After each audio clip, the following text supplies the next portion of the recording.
It's been a few days since we said bye to the others in Nashita. Still no news about Rerir, though. Where could he have slunk off to? If only he was gone for good. But with all the trouble he stirred up before, there's no way we've seen the last of him. Hello! You must be the traveler in Paimon?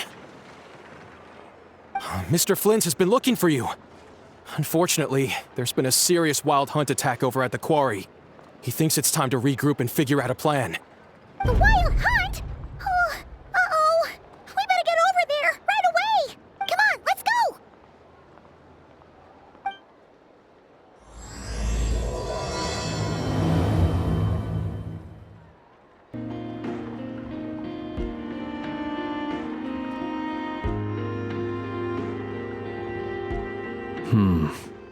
I can barely sense any Kuvaki at all. This whole area feels like a soulless husk. Looks like his appetite truly is insatiable. As if the power of that energy cannon wasn't enough. He's not seriously still getting stronger? What's his endgame here? Ah, everyone's here already. Hey, we made it. So, what's going on? We've all been on high alert since we split up a few days back, expecting Rerir to strike again. But it's like he just vanished into thin air. No one has seen him nor found any trace of his presence. That is, until this morning, when a ratnik found signs of wild hunt activity while out here on patrol. As you can see, the Crystonite itself is physically intact, but the Kuvaki it contained is all but completely diminished. And we're sure that Rerir did this. Who else? He's the only one who could pull off a stunt like this. Kuvaki loss has reached critical levels. Reikir of Solnari set to maximum threat level. Warning, unless de-escalation measures are taken soon, he will pose a threat beyond our ability to contain. The consequences could be catastrophic. Traveler, do you remember when we encountered Rerir just after regaining his body? There wasn't a shred of sanity left. Nothing but madness and rage. Yeah, didn't he shout out a bunch of names? Then he started raving about how nothing in this world mattered to him. Oh, Paimon gets chills just thinking about it. Oh, but the thought that he's still out there, lurking somewhere in Nodcry, waiting for his chance to strike? Oh, even chillier. Last time we fought, we were already at a disadvantage. If he has such overwhelming strength, why would he suddenly go into hiding? Yeah, if I were him and I wanted more Kuvaki, I'd just take it by force. No point staying in the shadows. Unless something went wrong. His whole resurrection thing didn't exactly go smoothly. The other thing is, how does someone who's completely lost their mind still have the wherewithal to cover their tracks so perfectly? Beats me. According to certain medical studies, insanity does not always entail a complete loss of rationality. It may be that he is simply living in a world of his own. That actually sounds about right. He was ranting away to himself the whole time, like he had zero interest in talking to us. There are many unanswered questions here. He could be right under our noses, and we'd still be in the dark. Besides his name and title, we know little about him. Certainly nothing about his past, or what he might be hoping to achieve. Exactly. And we wouldn't even know where to begin looking. Even Boss hadn't heard of the Reikir of Solnari before all this. I'd be willing to bet that even if we gathered together every scrap of intel in Nodcry, we still wouldn't find more than, like, 3 useful facts about him. So, if we do nothing, he'll just keep getting stronger. But if we want to investigate him, we have no idea where to look. Last time we had Marionette and her big robo-buddy to help us, and we still barely held our ground. If we had to face him alone... Oh, Paimon's head hurts just thinking about it. What are we supposed to do against a threat this big? Well, I do have a little hunch about his next move. Given that he attacked the quarry, I'd say it's likely he'll target other places rich in Kuvaki. Somewhere like the Eye of Krati, or the Pillar of Embla. One thing's for sure. If we just sit back and let him keep absorbing Kuvaki, we really won't stand a chance against him. A perfectly reasonable hypothesis. However, it is worth noting that these two locations are quite far apart. To investigate them both, we'll need to split up. I agree, we should split up. Right now, Rarir's goal seems to be gathering Kuvaki, not fighting us directly. Once we're done, let's regroup on Hisi Island. Wait, why Hisi Island? If I recall correctly, your largest goddess statue was carved from Kuvaki-rich ore, was it not? That's right. Yes, it could well be a potential target of his. I should head back and start evacuating the pilgrims.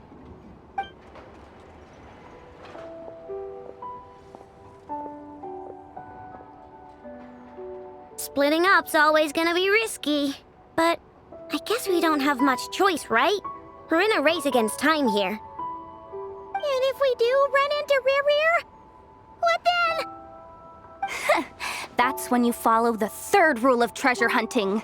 Run like the wind. Didn't you say the third rule was go with the flow? I don't know. Did I? Anyway, whatever. In this situation, go with the flow means go find backup. Agreed. If anyone finds so much as a trace of Rarir, do not pursue him. Get out of the area and alert the rest of us as soon as possible. We need to put safety first. All right, we'd better get moving. Come on, Anefa, let's go.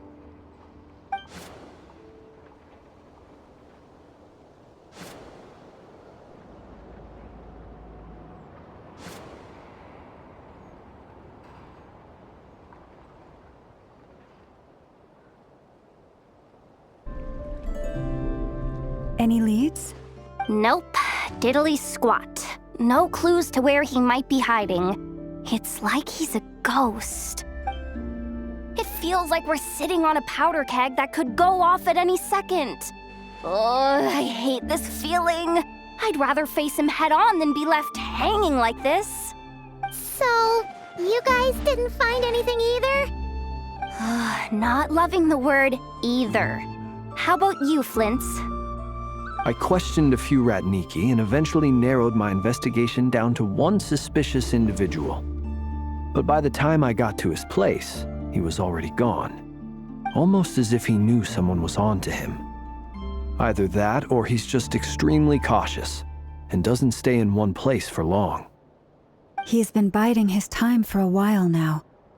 The question is, where or what is his next target? No idea. Since regaining his body, he seems to have lost all interest in the fragment in my possession. If he did still want it, he's had plenty of chances to take it. All we can do now is hope that Aino and Anefa turn up some leads. Darn it, Rarir. If you've got the guts, come face me one-on-one! Wait, he's actually here? I didn't mean it! I swear! No, it's coming from Silver Moon Hall. The Lady Kutar might be in danger. Let's get over there, quick!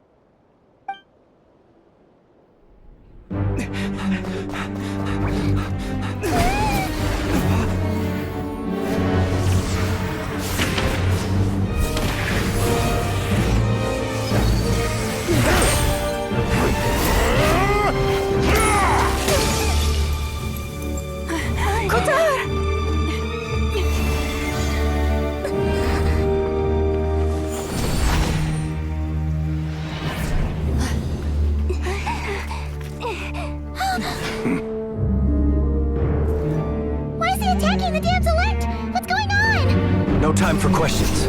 Stop him!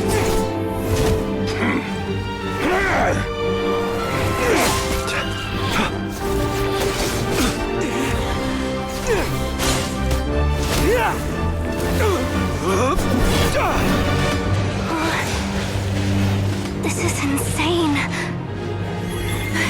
Yehuda, get Kutar out of here! On it.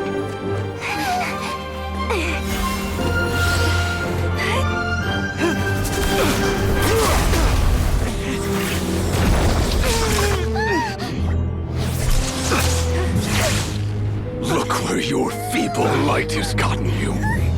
Now you shall plunge into darkness. Thalindus, soon I will find a way. Watch out!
Find them, even if it means turning this place to ashes. That was too close. We barely made it out of there alive. What's that guy's deal? How'd he get so crazy strong? He's a threat to this entire nation. I doubt his strength could even be measured by conventional standards. I have a question. When me and Anetha showed up, we saw him chasing after this lady like he wanted her dead.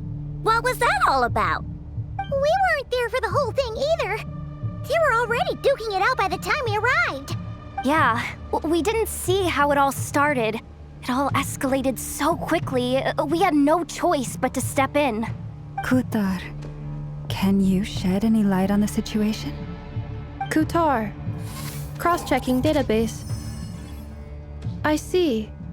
So you're the one that the Frost Moon Scions refer to as the Moon Goddess? Wait, she's the moon goddess? Oh, no wonder she looks just like all those statues. There are many reasons why people might worship the moon, and just as many why they might despise it. I've never met that person before, but there was no mistaking his deep-seated hostility towards me. Why he holds me in such contempt, I cannot say. But since he hunts the power of the moon, it's no surprise that I am a target. Kutar. There are many potential motives. For instance, you help the traveler escape his grasp. This could be his way of taking revenge.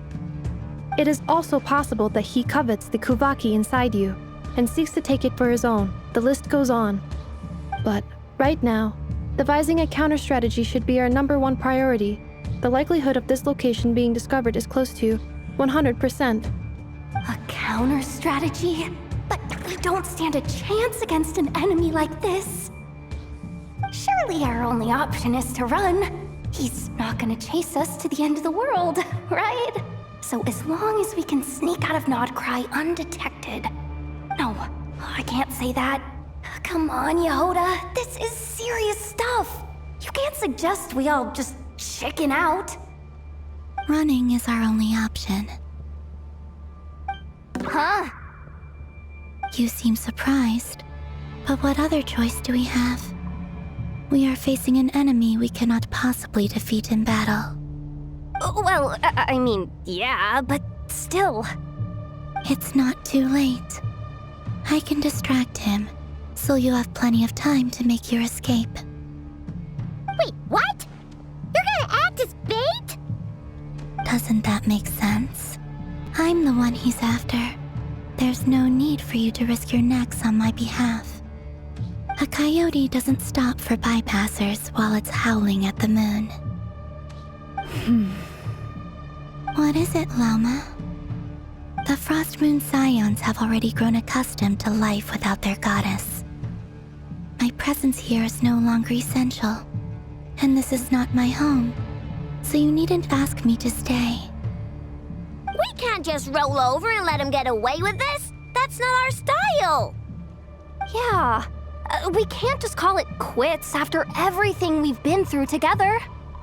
Besides, she'd pretty much saved my life back there. If I just ditched her now, I'd never forgive myself. We can't overlook that you have saved our lives multiple times now. To talk of returning the favor would be a little crass for my liking. But suffice to say that we are friends, and friends look out for one another. Riri's true objective remains unclear. Even if we were to sacrifice Miss Kutar, there's no guarantee he would stop. But Kutar, I know why you left the Frost Moon Scions so long ago.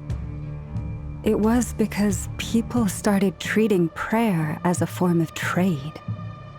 They would make self-centered wishes, force you to accept meaningless offerings in return, and then expect you to perform miracles for them, as if that were their entitlement.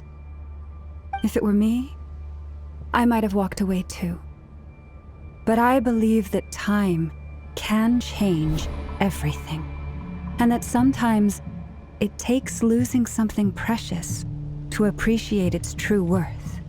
After much reflection, I've realized that this was never about whether the Frost Moon Scions need you. Any relationship based on need is purely transactional. What I truly hope is that you'll choose to stay, not out of obligation, but as part of our family. You were born here, and now you've returned. Who knows? Perhaps it was the moonlight that guided you home. thank you, Lauma. But my power is on the wane. I'm afraid I will be of little use to you now. Very well then. I'll do as you say. Both times you saved us, we were transported across great distances in an instant. Is that one of your powers as the Moon Goddess? It is, but I find it very draining. I barely managed to pull it off just now, and it will be some time before I'm strong enough to do so again. Rejected by the world, my power is dwindling. Like a lake cut off from its source, slowly shrinking away. Now, it has almost run dry. What do you mean, rejected by the world? The 3 moons belonged to the ancient Bygone era in which they came into being. From the moment I was born, the world itself has been steadily sapping away at my strength. The 3 moons are not one and the same. As the goddess of the Frost Moon, I cannot wield the powers of the other 2. Yet moonlight has a way of blending together. Each can reflect the other's glow. So when our fingers touched, I was able to restore my strength by drawing Kuvaki from the eternal moon's marrow. But this method of recovery is painfully slow. If only we could find the... It's the Wild Hunt! Even faster than we expected. We'll have to finish this conversation later. See how those Wild Hunt creatures are running away from us. They're likely just a scouting party, which means Rerir won't be far behind. Then what are we waiting for? Let's get the heck out of here! Rainbow!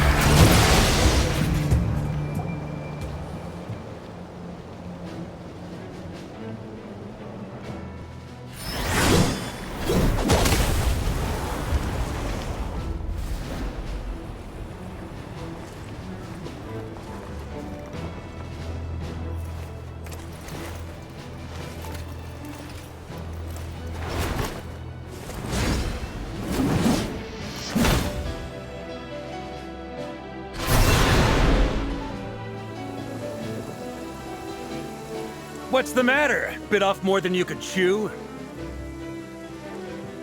Who are you? Uncle Varka! You're back from Amspartnir? Whoa! You're Varka? Grand Master of the Knights of Favonius? We could save the intros for later. Right now, let's get you all out of this hellhole. Follow me. I know somewhere you'll be safe. Oh, is that where I think it is? That's the one. Come on, move! There's no time to waste.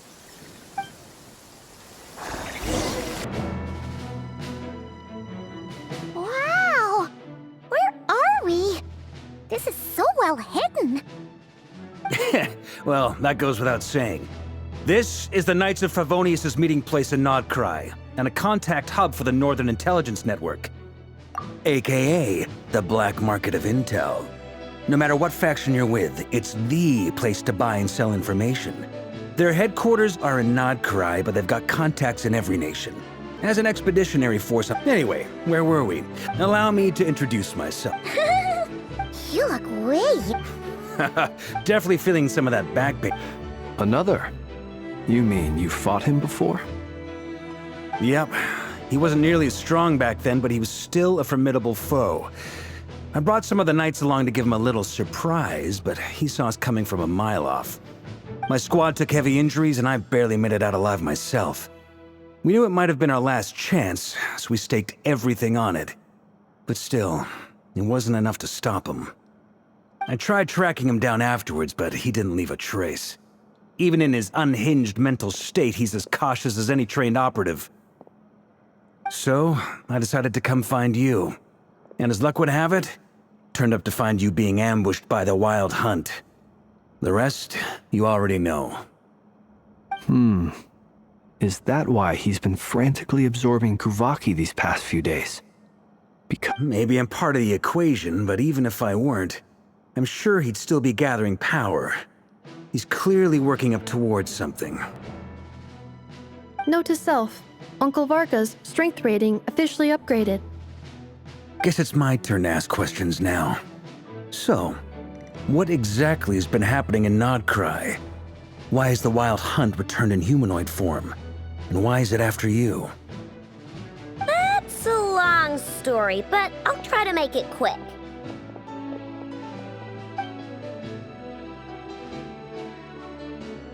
Wow, I had no idea so much had happened.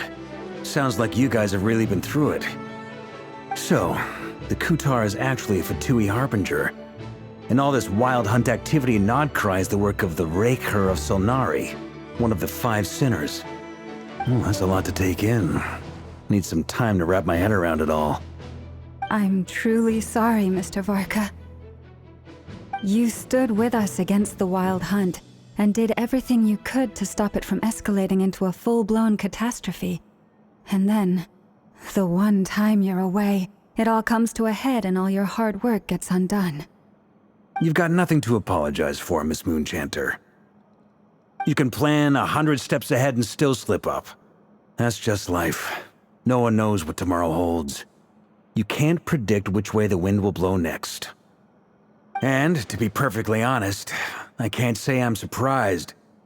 For all the times we've defeated the Wild Hunt in the past, we've never been able to completely wipe it out.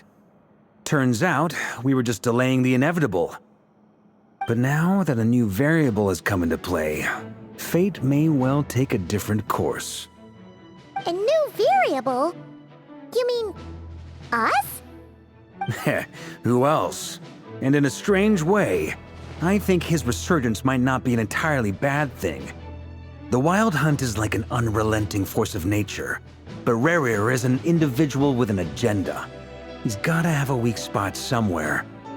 That said, while I was explaining everything just now, some of the points that Mr. Flint's added caught my attention. You mean about our mystery ally? That's right. From what you've said, not only did they lead you straight to some key files, they also shielded Hisi Island from a lethal Kuvaki blast. I don't know who or what could pull something like that off. Heck, even Miss Columbina doesn't have a clue. I hadn't heard the story about those files. Would you mind repeating their titles for me? Wild Hunt Phenomena Log, a Nodcrian Ratnik's Field Journal, and Kuvaki Survey Log. Oh.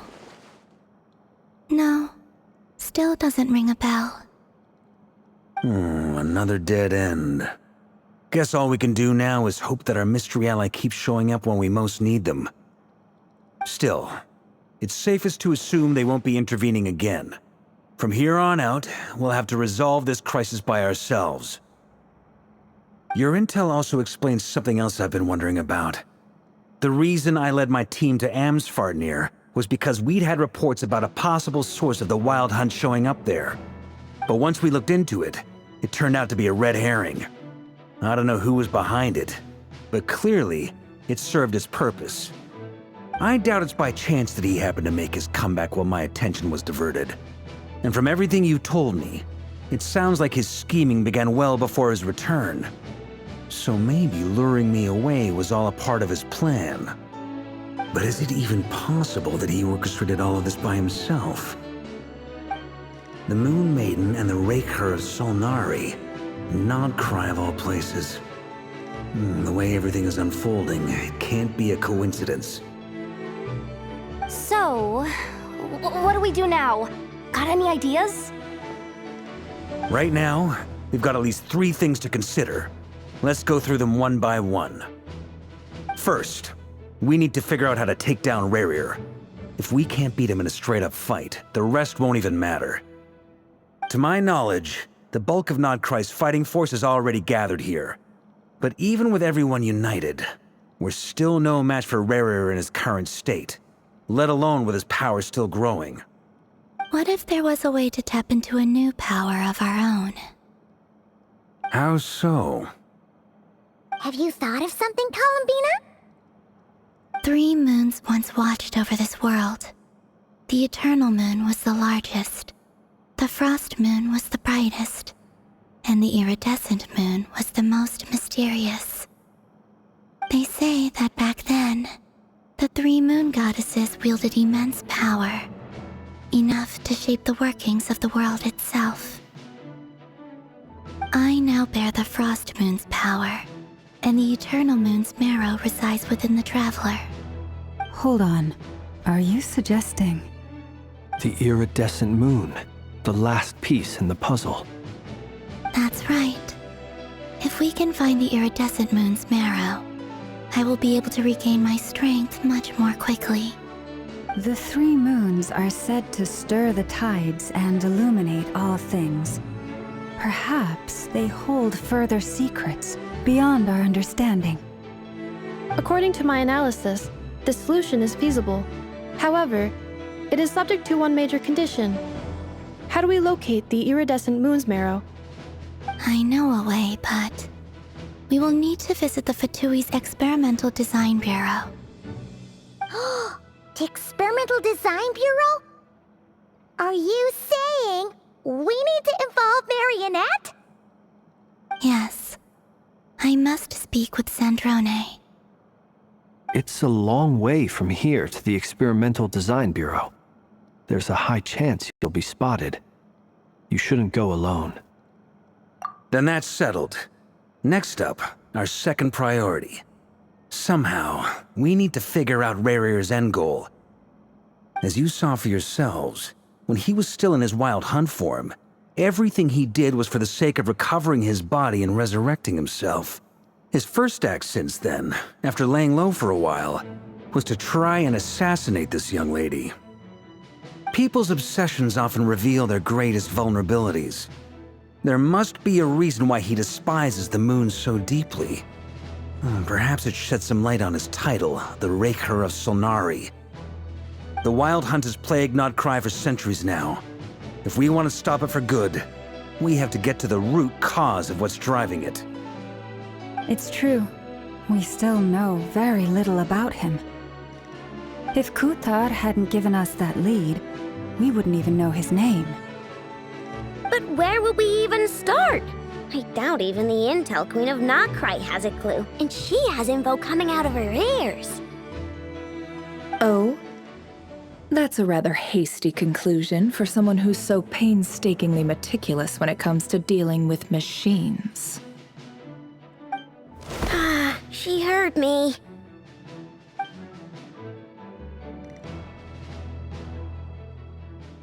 Boss! What are you doing here? I'm now asking myself the same question. I received a letter from a humble knight of Favonius, requesting a meeting to discuss a major business deal. But it looks like this humble knight had something else in mind. Details, details. Miss Neffer, the important thing is that you've arrived at the perfect time. Since his failed ambush, I've been racking my brains trying to come up with a plan to fight Rerir. Given the severity of the situation, I think it's fair to say that our only chance lies in uniting as one. And I'm talking all the factions in Notcry. We can't do this without the Curatorium, but I knew it'd be a tough job to win you over. So, I took the liberty of reaching out for a little chat. Wait a sec. How did you even hear about this place, Neffer? Didn't you say this is meant to be the Knights of Favonius' meeting spot? And a contact hub for the Northern Intelligence Network? And isn't it supposed to be super hidden? You really think he could have gotten settled in Nodcry without my help? Besides, I'm the one running this gig. Of course I know where the meeting place is. Allow me to introduce the current head of the Northern Intelligence Network. If it's intel you're after, she's your woman. Pretty much seen and heard it all. Please spare me the flattery. Let's cut to the chase. Seems like you've run into some trouble, huh?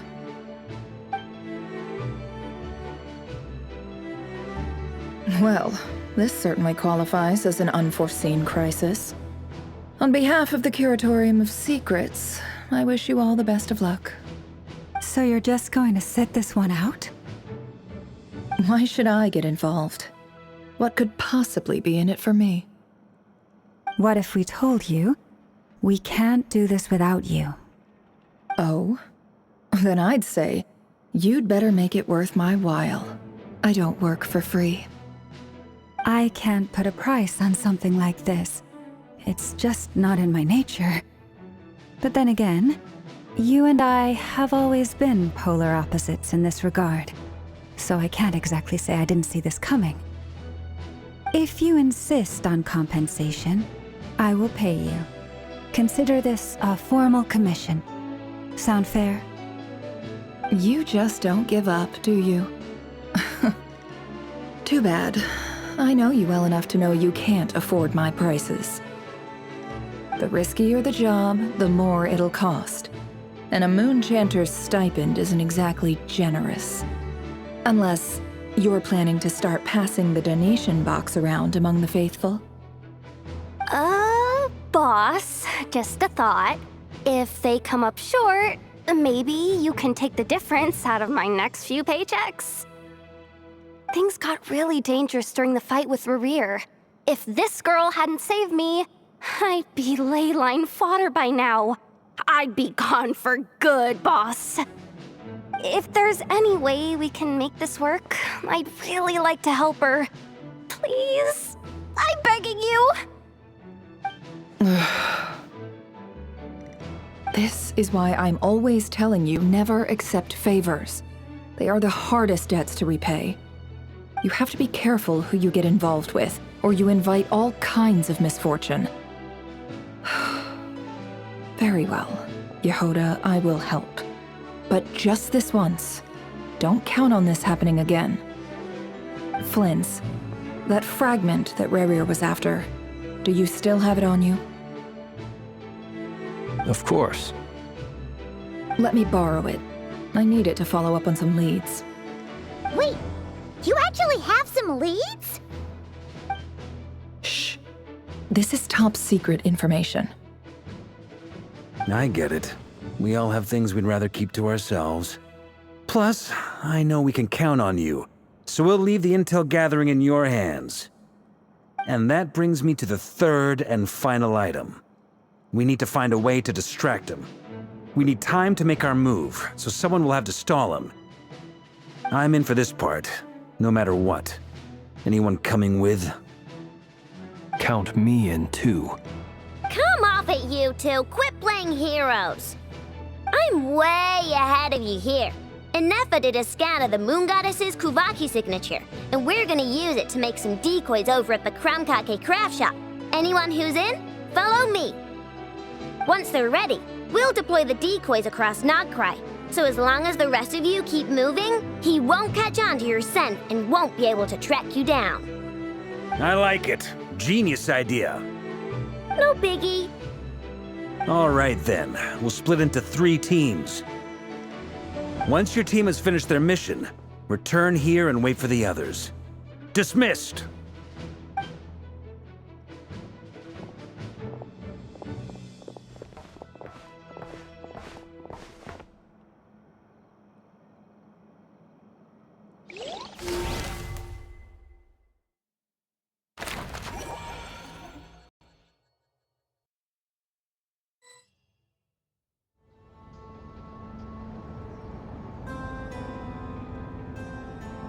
Lady Damselette. Wait, and you two? What are you doing at the Kuvaki Experimental Design Bureau? We've been doing our best to mind our own business lately. But if you're just gonna waltz up here like this, you're seriously pressing your luck. Don't blame us for doing what we have to. You really think that's gonna scare us off? We're not looking for any trouble. I just want to see Zandrone. Do I need to remind you that you're still a wanted fugitive for deserting us? Out of consideration for our former ties and the crisis we're all up against, we'll let you leave in one piece. But don't even think about trying to get inside. Let them in. But... Are you going to make me repeat that? no, my lady. Zandrone seems to be in a good mood. Must be maintenance day.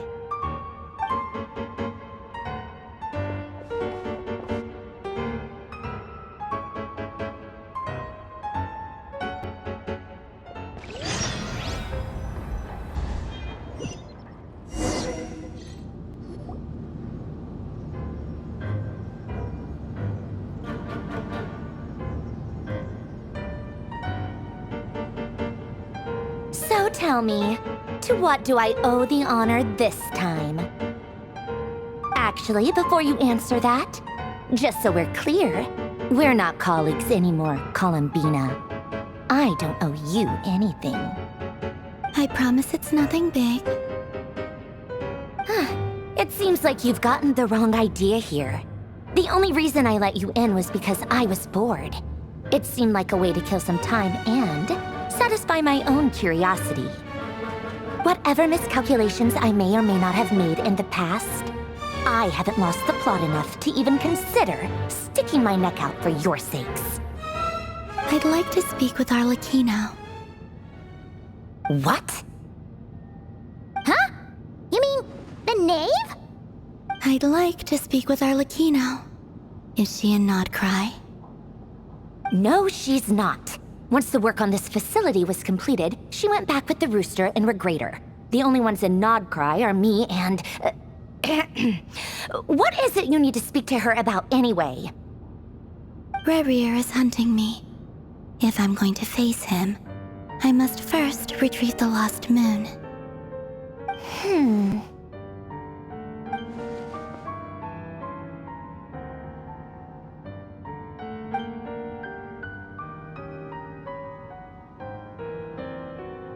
Is that a no, then?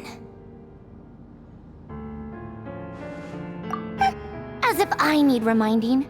I was this close to settling things with him before someone decided to whisk me away to their weird little garden.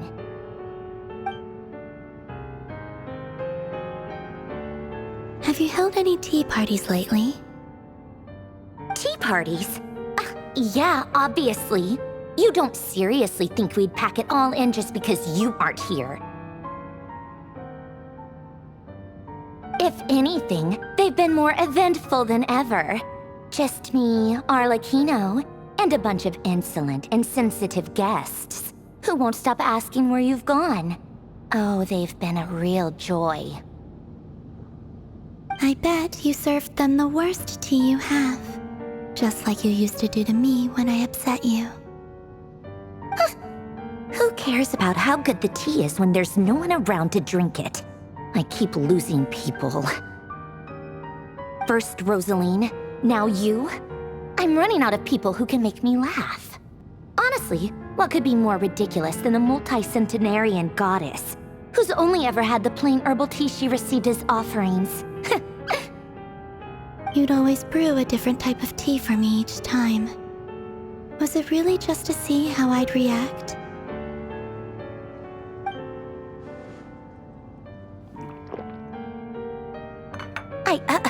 Well, duh. Why else? Watching you squirm was practically my only form of entertainment.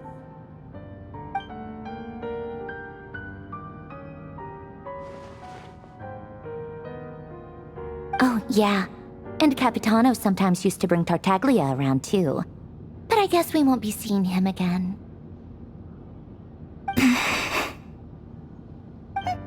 Well, I guess we are overdue for a get-together. Polonia! Have Febronia pass a message to Arlecchino for me. It's time for tea. Will suffice. Pass along a message for me, too, if you would. My body cannot contain the marrow of 2 moons, so I'll be leaving one of them in her care. Excuse me? Who said you were on the guest list? If my tea meant that much to you, maybe quitting the Fatui wasn't your brightest move. Back when you were under the Tsaritsa's protection, no one would have dared come at you so openly. But that protection didn't come for free. In fact, I paid dearly for it. At the end of the day, it was just another transaction. I just got tired, that's all. I never wanted any part in their grand ambitions, and I've had enough of being treated like a bottomless supply of power. It brings back memories from the old days, when I was still worshipped as the moon goddess. Centuries on, it may be a different group of people, but I see the same greed in their eyes. I figured you'd leave eventually. You didn't have as much of a reason to stay as I do. The Tsaritsa gave you shelter and protection, but that was it. Nothing more, nothing less. Meanwhile, the Fatui demanded everything from you in return, until it was more than you could bear. I get why you left. And frankly, I have no interest in dragging you back just because the higher-ups told me to. But if you keep hanging around with this riffraff, the next time we cross paths, we might be enemies for real.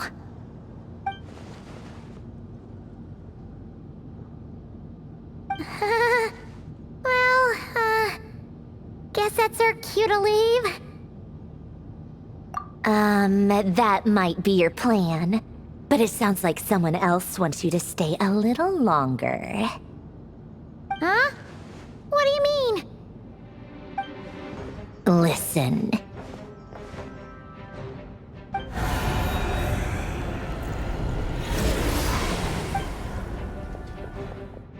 My lady, it's the Wild Hunt. A horde of monsters is headed straight for the facility. Another uninvited guest trying to crash my tea party. Clear the area. I'll handle this. Wait, what? You want us to leave you here by yourself? You'll be lucky to make it out of this alive. You really think you can afford to worry about me? Go on, get out of here. You may have stopped Polonia from crushing him last time, but I've made sure that won't happen again. The entire Experimental Design Bureau is rigged for war. Stay and watch if you want, but it'll be at your own risk. You're not flagged as friendlies in the weapons system. Don't tell me what to do! Look, if you're leaving, make it quick, or you'll just get in my way. There's a secret passage on the 2nd floor. It'll take you right to the plains out back. Stare all you want, Columbina. You're not getting another invitation to my tea party. I know. But thank you anyway, Sandrone. Ugh, this is exactly why you shouldn't hang around with those people. All their melodrama and sentimental nonsense is rubbing off on you.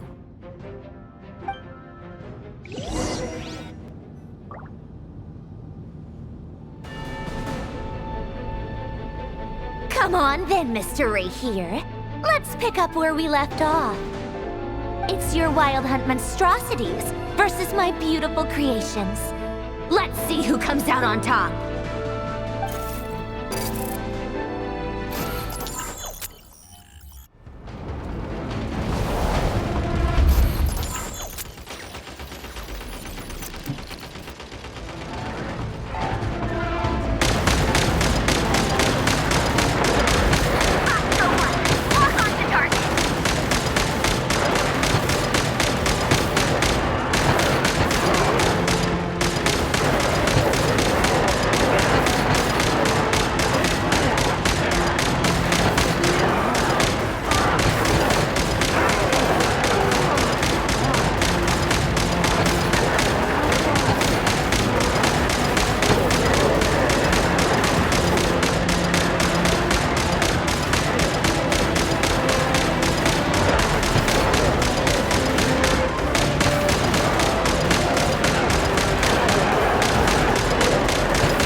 Polonia, get him! I've upgraded Polonia again since our last encounter, and uploaded every last scrap of your data. So let's finish this, once and for... She's not here. Where did she go? Hey! Over here, you big... Cursed moon. Go. Keep searching. She cannot have gotten far.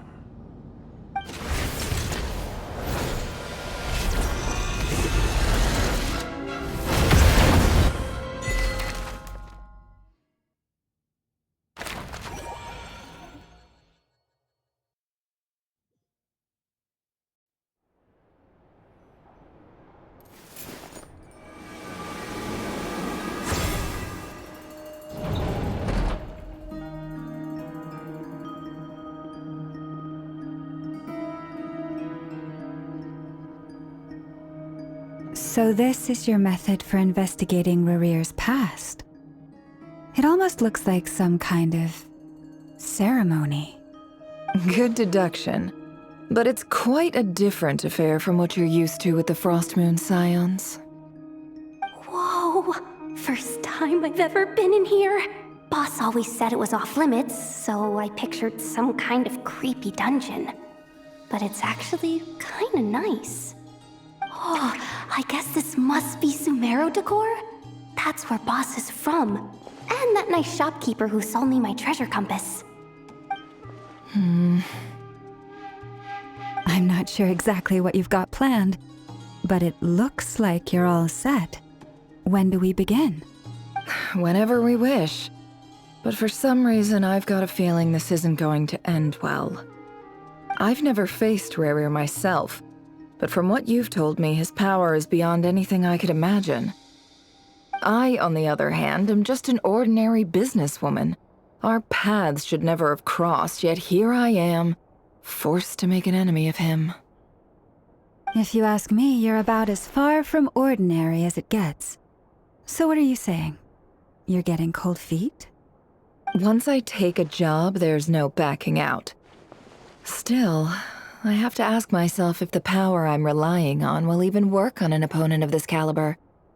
And also how to make sure I come out of this alive if things spiral out of control. Death is the one thing we can take for granted. It is the great equalizer, however fortunate or unfortunate we may otherwise be. So it's important to consider how to spend what lifespan we have left. Come on, boss. Lighten up. Quit talking about death. It's bad luck. For once, I agree with you. When you're up against a foe like Rarir, there's no such thing as being too prepared. Is there anything I can do to help? That won't be necessary. I've already made up my mind. Time to cash in a precious favor I've been saving for a rainy day. Yehoda, I need you to find someone for me. The sooner the better. Find who? That shady merchant who sold you an overpriced treasure compass the other day. Come on, boss. You're pulling my leg again. In what way is she shady? She showed up when I was completely lost and sold me a neat little gadget that was exactly what I needed. Trust me, she's a good person. Anyway, I know who you're talking about. Don't go anywhere. I'll be right back.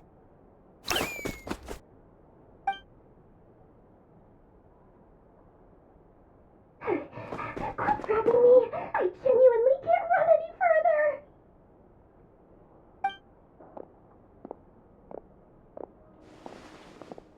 Hey, aren't you?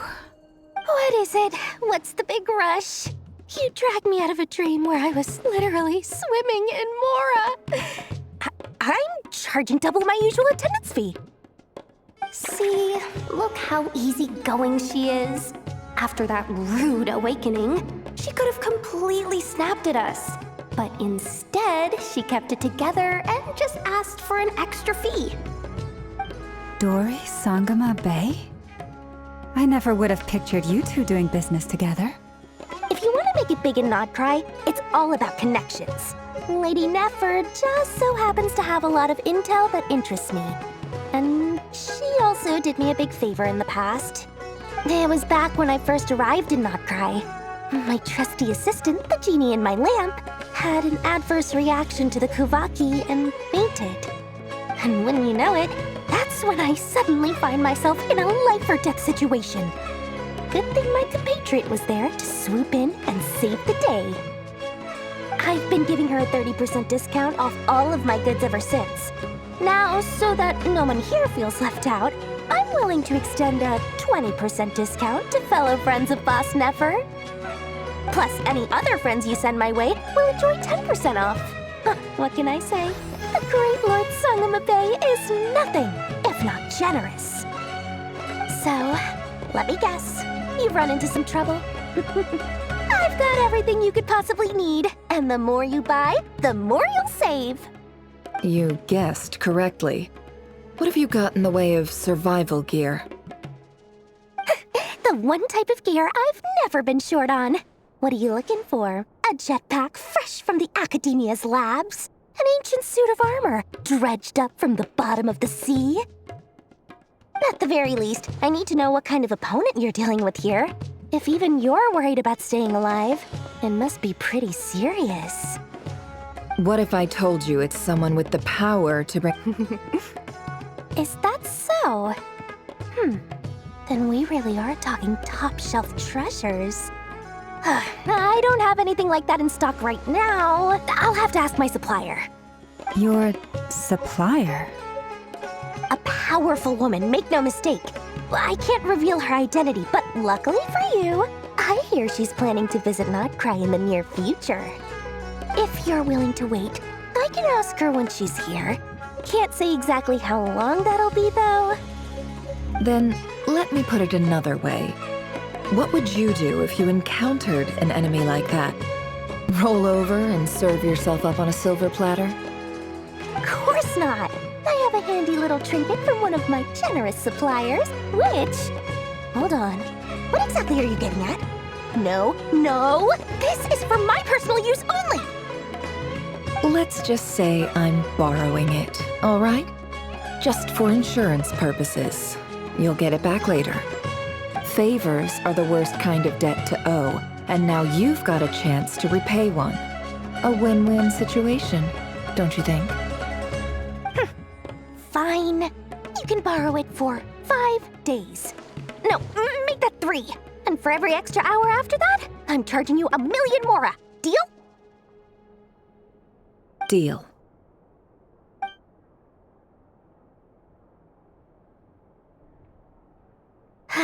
What a way to start the day. Now, was there anything else you wanted? Or can I go back to bed now?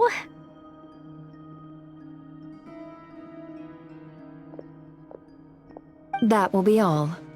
Take care now. Don't trip up on your way back, friend. See you later! You're my favorite shopkeeper.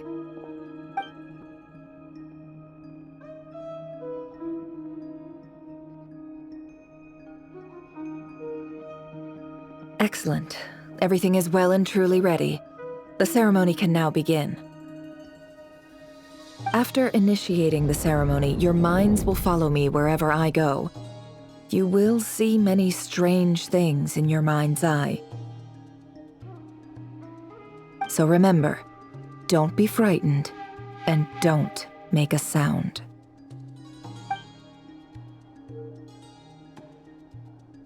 Now then, let us peer into the Raker of Solnari's past.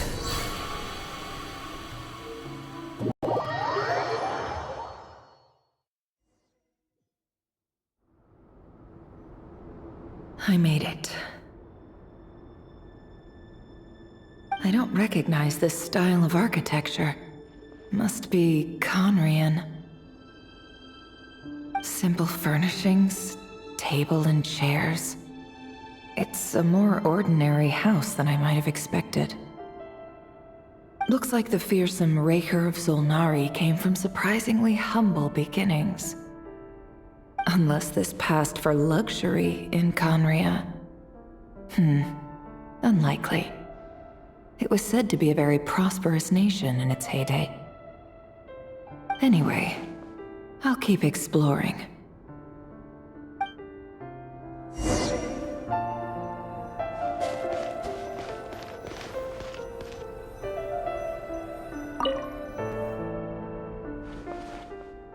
Hi, Rivier. Since you're working extra hours tonight, I thought I'd keep myself busy by checking out that new kebab shop. I've heard good things about their menu. I'll test it out, and if it's as good as everyone's saying, let's go back together sometime. P.S. New stash from the Universitas Magistrorum. I brought some goodies home. A few teacups and a pin rack. Hope you like them. They didn't sign their name. But they must have been close. Sounds like they were living together.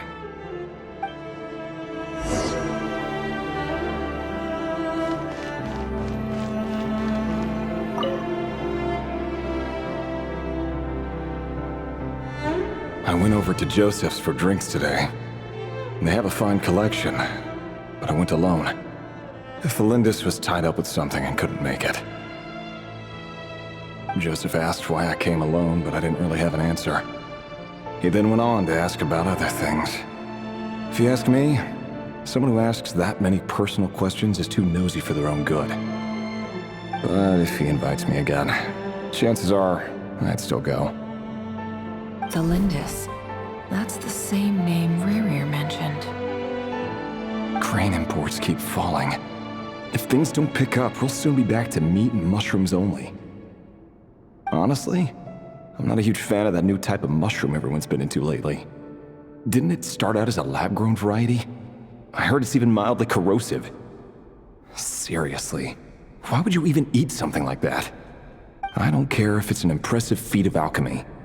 That just isn't the kind of thing I like to eat. Grain has to be imported, and they're eating a diet of mostly meat and mushrooms. Could it be because Conria is underground, so it doesn't get much sunlight?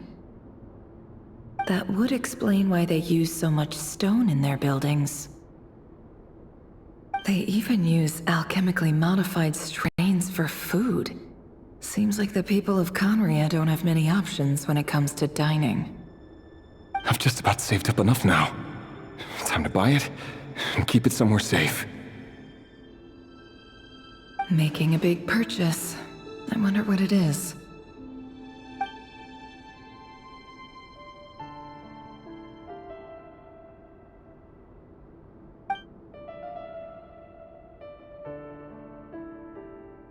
He really is a professional.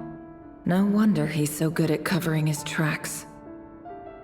Despite what he's become, it seems like he's retained certain habits, at least in this regard.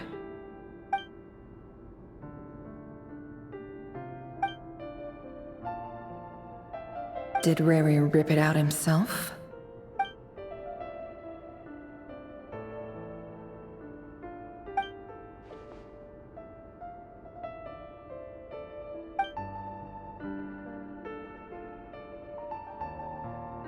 Before I met you, I was convinced that my heart was nothing more than a stagnant pool. The burial place of a fallen moon. A withered, windless grove where the waters rested forever unrippled.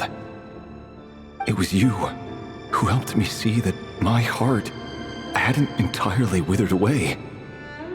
That it could still beat to the rhythm of love.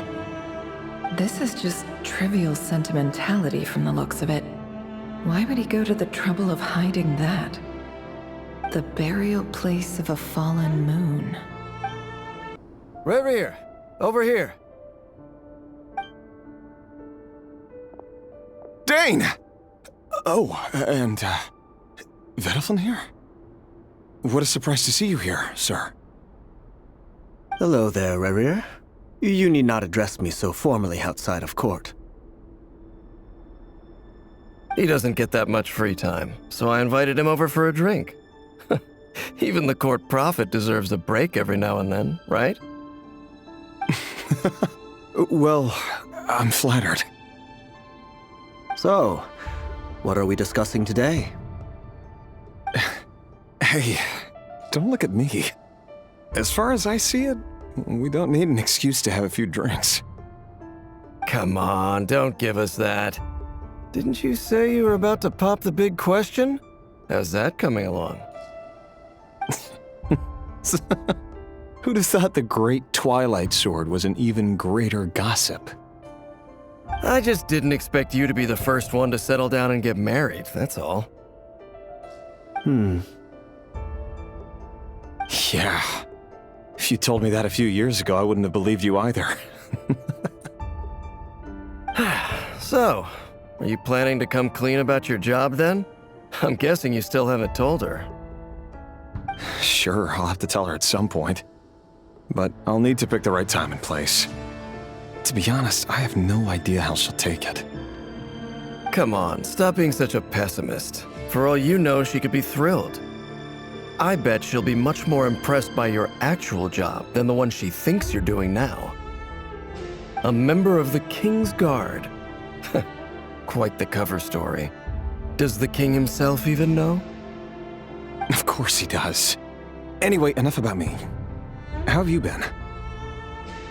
Me? Same old, nothing much to... Huh? What's up, Ved? It's nothing.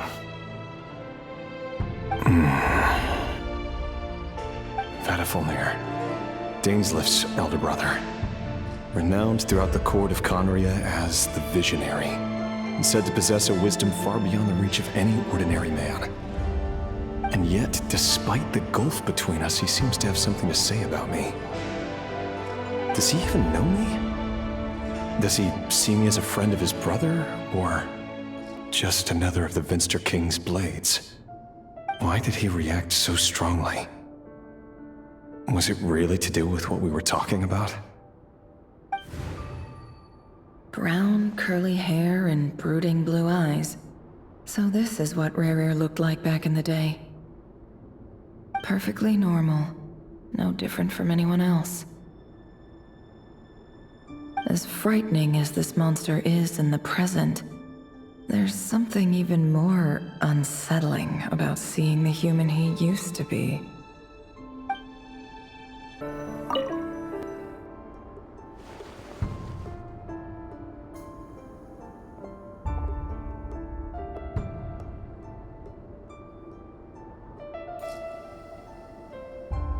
Felindis? You're back early? Our equipment's being serviced today, so I got off earlier than usual. How's your day been? Aw, why the long face? Is something the matter? Has your boss been giving you a hard time again? Went for a drink with Dane and the others after work. Isn't that a good thing?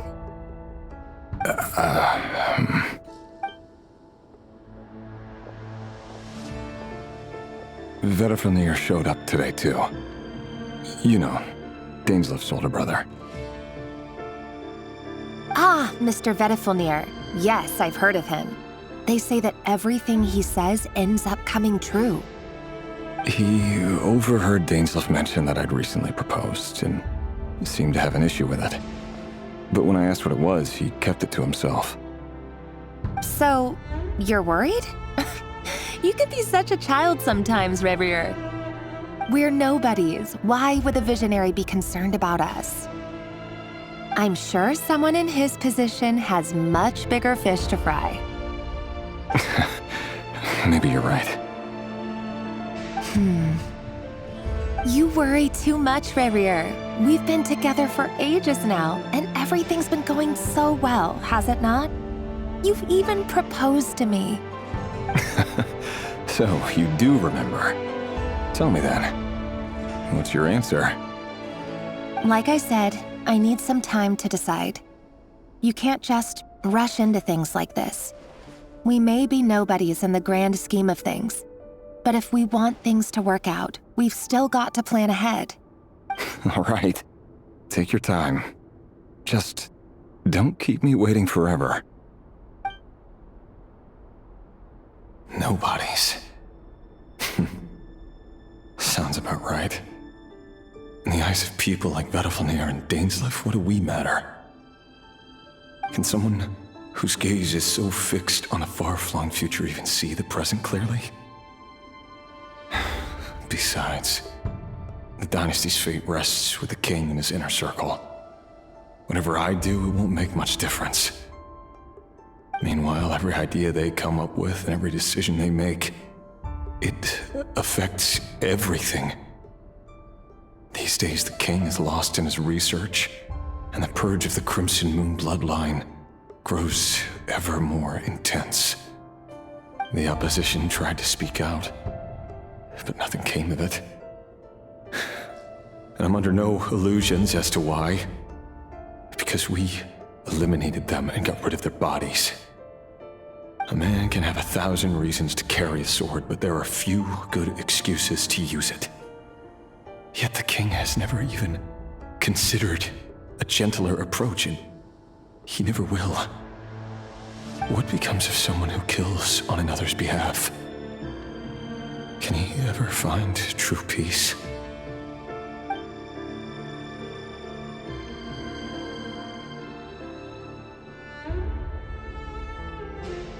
Thelindis?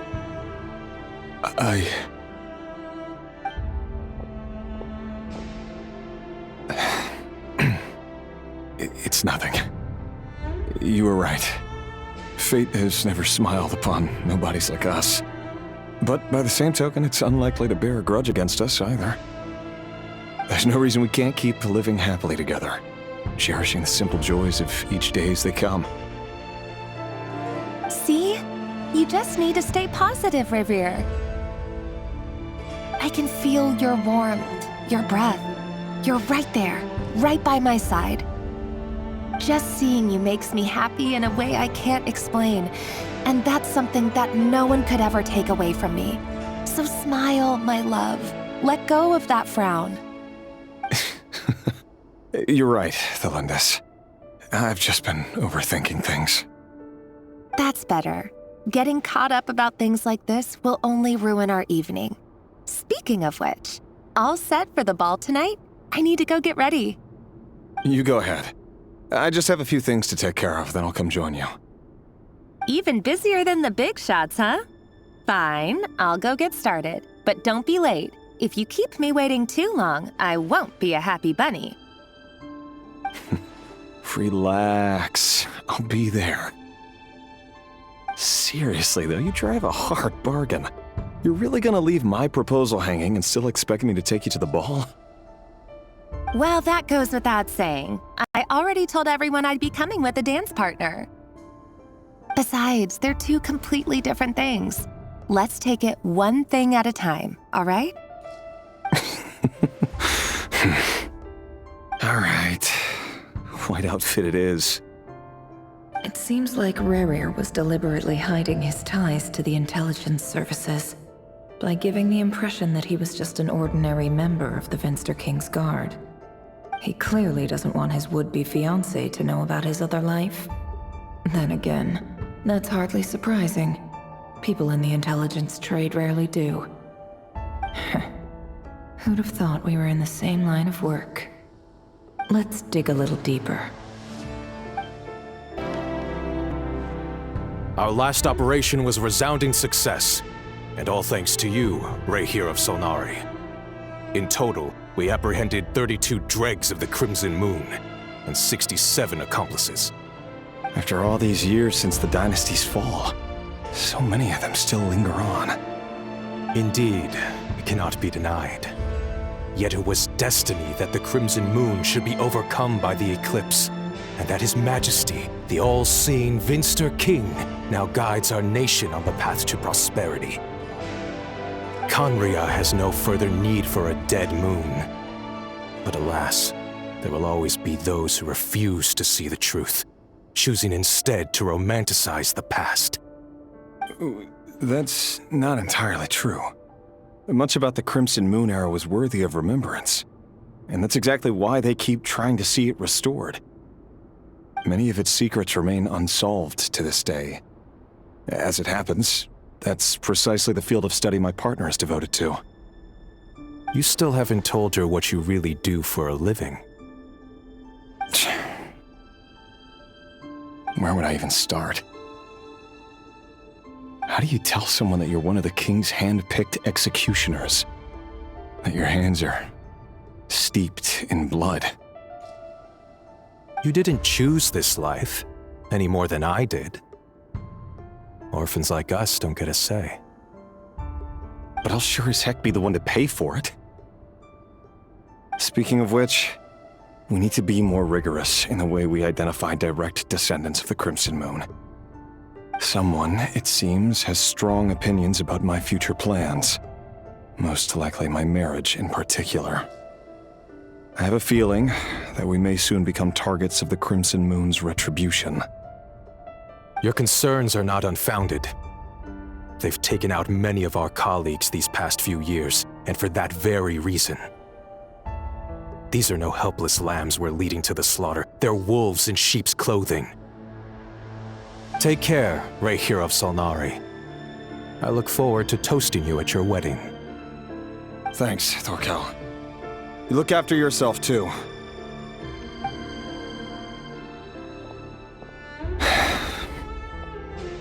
Thelindis, I never wanted to keep this from you. You're the last person I would ever want to lie to. But that's exactly why I can't tell you everything. There are things you shouldn't know. Things you cannot know. The moonlit dynasties are a thing of the past. Yet even now, with the sun shining high in the sky, there are those who would call forth a dead moon's ghost. Could that be why Vedalfnir held back? Or was it because of some court secret he's not at liberty to share? I have to get a clear answer from him. No matter what happens, I will protect Thelindis. Rayhir seems to be very concerned by Vedalfnir's reaction. Vedalfnir and Dainsleif, the Visionary and Twilight Sword. So that's what they were really like. I've investigated this whole area now. There doesn't seem to be any other memories here. Should I try somewhere else? Wait a second. What's this black smoke?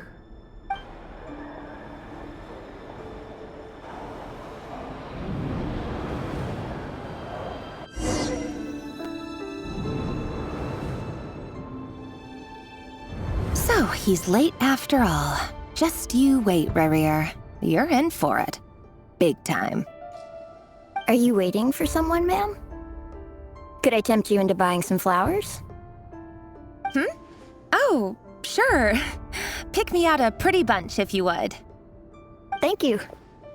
But I'm afraid none of them are as pretty as you. For someone so young, you sure have a way with words, don't you? I'm only telling the truth. Look me in the eyes. You'll see I'm not lying. You're... May we have a word in private? Who are you? And what do you want? It doesn't matter who I am. Too many of our kind have fallen lately, so I decided to take the risk of reaching out. Not long ago, the Rayhir of Solnari led an assault on one of our strongholds. We suffered many casualties, and many who came to our aid lost their lives as well. Sorry, I don't know why you're telling me this. And I don't want to get involved. Wait, hear me out. This time we finally got a clear look at his face and learned his true identity. His name is Rayhir, and he claims to be one of the King's Guards. What did you say? A cruel irony, isn't it? The man you're set to marry leads a double life as a brutal executioner. But surely, you must have caught a whiff of the blood on his hands. Why are you telling me all of this now? Simple. It's because... How strange. Rayhir was nowhere to be seen in that memory. It clearly belonged to Thelindis. Rayhir couldn't possibly know what happened if he wasn't even there. Why would her memories appear in his fragment?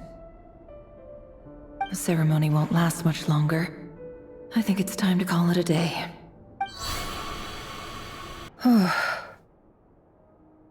So that was your doing?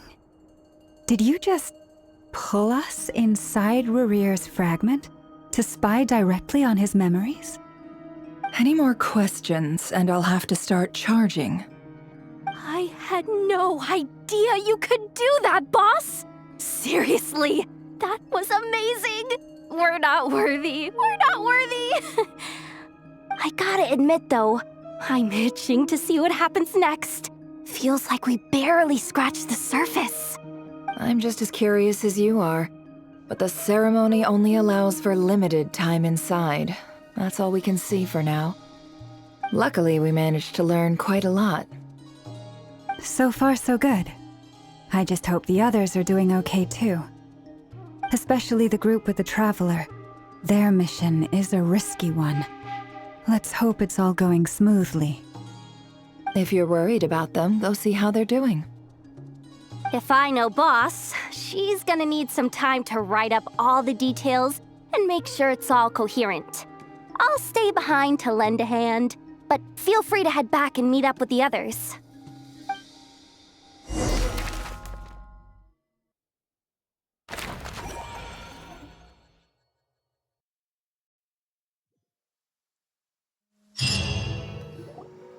Oh, they've been prowling around for nearly 2 days now. These things just won't quit. Oh, they might not have seen us yet, but them constantly sweeping the area, our way out is completely blocked. Oh, that's never gonna work. One little slip up and it's game over. If they spot us, they'll run straight back to Rarir. And once he knows we're here, it won't be long before he's breathing down our necks again. Oh, guess you're right. All right, time to zip it.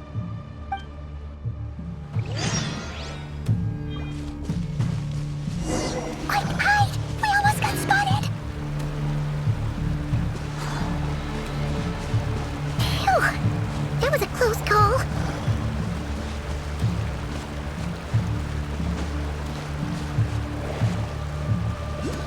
Watch out! He's coming this way!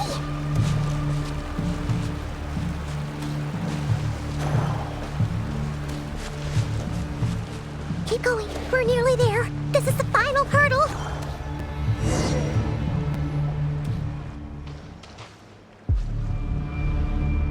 Oh, there's no end to these things.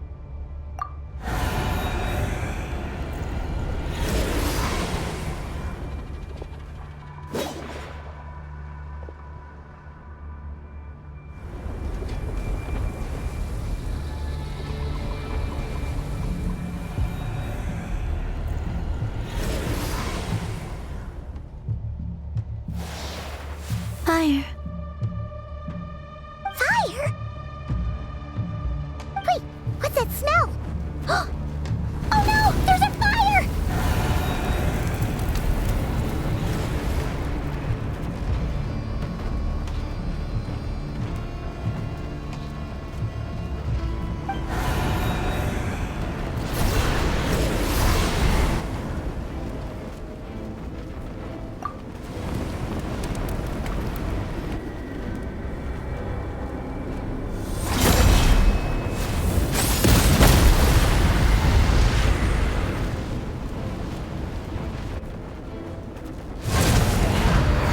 Sandrone was right.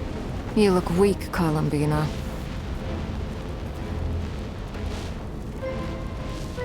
The old you would never have let such lowly creatures bar your way. Word has it that you did something for the Tsaritsa, and that's why you've lost most of your power. Freedom comes at a heavy price, doesn't it?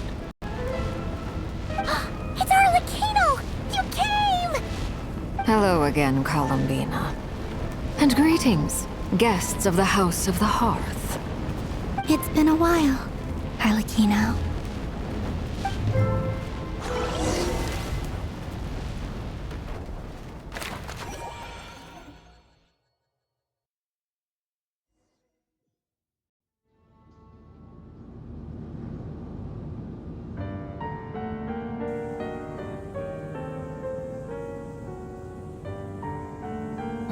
stupid right here of stupid Solnari. Ugh, whatever. I've got all the data I need. Next time we meet, you're finished. He sure doesn't pull his punches. Excuse me, do you need a hand? You can do me a favor by staying out of my way. Can't you see I'm busy? Wait a minute.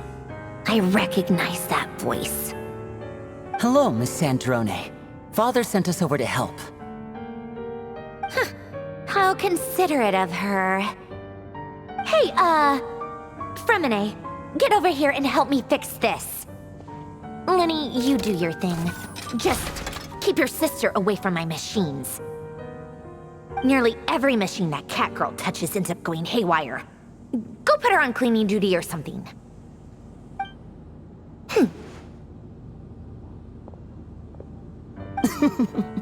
Then let's start downstairs.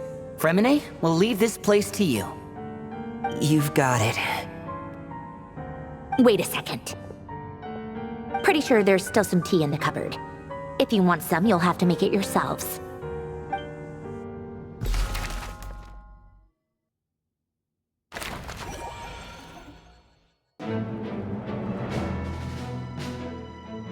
It's a relief to see you all made it back in one piece. Huh? Feels like there's quite a few people missing. Where's Flint's and the others? And what about Nefer? I returned ahead of them. Flint is helping Aino and Anefa to set up the decoys and buy us some time. As for Miss Nefer...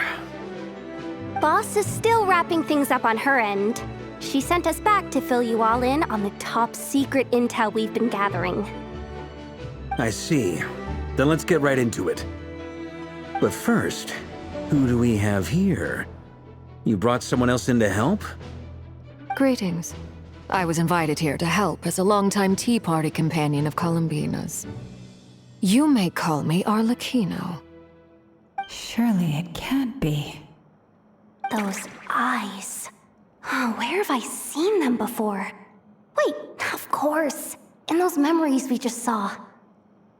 The only Arlecchino I know is the fourth of the Fatui Harbingers. So either you share a pretty uncommon name, or you're more than just a Tea Party buddy. You're well informed, Grandmaster. A man from Mondstadt living all the way out here in Nodcry, and yet the people and affairs of Snezhnaya seem to hold a special place in your heart. Oh, the feeling's mutual. Sounds like you know all about who I am, too. A Fatui Harbinger. The atmosphere in here just got really tense. Guess we can't just start trusting Fatui Harbingers, even at a time like this. I must admit, though, I'm a little curious. Seeing as the Moon Goddess no longer belongs to the Fatui, what makes you so willing to put your neck on the line here? Nor does Nodcry belong to Mondstadt, Mr. Varka. Yet still, you're fighting for it all the same. Things don't always have to have a tangible payoff. Sometimes, stopping things from spiraling out of control is a higher priority than chasing the spoils of victory. Of course, I can't say there's nothing in it for me at all. But that's between Columbina and myself. Forgive me. I don't mean to doubt you. It's just that the Fatui really have been the source of many of our troubles. We have our own way of doing things here in Nodcry. But ever since they arrived, the Fatui have treated us with nothing but hostility. I know there's been a lot of bad blood between us in the past. I've done my utmost to avoid friction whenever I could.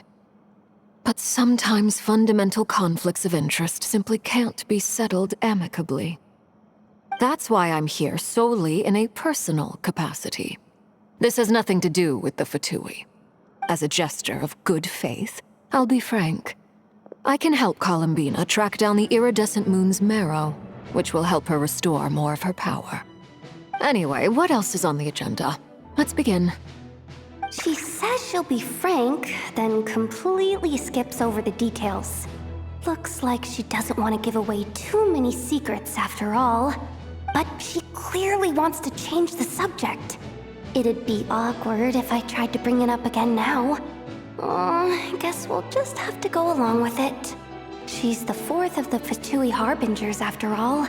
One look, and you can tell she's not someone you'd want to mess with.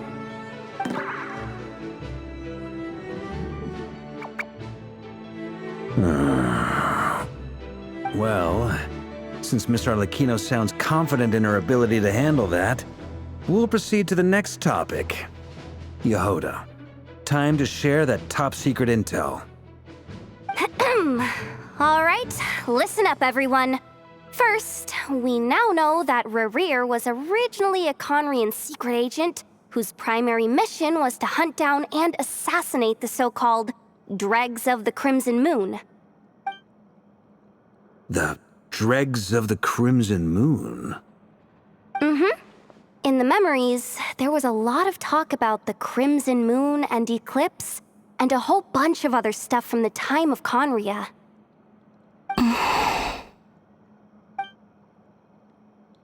To my knowledge, those were the names of 2 different Conrian dynasties. Long, long ago, it is said that the people of Conria worshipped the Crimson Moon, drawing a mysterious power from its reflection. But one day, a coup saw the Crimson Moon eclipsed, hence the name of the new dynasty that replaced it, and how it became the new emblem of Conria. Still, long after the Crimson Moon dynasty had fallen, the last ruler of the Eclipse dynasty, the Vinster King, still coveted the secrets it left behind. So, he sent the Rehir of Solnari to secretly hunt down the Crimson Moon's few remaining followers. In those days, Rerir showed no signs of madness. In fact, he was as normal as any other person. Oh, and he had a fiancé, or at least a would-be fiancé, called Tholindis. What's the matter?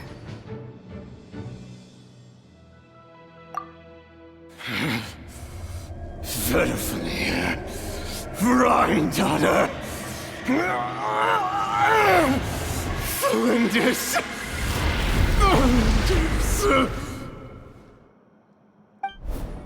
Interesting. Anything else? What about this would-be fiancé of his? Do we know anything about her?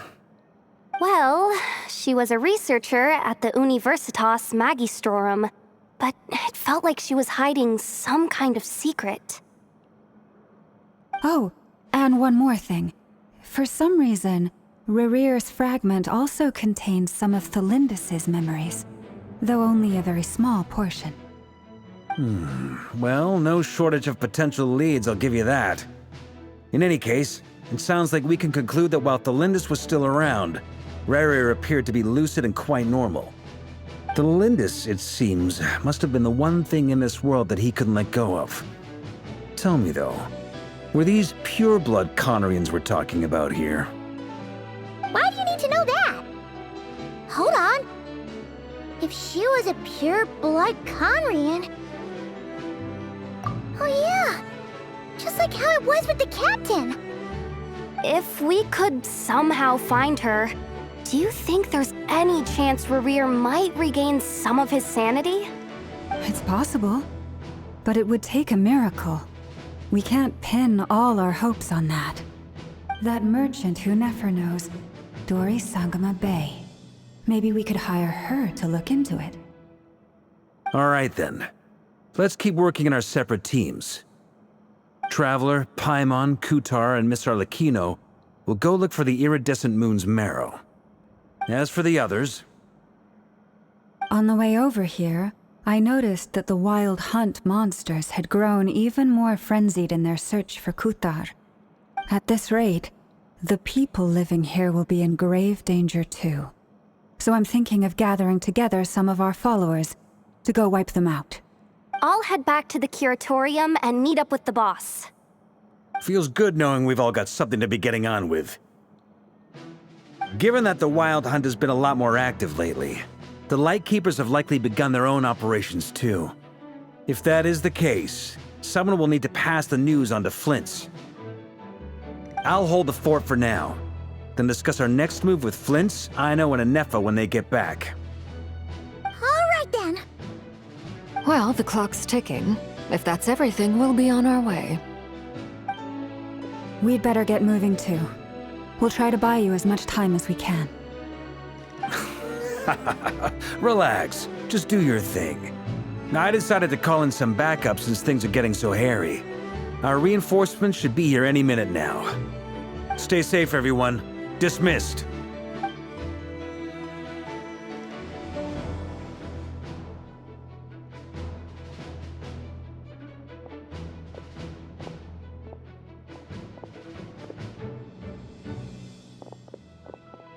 We're back. Did we get here a little early? Or a little late? A tad late. The others have already set off. To summarize, our resident moon goddess has found us a new ally, and Boss Nefer has uncovered some promising info. Everything going smoothly on your end? Not great. I don't know how long we can stall them for. The decoys are getting taken out way faster than we imagined. I'm gonna make some more later, but I need a timeout first. I'm so tired right now. Oh, right! Inefa, could you fill in Uncle Varka on what we just discussed with Flints? Sure. Uncle Varka, you previously told us about how when you went to investigate a source of the Wild Hunt in Amsvartnir, you discovered that it was just a diversion. But according to Flints' intel, several outbreaks of the Wild Hunt had already occurred in Nodcry in the period leading up to that. That was before Rerir had regained his body, when he was far from regaining his full strength. In other words, in theory at least, he still lacked the means to act in two places at once. Flints, with everything that's been happening, the Lightkeepers across Nodcry are rallying to fight back against the Wild Hunt. They're gonna need your help. I know, I'm sure you're capable of coming up with something far more effective than decoys. But for now, you should stay here and get some rest. Inefa and I will head back over to Amsvartnir to see if there's anything I missed. I told you Uncle Varka would say that, didn't I? A deal is a deal. Not a word about my snack intake for the next week. Database updated. Reliability of Aino's predictions increased. What does that mean? They were betting on how you'd respond after hearing their intel. It's the obvious choice, isn't it? That's hardly worth betting on. We already decided that Anefa should go investigate the situation over at Amsvartnir on her own. You might as well stay here and keep watch. Someone needs to hang back and oversee our strategy meetings. And besides, you still haven't fully recovered from ambushing Rerir. So I've ended up with the easiest assignment. Well, I appreciate it, everyone. See you when you get back.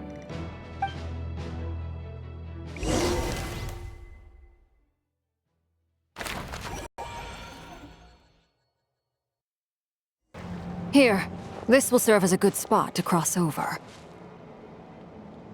Arlecchino, hold up a second. Since you brought us all this way, would you mind telling us what you've got planned? We still haven't got the slightest idea what's going on here. And if even Columbina doesn't know where the iridescent moon's marrow is, how do you? Simple. Because I am an inheritor of the royal bloodline of the Crimson Moon, and one of the last surviving embers of the Two Worlds' flames. Huh?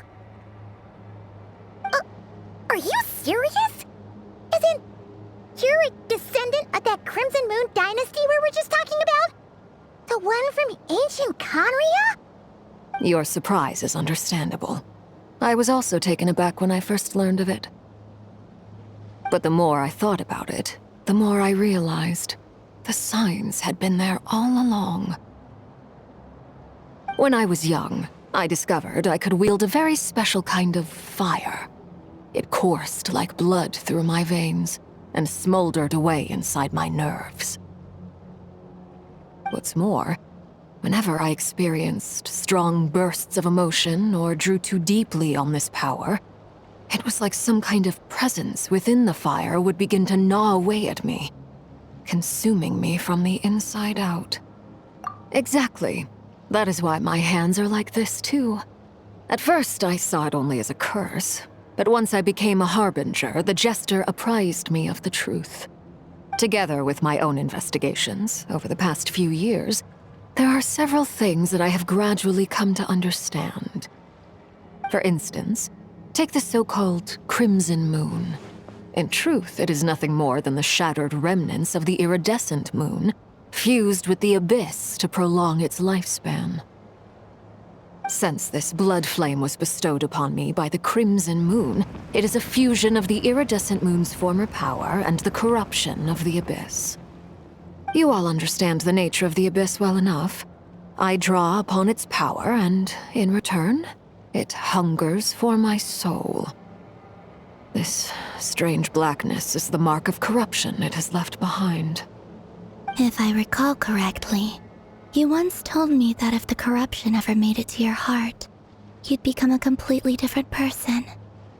Yes, and that's the reason I'm always careful not to push my power too far. It's essentially a never-ending tug-of-war. Whew. Sounds intense. Anyway, the rest of my story can wait. Is there anything else about the Crimson Moon or the Iridescent Moon that you're unclear about? Paimon has a question. So, the Crimson Moon that the Karians used to worship was actually the Iridescent Moon, right? Which was one of the three Moon Sisters. Does that mean that the Karians were to the Crimson Moon as the Frost Moon Scions are to the Frost Moon? So much of that history has been lost. We have no way of knowing exactly what they were like. But I would suspect that the Conrians weren't as devout in their moon worship as it might appear. The iridescent moon's remains simply served as their link to the abyss. Later on, perhaps someone discovered a way to make direct contact with the abyss. Or maybe there was some kind of ideological divide. Either way, a dissenting faction staged a coup and drove out the royal heirs of the Crimson Moon dynasty. Still, even with the dark sun looming high overhead, the Crimson Moon's glow never truly faded. If you want living proof, it's standing right before you. The first time we met, I sensed something familiar in your presence. When I looked at you, I felt I could see that mysterious red moon in the corner of my eye. In your flames, I saw its broken image, surrounded by a strange black aura. Well, I appreciate that you kept it to yourself. Much about the Crimson Moon is still a mystery, and I'd prefer not to end up as the object of an insane research project. Anyway, time is against us here, so if there's any other questions, they'll have to wait. I just want to make sure I've got one thing straight. In her letter, Sandrone mentioned that since you are unable to contain the iridescent moon's marrow yourself, you intend to leave it in my custody, correct? That's right. For now, it's the only way I can pay you back for your help.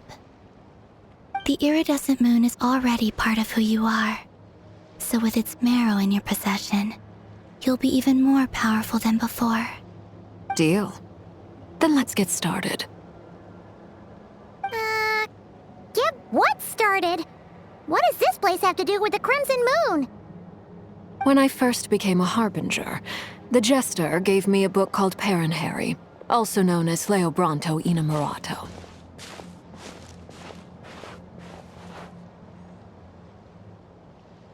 You should be able to buy a copy next time you're in Fontaine.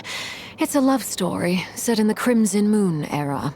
But setting aside the tangled romances of its characters, it also records a few interesting details. In the Crimson Moon era, or so the story goes, there was an orphanage that received children from beyond the bounds of this world, and subjected them to a peculiar induction ceremony. Beyond the bounds of this world? For real? And what kind of induction ceremony? The Crimson Moon sages looked beyond this world for beings with powers that surpassed the gods. But fearing they might lose control, they subjected these children to a process of refinement. They made these children crawl up a fireplace and kept asking them, "Have you died? Did you see it?" Until they finally admitted to having died and seen a crimson moon. The adults embraced the children who passed the ritual, telling them, "Within the fireplace, you have traversed the flames between two worlds. Here and now, you are born anew." The book leaves much unsaid, but I suspect that this was their way of branding the children they had enrolled, leaving an indelible mark upon them so that they would forever live in the Crimson Moon's light. That explains why I can't sense the Crimson Moon's marrow in this world. It makes sense that it would be sealed in a special space that can only be accessed temporarily through some kind of ritual. But there's no fireplace here.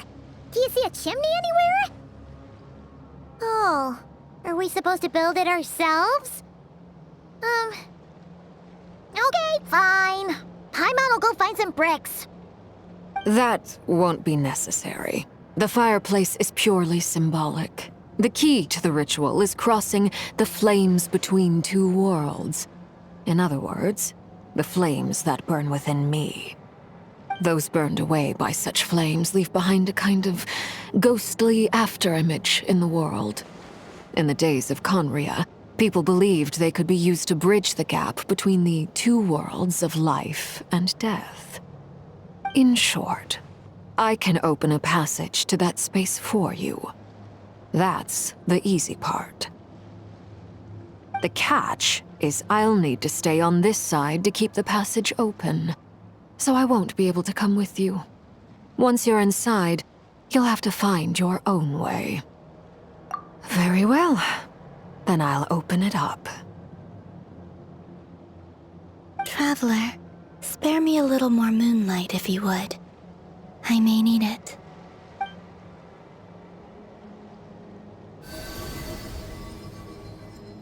Thank you. I feel like I've recovered some of my strength now.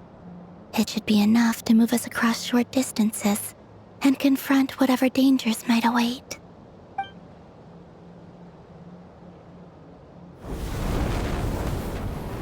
Mistress of the seven hues of ages past, great mother of the present, crimson-clad sovereign of the two realms, by fire severed, by fire renewed, I offer myself now and beseech your descent.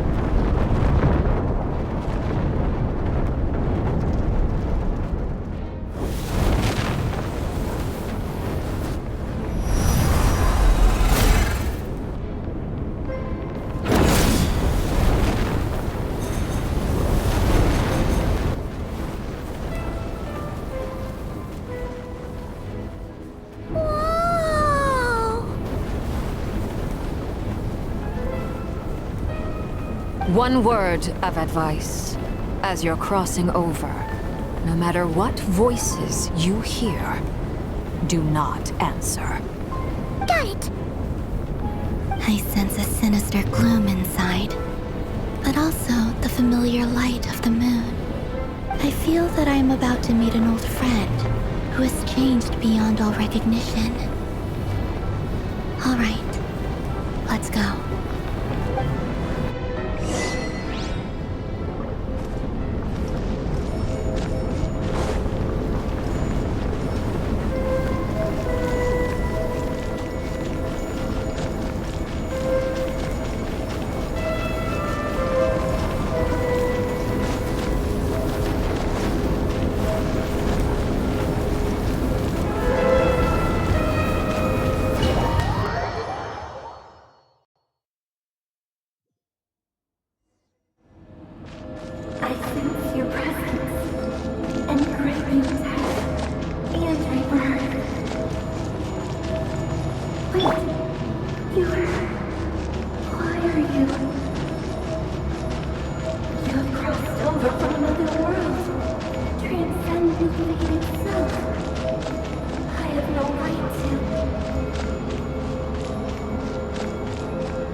What a tragic sight.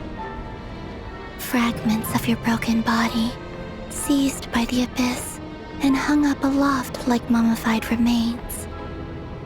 Iridescent moon. Was this truly what you wished for? Careful! There's something spooky about this place. Feels like something is lurking in the fog.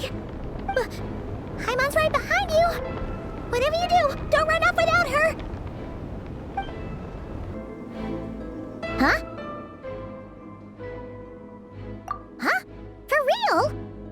That's way too high. There's no way we'll be able to reach it. No. I'm not sensing anything up there. It's coming from under the mountain. Let's see. Ah! There's some kind of weird shadow over the water. Wait, see that? Looks like a mechanism of some sort.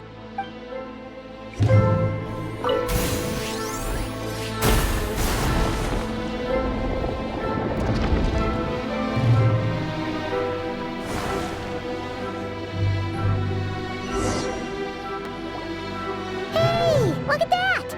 Now that the mechanism's running, the shadow in the water looks different. Do you think these mechanisms might be the key to unlocking the secret? Thalindis, we'll leave the rest of the research in your hands. We'll be heading back now. I hope this isn't ruining date night. Ugh. Mind your own business. Just leave me some snacks on the table. Thalindis? Is that Rear's girlfriend? How come we're hearing her voice here? Oh yeah. So, do you think she was studying this strange space all along? The abyss has made this space extremely unstable. Maybe that's why some of the things she said and did were preserved here. Like echoes. Or after images. Whenever I see this view, it takes me back to a poem from my childhood. Waning moon, oh lifeless damsel, weeping on the mountain crest, mourning still in wistful tone, her fragile soul now laid to rest. For me, of all people, to be here investigating the mysteries of the Crimson Moon space, is it a coincidence or something more?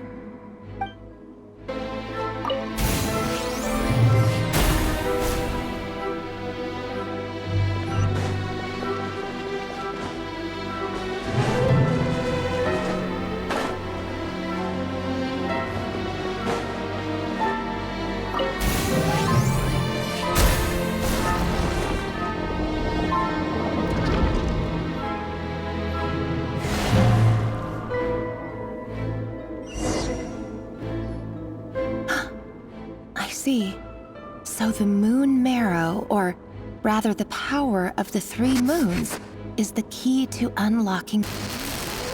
If it really does exist, then maybe this madness can finally be put to an end.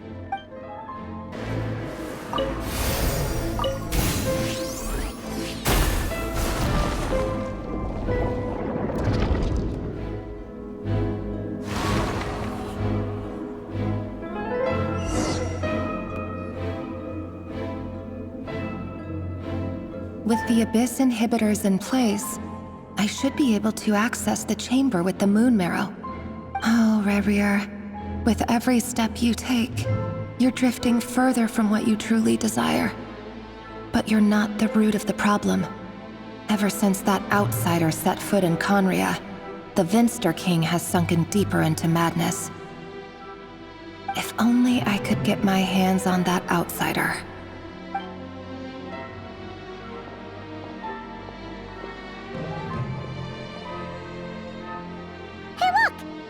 Reflection is back to normal. Thalindis' voice mentioned a chamber with the moon marrow. Do you think maybe it's hidden in the moon's reflection? It must be. For within it, I sense the fragile aura of a dying soul. Then there's no time to lose! Let's go!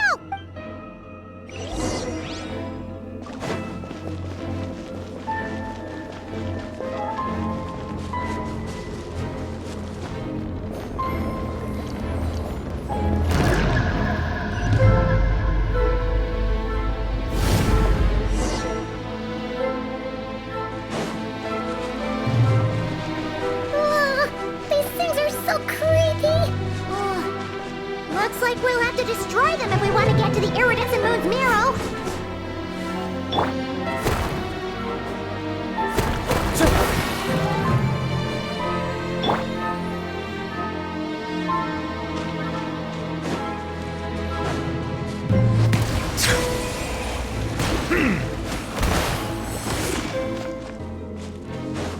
That must be the iridescent moon's mirror.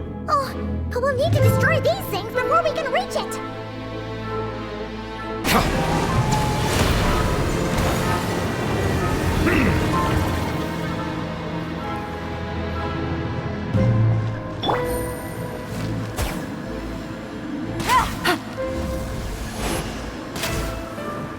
Hang in there! We're so close!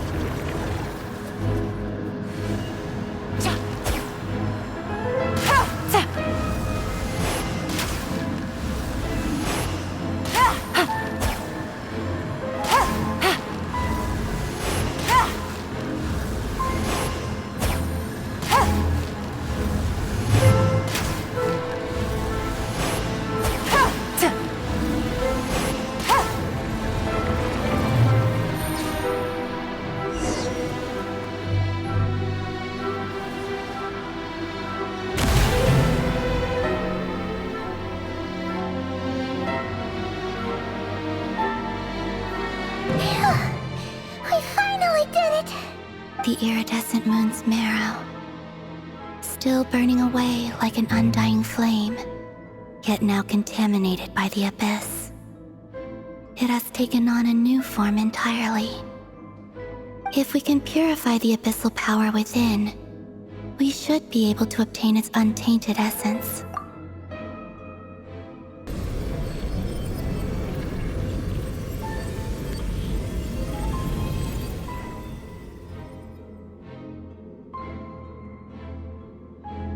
It's so cold.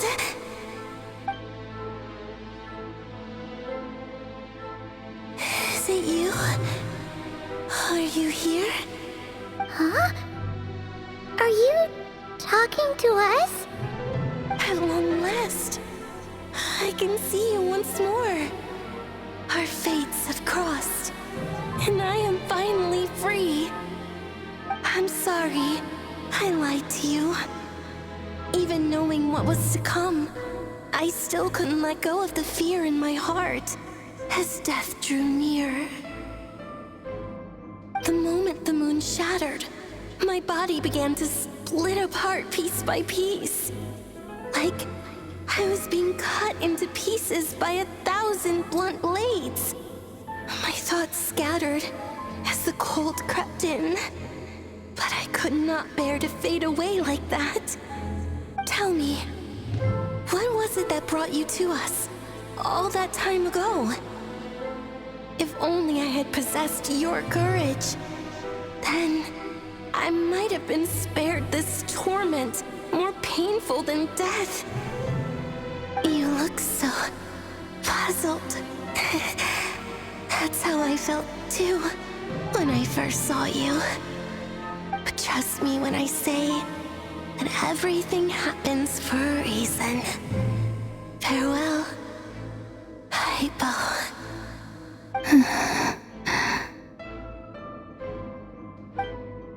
What was that all about? Was that the goddess of the iridescent moon? It sounded like she was speaking to a long-lost friend. But none of us have ever met her before, right? Perhaps. She took me for the goddess of the frost moon she once knew. For a fading soul like hers, our auras must be too similar to tell apart. But anyway, we've got the iridescent moon's marrow now. That should help you regain your strength, right? Alright, time to leave this place and meet back up with Arlecchino. Let's go!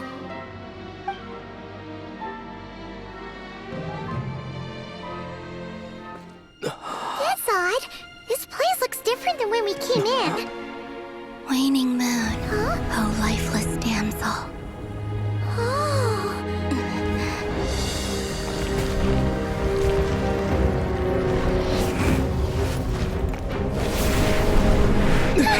Hurry! The place is collapsing!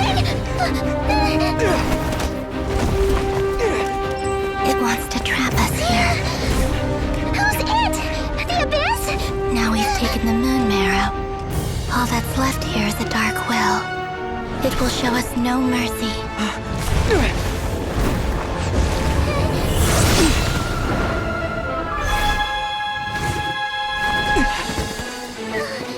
Give it back! The crimson moons! My marrow! My heart!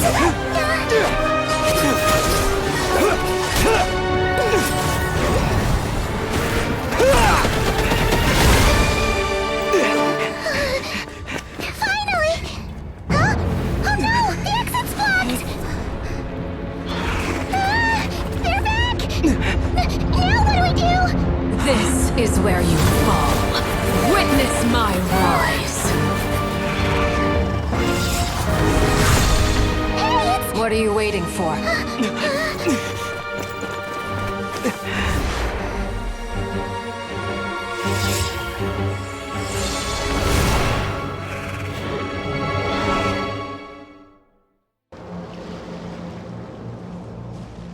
Oh, we made it!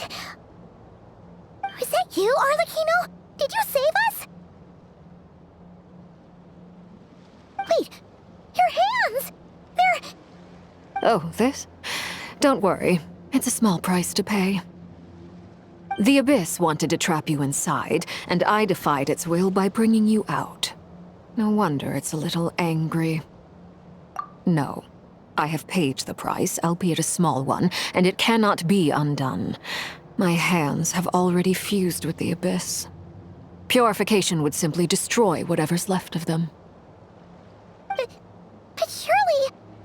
Oh, we're so sorry, Arlecchino. Paimon can't believe you'd make a sacrifice like this for us. As much as I'd like to call it a favor, the truth is I was simply holding up my end of the deal. Well, Columbina. Yes, you did your part.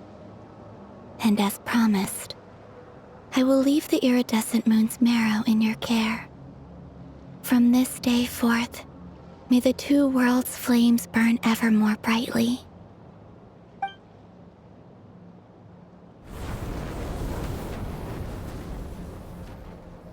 I'll take that as a blessing.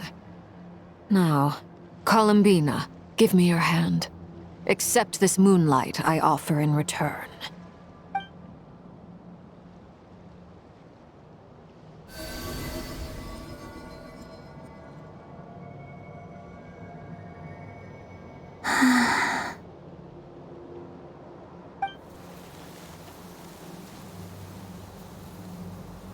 Feeling stronger?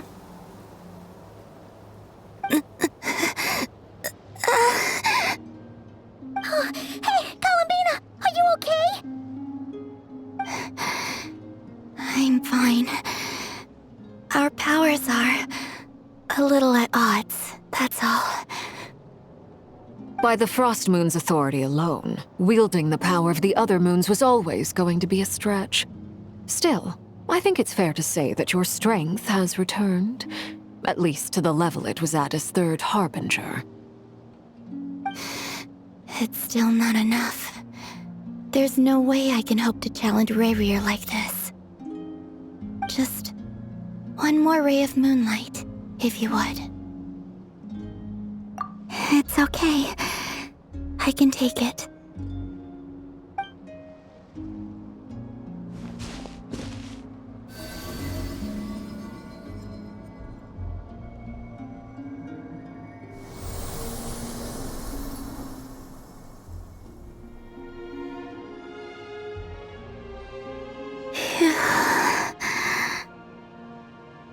How about now? Fighting fit? At the very least, I won't have to stay hidden like before. I want to see him gone from Not Cry. The Rayhir of Solnari and his wild hunt must be sent back where they belong. Well, it's good to have something to aim for. You certainly seem more alive now than you did earlier. When I first met you, you didn't strike me as a ray of moonlight.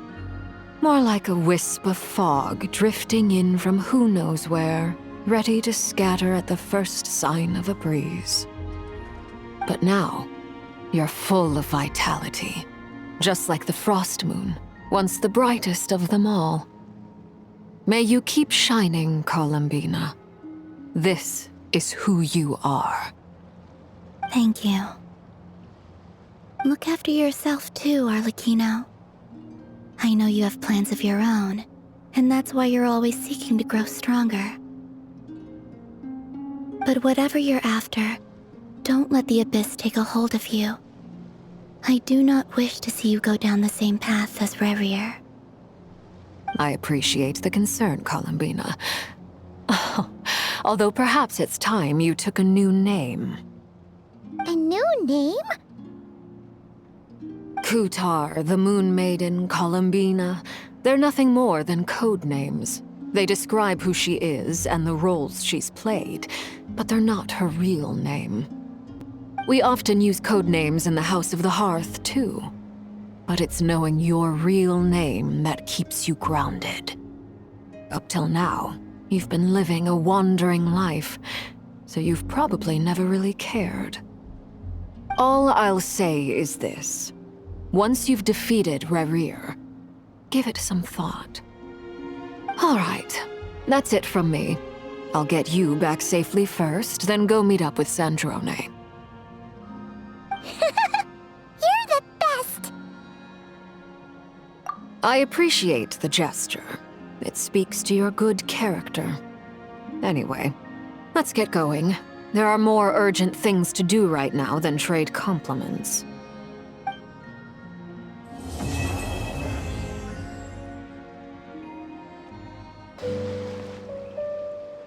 Oh, do you think the others are making good progress? Hope it's all going smoothly. Oh, hey look! They made it back as well!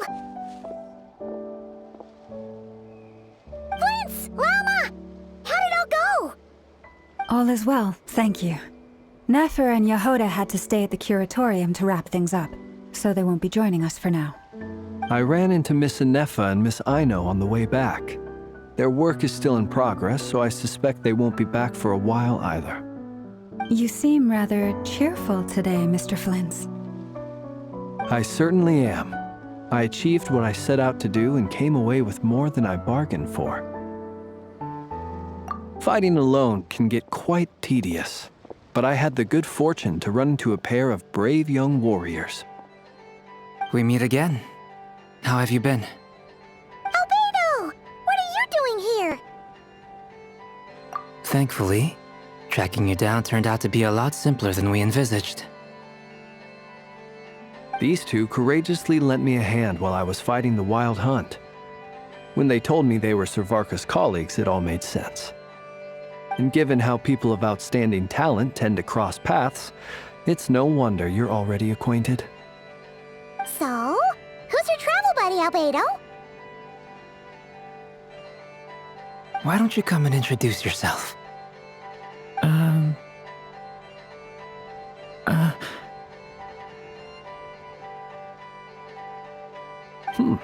A gentleman of few words, I see. And a rather stern countenance. I presumed you were acquainted with him. Is that not the case? It's nice to meet you.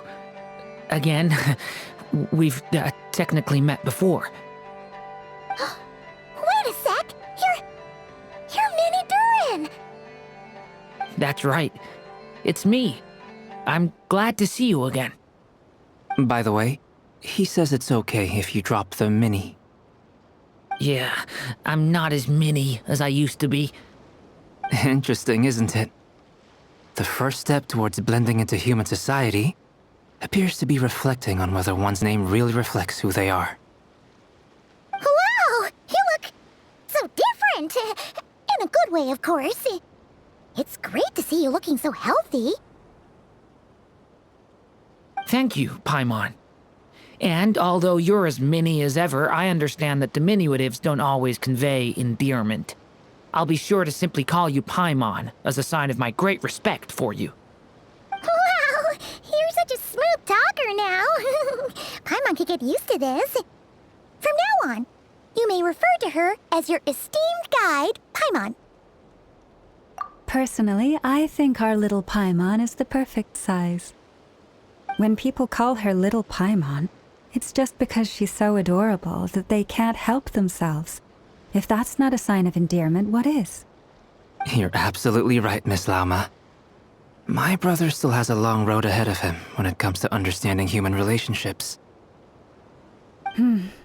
Anyway, speaking of long journeys, didn't Columbina, leave with you? How come she isn't back yet? She's been catching up with old friends. Wouldn't be surprised if she stopped for a cup of tea or 10 on the way back. Uh-oh.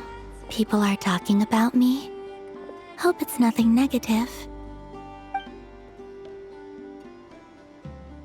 Judging from your expressions, I'm guessing it all went well? It's getting crowded here. I'll go grab some chairs. No need. This is a job for an alchemist. I'll whip some up momentarily. Thank you for your hospitality, ladies and gentlemen, but I was merely escorting my friends back. I'll be meeting Zandrone shortly, as we still have some things to discuss. It's been a pleasure, everyone. But this is where I'll say goodbye. We really appreciate your help. Oh, come on. Spare the formalities. I'm just glad I could help out some true friends. I understand. Well, bye for now, Harlequino. Oh, this place is hopping. It's probably a good thing one of us left. Otherwise, we might not fit all these people in. Are you saying we're about to run out of chairs? As a matter of fact, I am. Come on in and see for yourself.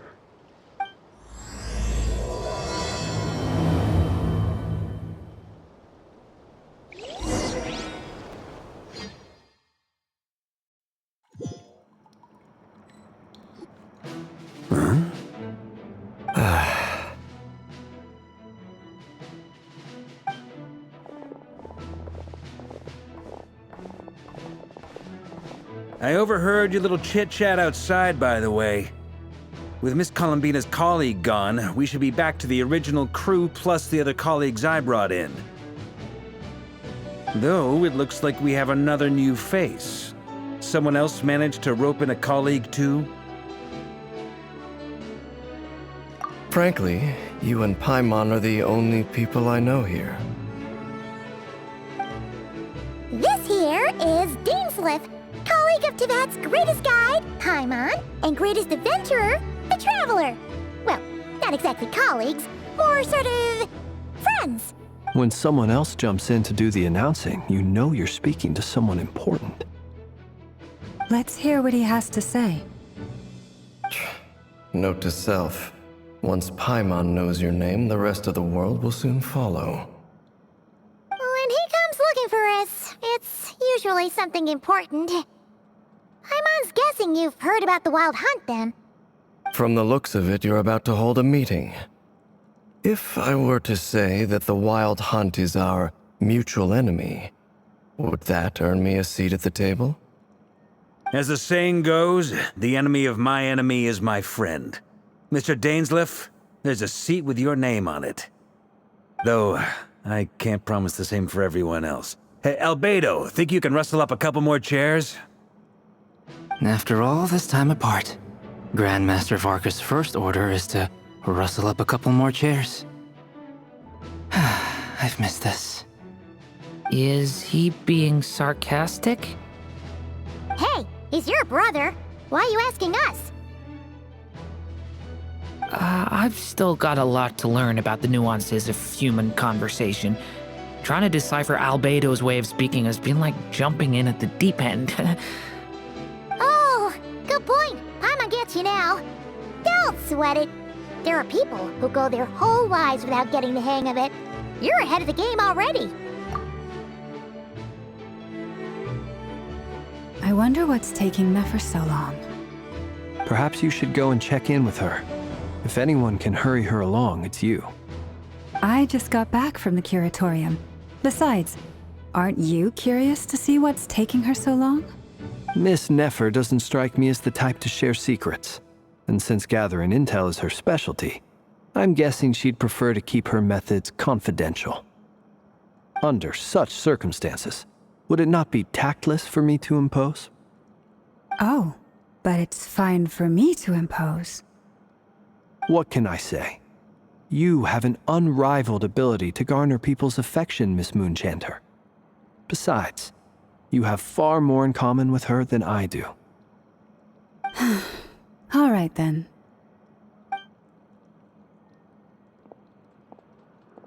Impressive. She barely fought back at all.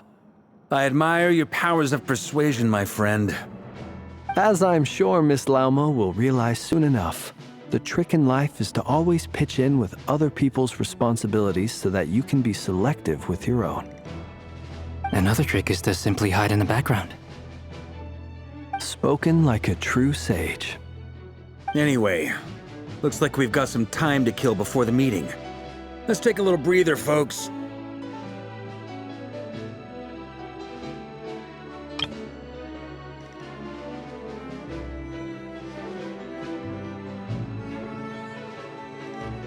And feel free to chat amongst yourselves. We'll get down to business once the other two arrive.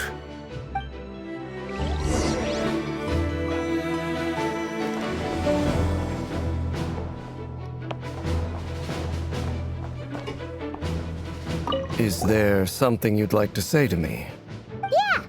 For starters, why'd you just show up here without even giving us a heads up? If you think back to our previous interactions, you may recall that that's hardly out of character for me. You do have a point there. Oh yeah! You'll need to find somewhere to stay the night too, right? Want to tag along with us?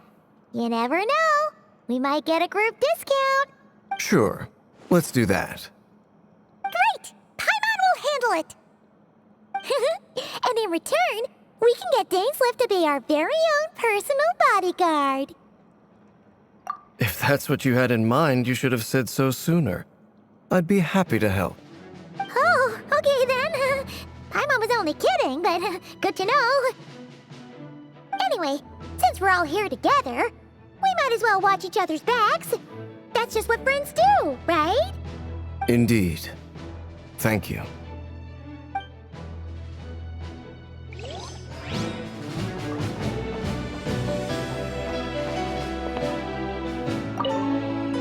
You're both awfully quiet.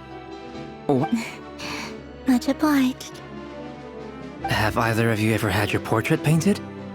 If not, I'd be glad to help.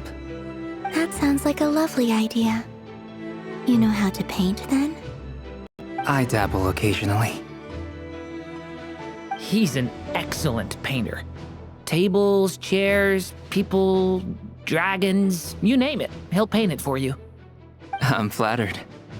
If I ever get the chance, I'd like to give it a try myself. I'll bear that in mind. Anyway, how about you, Durin? What sort of portrait would you prefer? Oh, I'd be fine with anything. Whatever style feels best to you. Very well. Then I'll play it by ear. You can replicate any style I want? I can try. If you show me a sample, I'll do my best to match it. Thank you. In that case, I'll dig up some reference material for you.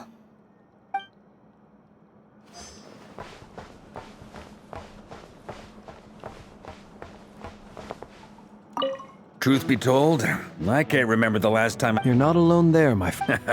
Itlua is a good. Come on.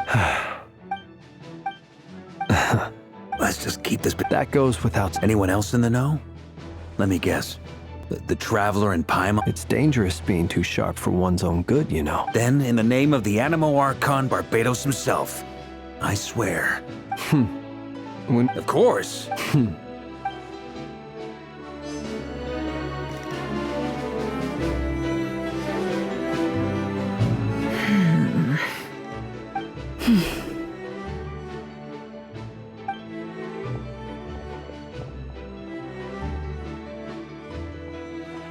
Ah, Miss Nefer, you made it after all. But what about Yehoda? I'm here to give you an update on how things are going on our end. Once this is over, I'll be heading straight back to continue my work. I left Yehoda back at the curatorium to watch over things while I'm gone. Huh. So much for just this once. Shh! Not so loud! We're on a roll here. What if she remembers and suddenly decides to back out? Did you say something, Mr. Varka?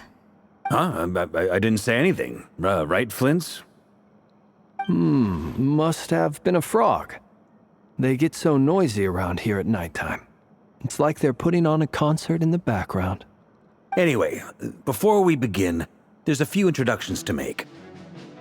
Let me start by saying that it's an honor to be speaking before so many distinguished colleagues and collaborators. First up, we have Miss Lauma. As Moon Chanter, she's the leader of the Frost Moon Scions, a local religious community in Nodcry. Then there's Miss Nefer, boss of the Curatorium of Secrets, an intel gatherer extraordinaire. Nefer is leading the investigation into Rerer's background, assisted by Yehoda and Lauma. From the little I've heard, they're making some great progress. Over here, we have Mr. Flintz, a Ratnik and guardian of the abandoned lighthouse. In our last operation, he courageously distracted the Wild Hunt to buy time for the rest of us. For those of you who've never met, this is Mr. Albedo, a renowned alchemist and captain of the Knights of Favonius investigation team. By his side is a new face for us all, myself included, Mr. Durin, who has come to lend his aid. Next up, we have the Moon Maiden and former Fatui Harbinger, Miss Columbina.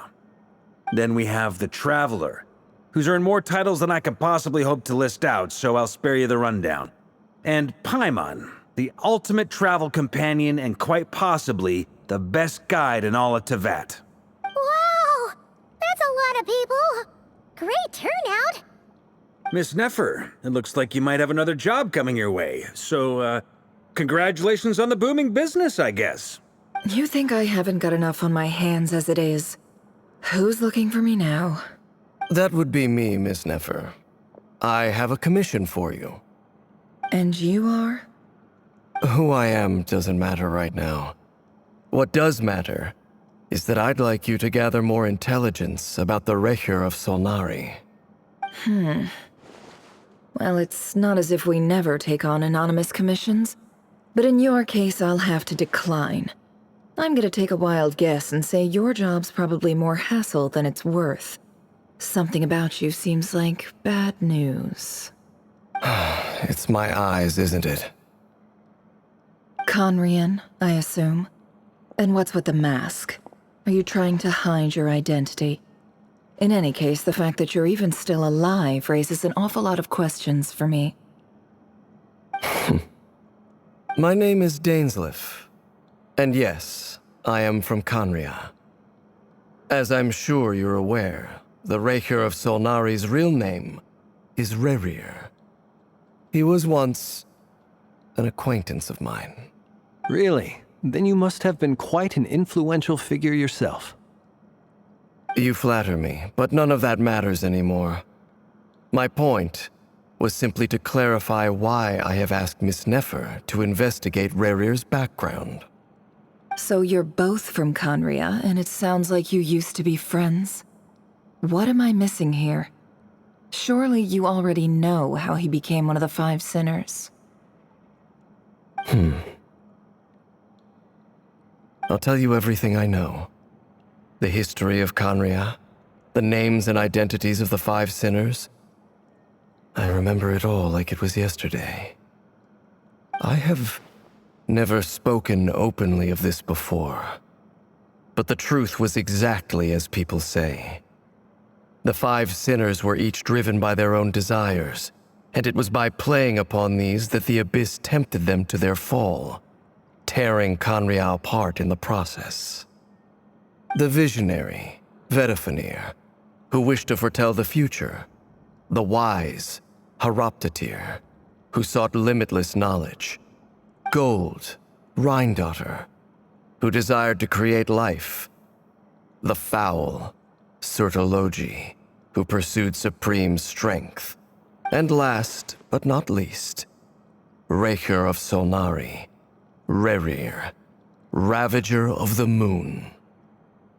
Of the five, Rerir is the only one who remains a mystery to me. He never harbored grand ambitions. So what changed in the space of a single night? How did he come to fall like the others? In other words, you're saying that his change came as a shock to you, and you have no idea what actually happened? That's right. You mentioned how the Abyss tempted them, which led to their fall. But what did that look like in practice? And what other context can you give me about the events of that time? The more detail you can give me, the better. Strangely, now that it comes to it, I hardly know where to begin. The fateful night took place during the era of the Eclipse Dynasty. One day, my elder brother, the visionary, Vedifenir, was summoned to the palace by the Vinster King, only for the king to gouge out his eyes and cast him into the dungeons. When I came to hear of this, my fury knew no bounds. I gathered together every ally I thought I had, and together, we set a night to storm the palace and free Ved. Centuries on, the memories of that night still haunt me like a never-ending nightmare. We broke through the palace gates, just like we had planned, each striking towards our separate targets. But then, I was betrayed.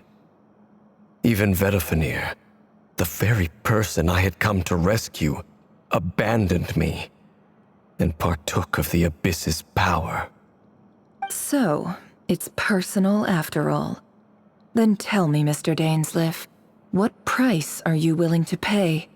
You, of all people, must know that nothing comes for free. I cannot say what price would be worthy of such a commission. But know this. Rerir was not always a madman. Believe it or not, there was a time when he was just an ordinary man, working for the Conrian Intelligence Service. Uncovering the truth of Rerir's past is the only way to unravel this mystery. But before you decide if you will accept my commission, I will tell you more about him. Enough, I hope, to help you plan your next move. Sounds pretty good to me. Feels like we just flagged down a random passerby, only to discover he's actually a master strategist who has a score to settle with our enemy. Can I borrow your halo? It could be useful in the lighthouse. Hey, enough with the wisecracks! Besides, isn't that lamp of yours bright enough already? Relax. It was meant to be a compliment. If that was a little over the top for your liking, I'll make sure to tone it down next time.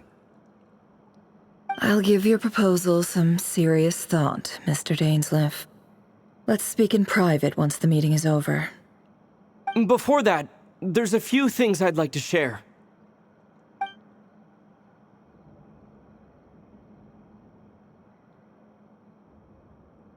Now that we've united the hearts of the three moons, your power should be greatly enhanced. But it seems like that hasn't happened yet.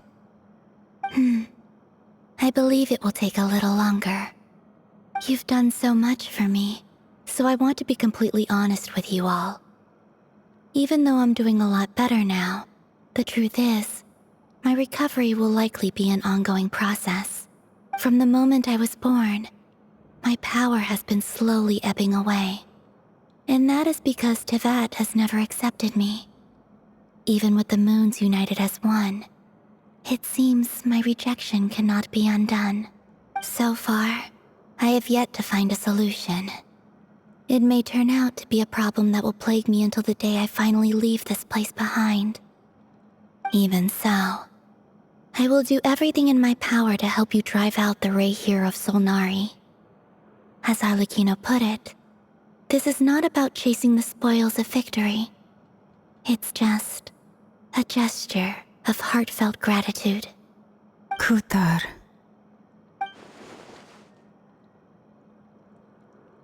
defeating the Rahier of Solnari will be no easy task. While my strength slowly recovers, we'll also need to gather more intel. Naturally. We should take all the help we can get if we hope to defeat him.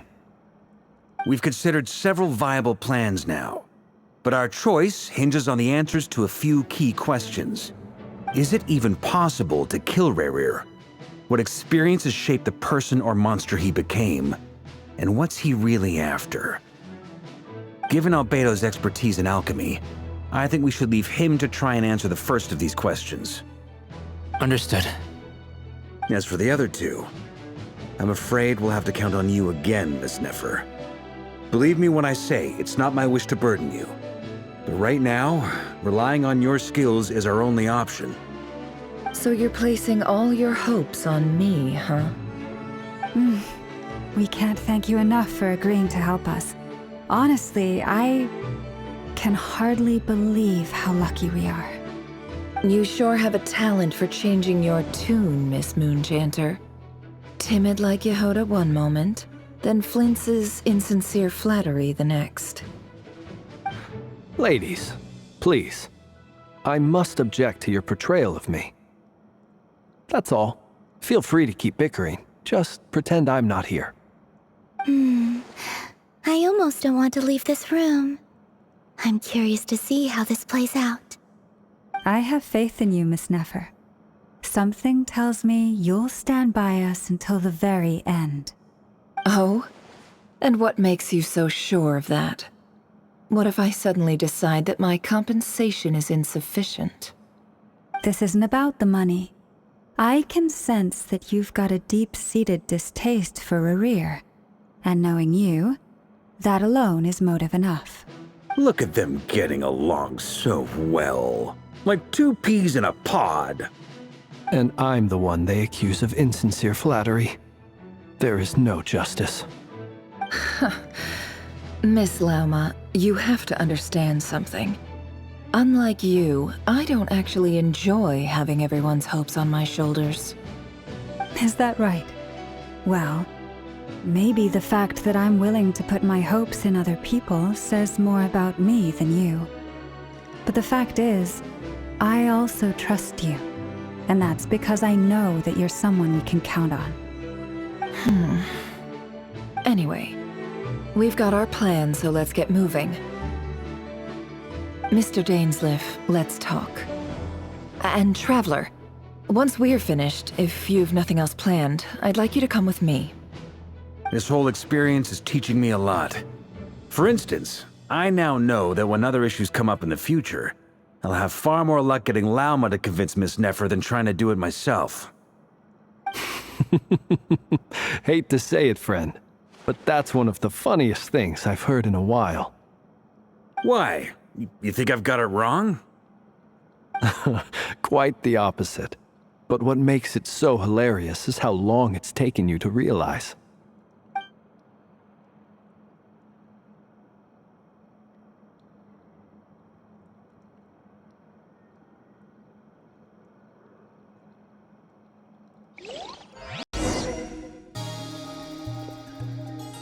Thank you for waiting. It's okay. We actually used the time to help Dainsleif get a room at the hotel. That's very considerate of you.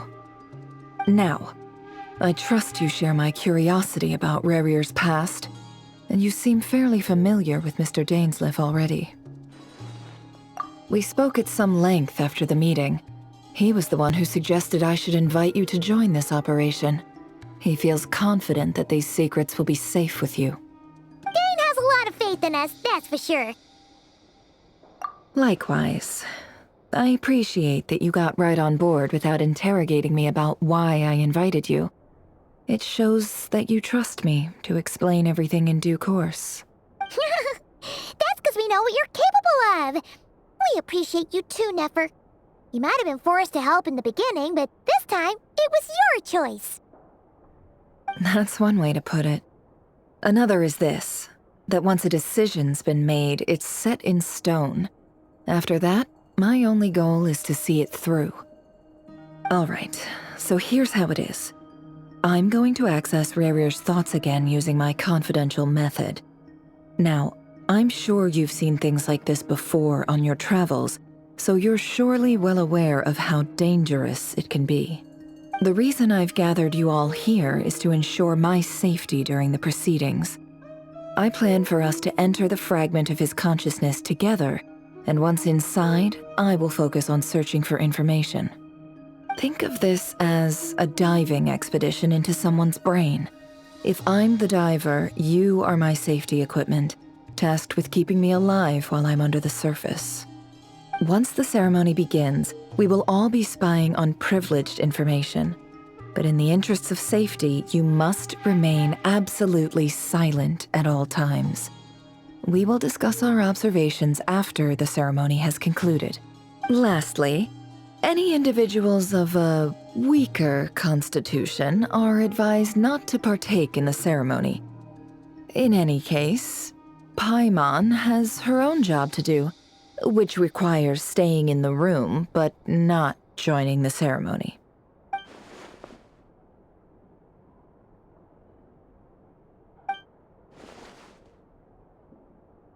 Well, good luck, everyone! Sounds like all Paimon can do is cross her fingers and root for you guys. There's a little more to it than that. I was being serious when I said you have a job to do. While the rest of us are inside Rarir's mind, it's imperative that we have a team member on the outside. In the event that something goes wrong, you will be our first responder. I don't anticipate any issues, but the extra level of safety will be greatly appreciated. I second that. This is a dangerous operation here, and you're our whole rescue team. That's pretty much the most important job in the crew. So, Paimon's like the lifeguard? Yeah, that makes sense. All right, got it. Good. Please, take a seat. We'll get started momentarily.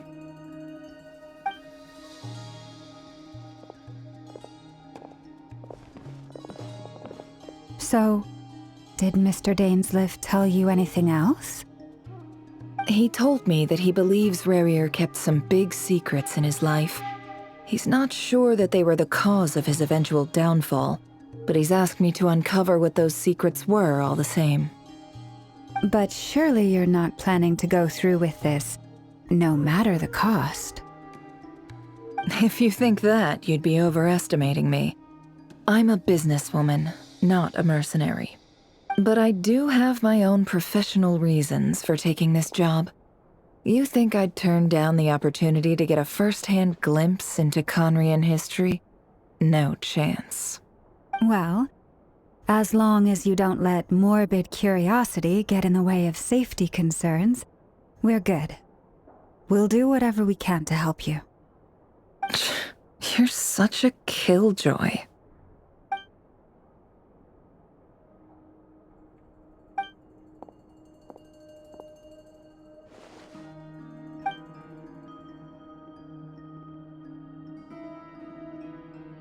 All right, I'm good to go. All set over here, too. Promise, Paimon, you'll be extra careful. All right. Let your whole body relax. We're about to begin. Close your eyes.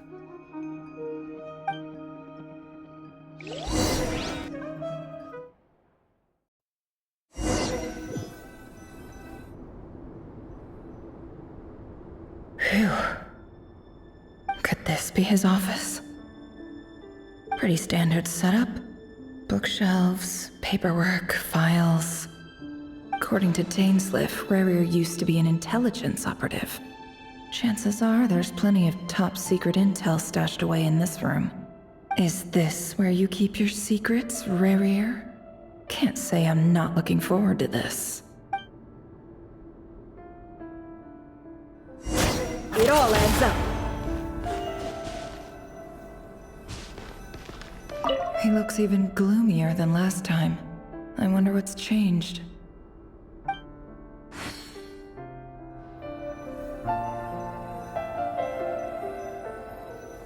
He looks even gloomier than last time.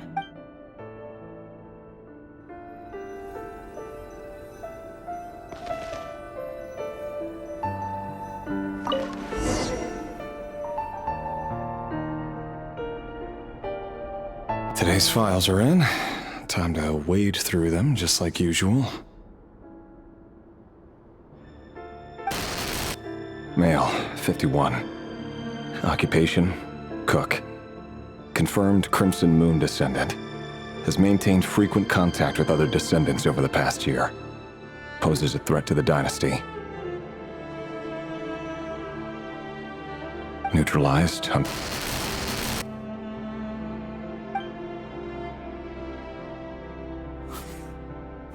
This one should be archived under purged targets.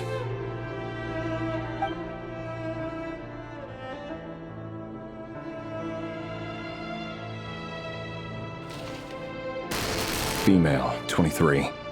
Occupation, office clerk. Confirmed Crimson neutralized. Another one for purged targets. Sounds like she was that other man's daughter. Never mind. What's it got to do with me?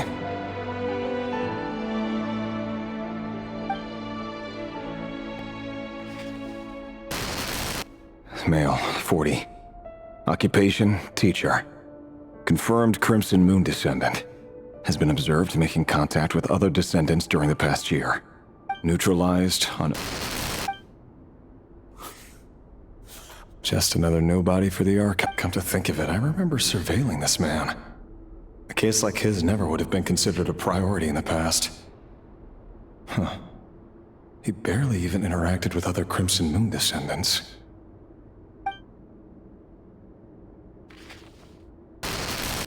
Female, 16.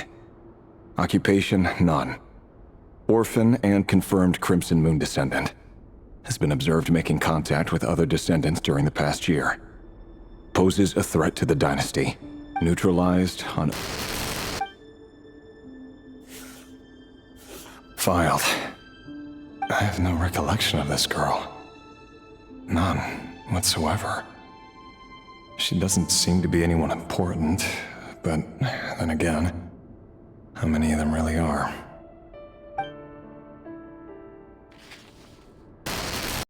Female, 13.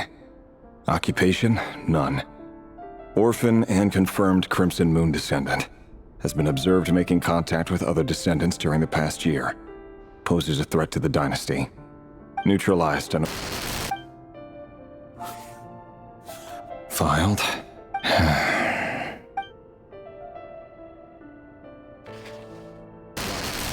Male, 11. Occupation, none. Orphan and confirmed Crimson Moon descendant. Has not been observed making any contact with other descendants during the past year. Poses a threat to the dynasty. Neutralized on...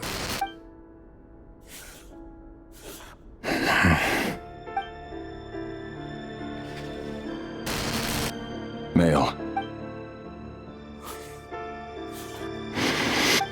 It's funny, isn't it? Your job is becoming both harder and easier at the same time, depending on how you look at it. Sooner or later, the Crimson Moon descendants will be completely wiped out. But as their numbers dwindle, they become harder and harder to track down. That's not how it is. Fortunately, however, most of the able-bodied adults have already been taken care of. The remaining weaklings will be increasingly easy to deal with. No! No. My job is to ensure the survival of the Eclipse Dynasty. And the only way to do that is by eliminating any and all potential threats. It's a perfectly legitimate line of work. Every single one of my colleagues can attest to my fairness. And if my friends were aware of the facts, I know they'd back me up too. Assuming, of course, that they were aware of all the facts. Mr. Vedifalnir, it's been quite some time since we last met. Rerir, I trust you're here because you have something important to discuss. Forgive me. I wasn't tuning out, it's just, I noticed you didn't even phrase that as a question. As if you knew I was coming. Tell me. Does someone in your position ever feel the need to ask questions at all? It is indeed within my power to foresee certain things. Things like your arrival. I was just thinking. It won't be long before I'll be inviting both you and Dane to my wedding. That isn't a lie, but nor is it a fact as such. It's a wish, isn't it? No fooling a prophet, is there?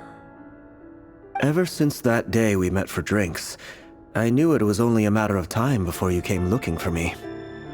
Does it feel good? Knowing how the future will unfold. I'm afraid the notions of good and bad fail to capture the complexity of what such a power entails. Once you've seen what will come to pass, it can be all too easy to succumb to fear and melancholy. Unless, of course, you learn to abandon these feelings. You fear my silence, and long to hear the words I left unspoken that day. That's right. You must have noticed my reluctance to broach the subject. And the reason is simple. Because the truth could never have lived up to your hopes. For both our sakes, such words are better left unsaid. The burden of prophecy was never meant for your shoulders. So who exactly do you deem worthy to hear your prophecies? None but our exalted king? Or rather, our king as he once was. You're closer to his majesty than I am. You must know better than anyone how much he's changed. You say that as though it is to my benefit. Yet precisely because of that, I dare not speak rashly. A king can turn out to be the most virtuous of rulers, or a tyrant more terrible than the most vicious of dragons. You are so wise and far-sighted, yet still you would have me live in fear of the unknown? You make a fair point. Especially given my silence alone was all it took to send you spiraling downwards. Very well then. Let me offer you some advice. And I say this not as a prophet or a visionary, but simply as the brother of your friend. For many reasons, there is very little chance of your marriage ending in happiness. If happiness is what you seek, you should find another fiancé.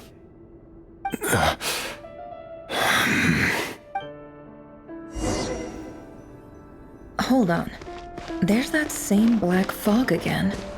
Could this memory belong to Thelindis? Guess I better... Wait. Hear me out. This time we finally got a clear look at his face and learned his true identity. His name is Rayrir, and he claims to be one of the king's guards. What did you say? A cruel irony, isn't it? The man you're set to marry leads a double life as a brutal executioner. Why are you telling me all of this now? Simple. It's because I want you to kill him. You are the only person he would never suspect. No, absolutely not. I would never dream of doing such a despicable thing. So you'll just stand by and watch him slaughter us to the last? Do not forget that the blood of the Crimson Moon flows in your veins too. The blood of the Crimson Moon? What does that matter now? The dynasty has long been dead and gone. You think that alone is reason enough for me to throw away everything I have? Why wouldn't it be? You two were once a child of the Crimson Moon, just like me. Don't tell me you've never felt so much as a flicker of fury for the way we were trampled into the dust. As long as you promise to abandon this pipe dream of restoring your dynasty, I can try to persuade him. Or have him persuade the Vinster King. Persuade the Vinster King?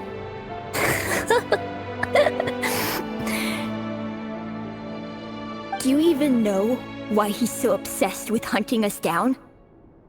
Why he keeps trying to force us to hand over our secrets?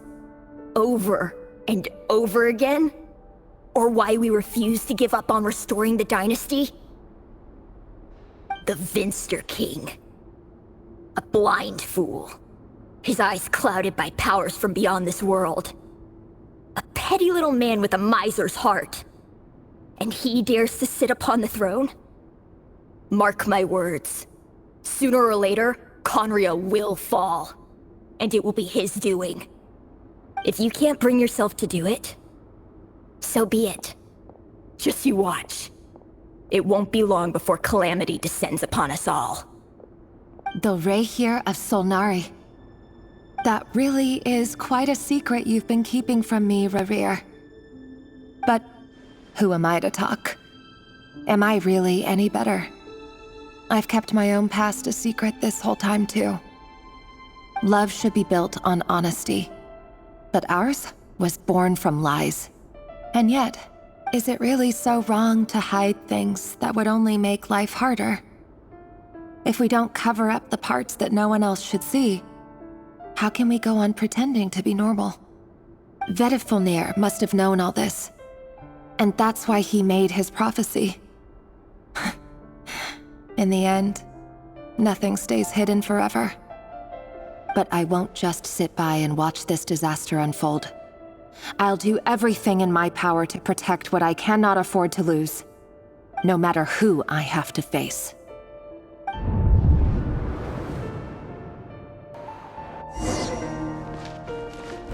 Huh? Was that Rerir who just walked past the window? Doesn't it give you the chills that he still takes the same road to work every day? As if nothing ever happened. Those people at the deli. Enough already. They're clearly pretty taken by their own disguises, so just smile and play along. Pull the rug from under beasts like that, and you'll risk having your throat torn out. Deli? Oh. They're talking about those people in the opposition. Right. I'd almost But surely you can see he's not the man he pretends to be! So many have died already, and they say that the king's madness grows with each passing day. We're not going to survive this, are we? But why does it have to be this way? Do we really deserve to die just because of the blood that runs through our veins? Felindis, are you even listening? Sorry, Freether. My mind was off wandering. I heard you, though. You're talking about what Rerir said. He's just following the king's orders. He's a secret agent, and it's his job to hunt down rebels and dissidents. By the time you first met him, he'd already taken lives. Maybe he was using you from the very beginning. No. Rerir has no idea I have anything to do with the Crimson Moon. My family are only distant relatives of the main lineage, and besides, my eyes are perfectly ordinary. Truth be told, apart from my teacher, pretty much no one knows I have any connection to any of it. It's been a long time since my family severed ties. But as Orlog said, who could possibly talk sense into that raving lunatic of a king? No one. I'll work something out. Trust me, I'm with you all. But for now, you need to keep yourselves hidden. Don't let anyone find you, anyone at all. Don't forget that Rerir is an Eclipse operative. You need to be extra careful when he's around. And when I am too. For now, don't come looking for me. And if anything happens to me, just act like we've never met. If even you can't escape this, what hope do the rest of us have? But after all this time together, surely he wouldn't lay a hand on you. I won't speak in his defense, nor can I give you a clear answer to that question. But I'll do everything I can to put an end to this. Here, hold on to this. If an opportunity to escape presents itself, take it. You'll be glad you took some spare change. You call that change? But what about you? I've got a job, and there's still money coming in. But you can't go anywhere right now. Please think about yourself for once. Another day, another round of assassination training. The training ground is just beyond this hidden passageway. When you kill a person, doesn't it bother you when you end up covered in their blood? Why would it? Aren't we all just walking blood bags?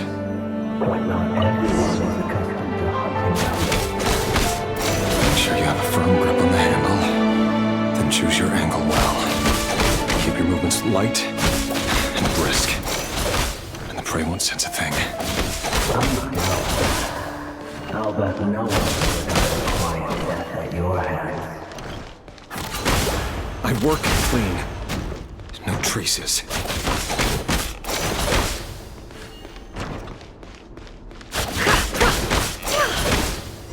That doesn't make it open and above board, though. The thing just happens to meet you right now. It doesn't. That won't happen. He's changed. And the shell of that power. He only had to take out a handful of it. The ones I've dealt with have always been guilty. And I've carried out my work flawlessly.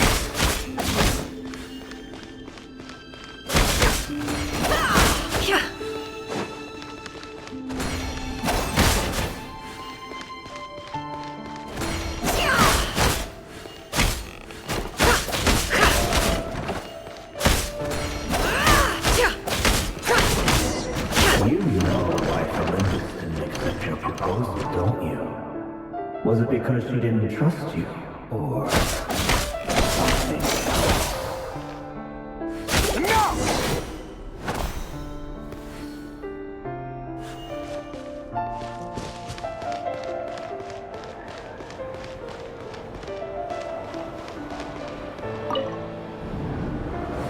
No! Delindis, do you still remember Orlog?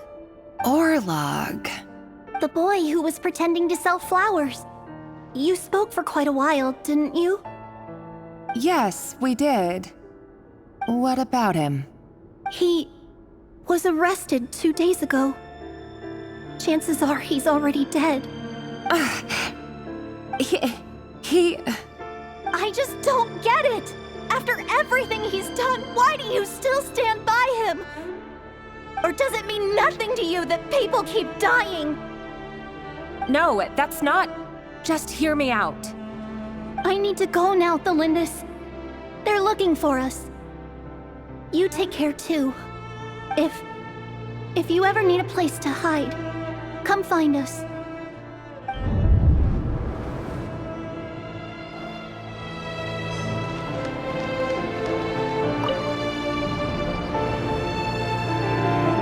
Author Delindis. Over the course of this week, the research object was subjected to interference for a total of 47 hours for experimental purposes. The results are as follows. All subjects of observation that were sent inside have now... The situation within is proving more problematic than anticipated. No progress whatsoever. What now? Won't you give me even a glimmer of hope? Things are getting worse by the day. I have to find a way or we'll all be in danger. But I... If all this research comes to nothing, what then? Sooner or later it'll be my neck on the line. But could he really bring himself to kill me? No. Surely he wouldn't have the heart.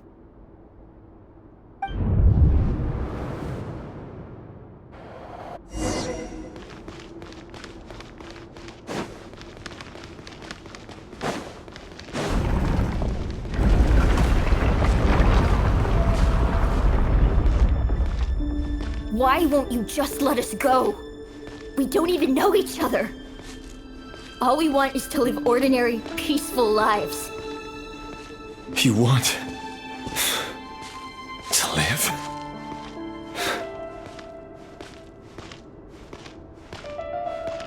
Yes. I just want to go on living. Is that really such an unforgivable crime?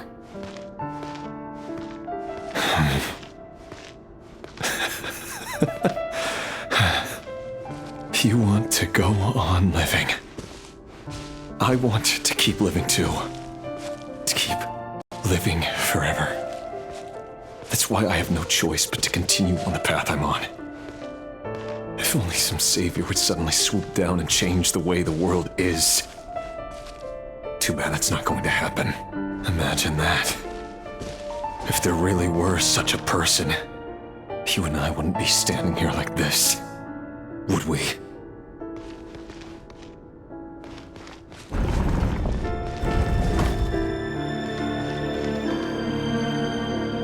Today's files are in. Time to wade through them just like usual. No, I don't get tired of it. It's my job. And not only am I lucky to have it, I'm good at it too.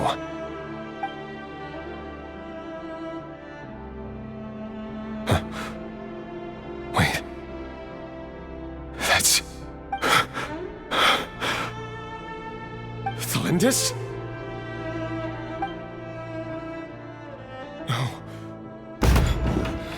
No. No! Why? But you bear no mark of the Crimson Moon. How could you possibly have anything to do with them? It cannot be! A diluted bloodline. Carefully concealed. I see it now. You've been living in the shadows just like me. What a fool I've been. Numbing myself with talk of justice. Even imagining my friends would back me up. But in the end, Irminsul. Finster King! How far are you going to take this? From the direct bloodline to secondary offshoots? And then what? Today it's the descendants of the Crimson Moon. Who will it be tomorrow? Will you not rest until everyone down here is dead? No. This cannot go on. This is where it ends.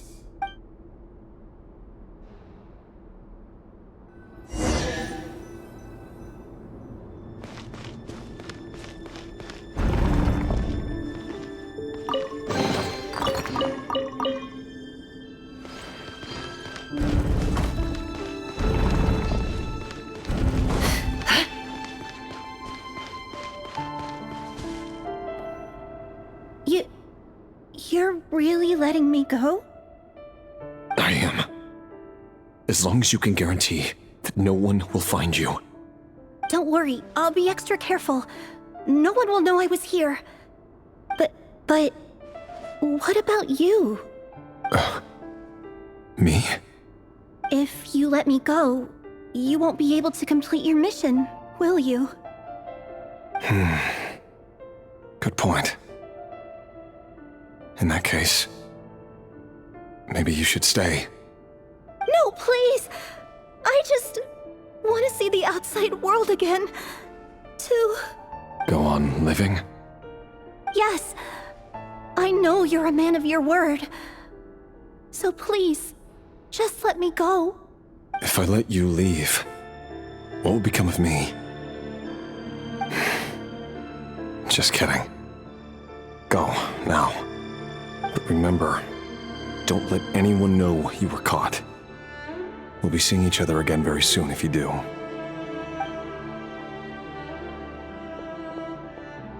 Even shadows in the dark must live by a code. But you can't save everyone. You've been whispering in my ear for days now, Vedifalnir. What are you trying to do? Break me down? I only say this because you long for an answer to your problems. Let her go, Rerir, or you risk losing everything. I will not abandon Thalindis. Then you'll need a little more vigilance and a lot more power. The world is changing, Rerir. Keep your eyes peeled for your moment of opportunity. That voice used to be so unclear. But now I know exactly whose it is. It's Vedifalnir. He won't tell me how to actually resolve any of this, but he keeps trying to manipulate me like a puppet. What's his game here? Tell me then. What will this moment of opportunity look like? And no answer. He's like a ghost. Always disturbing me when I'm on edge, but never answering when I need him most. So, the Eclipse Dynasty was purging, well, massacring the descendants of the Crimson Moon. And it seems like it was all connected to the Vinster King's research. The King's obsession with abyssal power left the future of Conria hanging in the balance. No wonder every aspect of Rarir's life was so unstable. And it looks like this Thelindis, Rarir's would-be fiancé, herself belonged to a sub-branch of the Crimson Moon Dynasty's descendants.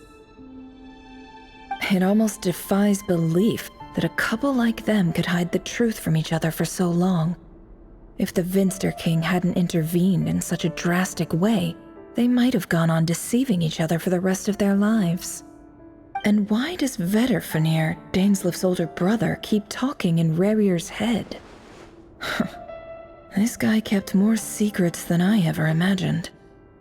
The human mind is like a vast desert of shifting sands. When you follow the flow of someone's memories, you only ever see the parts they're willing to let surface. Time for something a bit more creative. We've been inside Rarir's mind this whole time, building up a picture of his psyche. There's already enough clues on the board to start reading between the lines and mapping out the rest. Now, we can finally begin to put the pieces together. Sure, it'll only be a reconstruction, part simulation, part reasoning, but it's usually pretty accurate. Once we've built up a cognitive profile, we just need to cross-check the logic behind his actions. And then we'll be able to take a sneak peek at whatever it is that Rarir has really been hiding.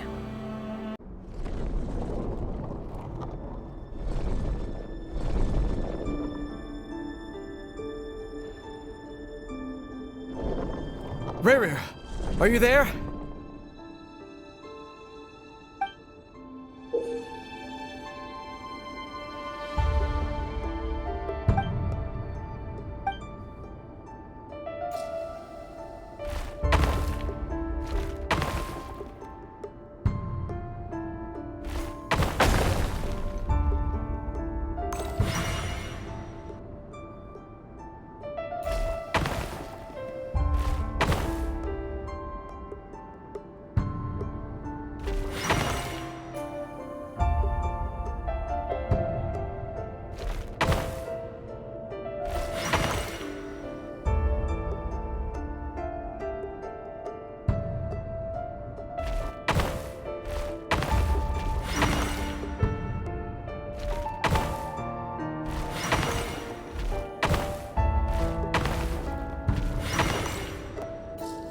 Hey, Rarir! Come out, it's urgent! Dane? What's wrong? Quick, come with me. I'll explain everything once we've met up with the others. Okay. I'll come. But the Lindis is still over at the Universitas. I'll need to leave her a note. All right then, but make it quick. I've never seen Dane so worked up before. Whatever this is, it must be big trouble.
Well, this is a nice change, meeting you all at this hour. When men and women of ambition can speak face to face in broad daylight, I say that's a big step forward for our dear Conria. Don't be ridiculous. We do not fear the day. Why would we seek refuge in the night? You might ask your blade that same question. I'm told it prefers the cover of darkness. The word on the street is that Sertologi only strikes when he has an unfair advantage. But that is patently false. I see you're missing an arm and a leg. Surely only a fair fight could explain that. If this is your way of offering me replacement limbs, believe me, I'll take them. Oh, we can certainly discuss that. With bioalchemy, anything is possible. Assuming I have your full support in my research. Lunatic. Roptatir, what brings you here? Why, Dainsleif, of course. He invited me. Please, cast aside your apprehensions, Miss Rhindaughter. Whatever the rumors may say, I am but a humble servant of the king, and I can assure you he affords me no greater convenience than he does you. Well, the Universitas Magistrorum won't stop fawning over you, so at least some of the rumors must be true. You're clearly doing well for yourself, so drop the humble servant act. It endears you to no one. You're president of the Universitas Magistrorum, the chief royal mage known as the Wise by royal appointment, and by far the most favored among the 4 pillars of Conria. Vice President Veit doesn't even try to hide his envy when he sees you. My success is the product of hard work and good luck.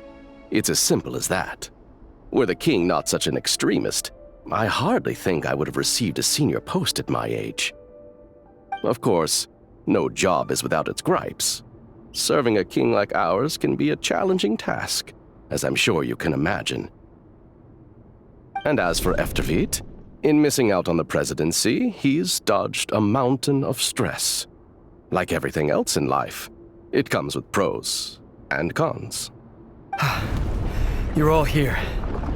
I apologize for the short notice, but it was an emergency.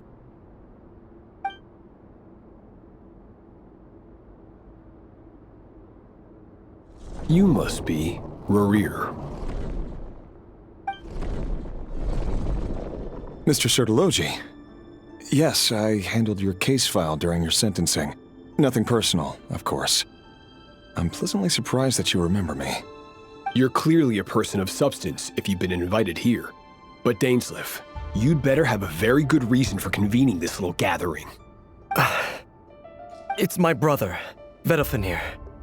After he spoke at the court this morning, the king was so infuriated by his words that he had him blinded in both eyes and thrown in prison. Vedalfenir in prison? Strange. I thought the king trusted him and Roptatir more than anyone else in the world. Does this mean the king's circle of trust just got even smaller? It has nothing to do with trust. It's about what the king wants, which is as clear as day to anyone paying attention. I simply appease him, because it's in the best interests of the Universitas Magistrorum. And also because you're slimy. Vedalfenir, perhaps less so. But still, a visionless visionary? It rather inclines me to think that qualifications are not what get you ahead in Conria. Do you honestly think this is an important discussion to be having right now? Dane, what are you planning to do? Rescue Vedalfenir, I assume. Correct. It will mean storming the palace by force. Tonight. I need all of you on my side. That's far too dangerous. And don't forget, Dainsleif, you're captain of the Royal Guard. You swore an oath to the throne. You've been planning this for a while, haven't you? I have no desire to commit treason. But whatever critique the king may have of Vedalfenir, disfiguring your most loyal subject for putting the best interests of his court and nation first, this is not the conduct of a wise ruler. My blade will force the king to see the error of his ways. So, Vedalfnir's prophecy enraged the king. I'm sure it wasn't what he wanted to hear, but if he won't take counsel even from the visionary, that is deeply troubling news. The extent of His Majesty's madness is now all too clear. The question is, how does a man like me get out of this situation unscathed? You have noble ambitions, Dane, but I'm afraid they don't do much for a guy like me. I'm not interested in saving the world. All I want is a letter of pardon. A letter of pardon? For whom? Thelindis? The chances of the Vinster King issuing a pardon for anyone connected to the Crimson Moon seem vanishingly slim.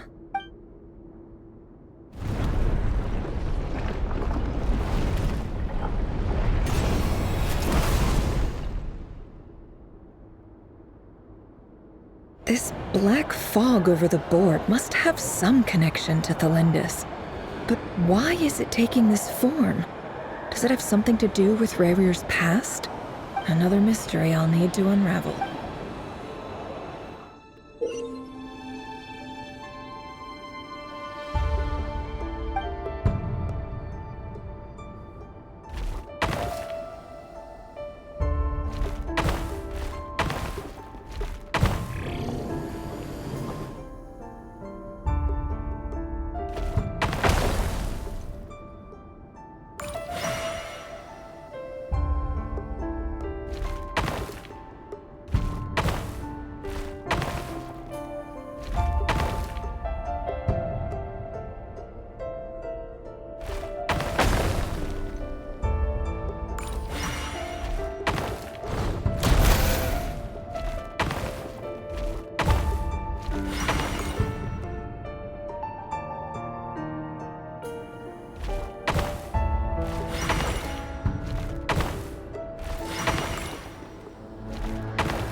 Author Thelindis.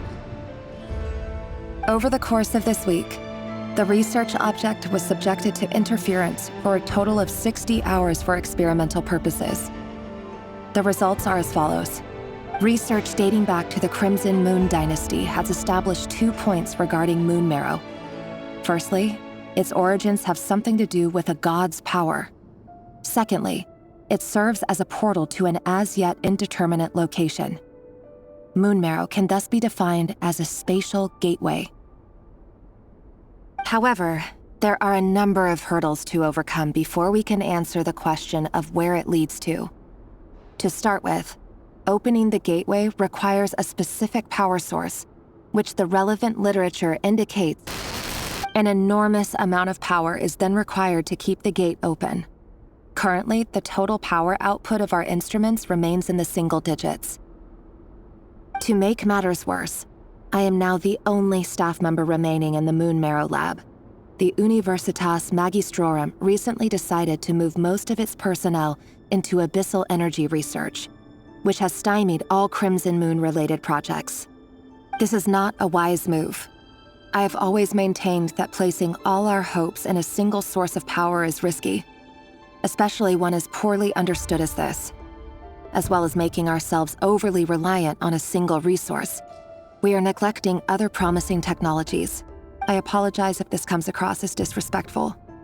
But as a Moon Marrow researcher, I desperately want to see the world beyond the gateway. If we really made it there one day, what would we find? And how would we go about taming the unknown? My imagination is endlessly fueled by questions such as these.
you? I heard you're gonna leave the city with your parents. The Lindis. Did you hear about what happened? I've heard nothing. Rerir got back very late last Friday, and he was acting a little unusual, but he slept pretty well, so I'm guessing whatever he did was a good deed. You never saw him, and I don't know what he did. And this conversation never happened. You understand? What if he finds out that you pried into his secrets? Don't be silly. I don't know what secrets he does or doesn't have. All I know is he's just a normal guy who happens to run some errands for the king. Are you scared of him? I don't know. The Rerir I know doesn't match the person you all describe. Logically, I should be scared of him. And yet, I don't want to lose him. But enough about that. You should get going, and be careful with the package I gave you. Keep it secret. Keep it safe. What's in it? A piece of the moon. All you need to know is that as long as you keep it safe, then in the future, everyone will be able to see a red moon. A red moon? You mean our moon? That's right. Our moon. Promise me you'll look after it. I promise, the Lindis. The Crimson Moon bloodline will never die out. Its light, the color of blood, will become like a fire that flows in our veins, no matter how long it takes.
Hurry, everyone, and stick to the plan. Sir Dainsleif, what are you? Is this treason? You know what happens to those who betray the throne. Please, don't do this! It is the king himself who has betrayed the throne. He has betrayed all of Conria. If you have any love left for justice in your heart, you should join me. It's showtime. Dane and his group will handle the troops in the palace. Then Hraptatir and Rhindaughter will disarm the security measures. My job is to enter the prison and rescue Vedifalnir. Stay safe. Wish me luck. Look after my brother. Draw your blade. It is time for justice to prevail.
This place is filthy. And the smell is abominable. Clearly, the king doesn't allow his prisoners a single shred of dignity. This is dire. Found you. Hello, Mr. Vedafel. It's you. Surprised? Oh, wait. I guess surprise isn't an emotion that prophets feel very often. I certainly felt some surprise in the moment when I was blinded. Surprise at the king's sheer ignorance. Surprise at just how unfairly this world responds to words of earnest remonstration. I'm curious. What did you prophesize this time? It wasn't a prophecy. It was a word of warning. Someone had to say it. The king has forsaken all reason in pursuit of his obsessions. I simply told him that if he continues on this path, Khaenri'ah will surely fall. But he didn't listen. Worse still, he stabbed you in both eyes and locked you away. Dane asked for my help. The court is in complete chaos now, but I'm sure you predicted that. Everything is transpiring as I foresaw, yet I am powerless to change it. Fate is an immutable force. I can but lament as the inevitable unfolds. I do wonder whether giving a man the power to see the future does nothing more for him than slowly crush his spirit. Forgive my curtness, Vedafel, but the king did not suddenly turn on you today. His suspicions have been brewing for a long time. You can't have wisdom beyond the reach of your fellow man without attracting his fear and suspicion. There are things the king does not want to see. So, he doesn't want you having visions of them either. He blinded you because he thought this would make the visions stop. He wasn't entirely wrong. I did indeed lose my power to see the future. Right up until... Until what? Just now. I believe I saw something new. Well, tonight could go a lot of different ways. 5 of us banded together to storm the palace, also we could rescue you. This will go down as the most tumultuous day in Khaenri'ah history. I sense hatred in you, but also hope. A desperate hope that with the tyrant deposed, that will be the end of the story. But this is not the end. It is the beginning of a new chapter, in a whole new story. There are many men of honor and courage in this world, Rerir. But you are not one of them. You're not here for justice, are you? You're here for yourself. Is that a dagger? Interesting. Why not the polearm? It was always your weapon of choice. With your abilities, I don't doubt that you were able to recover some of your sight. But I also doubt that you want to make an enemy of me right now. Of course not. We're on the same side, aren't we? We could be. But I need you to be honest with me, Vedafel. At this point, you're my only hope for the future. You mean your future? With your beloved, Felindis? Yes. And I know there are bigger things at stake here. A dynasty, a nation, maybe the entire world. But forgive me, I care first and foremost about myself. I can't abandon the one I love to save myself. I just can't do it. But you see a broader picture of the future than I. You see the solutions to the biggest problems of our age. So tell me, what is my solution? What's the answer? In matters of fate, answers are either right or wrong. What will be and what will not. Maybe you are willing to pay a certain price in the pursuit of happiness, but unfortunately, fate does not negotiate. That is the cruelest thing about fate. It is unmoved by your sacrifices. That can't be true. I know it's your voice that I keep hearing in my head, urging me to see how the world is changing, to seek more power, so I can protect the things I love. You show me disaster, but you won't show me how to avoid it? Why? Why are you doing all this? My voice? In your head?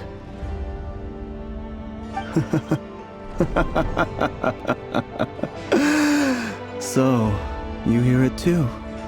The voice that steals your mind, gains your trust, and drives you crazy. It turns out that we are not so different, you and I. Vedifilnir just broke into the strangest smile I've ever seen in my life, as if he'd discovered some monumental secret. But then he suddenly switched to looking extremely weary. Very well then. My advice to you is as follows. You must persevere. Whatever trials and tribulations you may face, be steadfast in the belief that they are your path to the future. For as long as you live, your story with Thelindis shall not come to an end. That is the only chance you have of fighting back against fate. It is up to you whether you believe my words. Regardless, that is all I will say on the matter. I have no right to intervene any further. I will hold you to your word. Thank you for setting me free. In return, I will tell you one more thing that you cannot afford to ignore. Just then, a strange wave of energy rippled through the city. We had no idea what it could mean. If I were you, I would head to the Universitas Magistrorum. The Universitas? Oh no! I'm sure we'll be seeing each other again very soon, Rerir. Whatever Vedifilnir said, I didn't catch it. I didn't even help him out of the prison. There was no time to lose. The Universitas. That reminds me of a rumor I once heard. Allegedly, the king installed secret mechanisms in the palace and around the city. No one knows where they are or what kind of power they hold. But if they were ever going to activate, it would probably be on a night like tonight. Help! Help! Hold on! Don't let them anywhere near you! Save me! I can't! Ah! That sounded like an explosion. So, the rumor is true? The king really went through with it. What other means does the king have at his disposal? They must run on power from the Abyss. And given it's a major center of Abyss research, anyone over at the Universitas will be in grave danger. I have to hurry!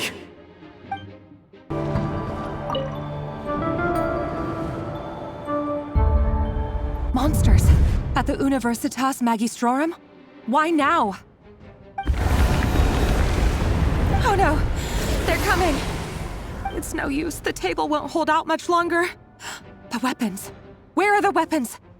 Of course. All the lab equipment was upgraded after the inspection last week, but the new weapons haven't been allocated yet. I'm done for. Is anyone there? Ah! Stay back! Please stay back! Please!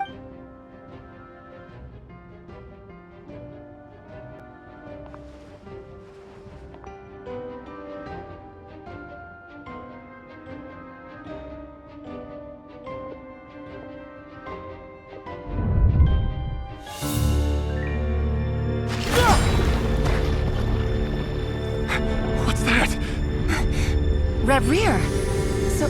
So the rumors about your work are true. What? No! Listen, something happened at the palace tonight. We have to leave! You don't need to lie to me anymore. What do you mean? I know why you're worried, and I will respect the decision you've made. But it's okay, because I found a solution.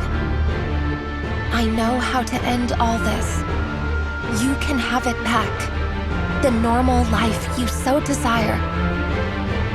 But until then, I'm afraid our wedding will have to wait.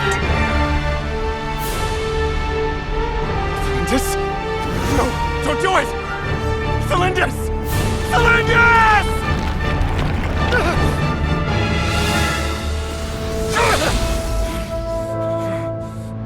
I told you, Rerir. Let You will find someone better. No! No, I won't do it! I have to save her! By what means exactly? A lowly pawn.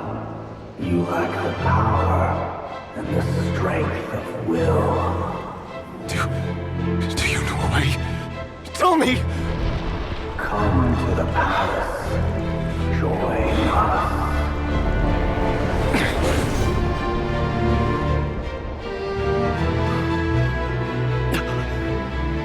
Rerir, thank goodness we... Step forth and take your share. You made it. Not you too.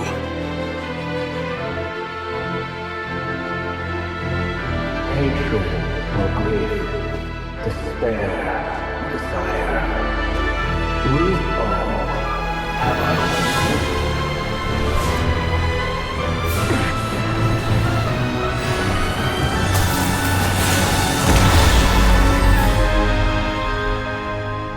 Rerir. Rerir. Lindis? Were you daydreaming?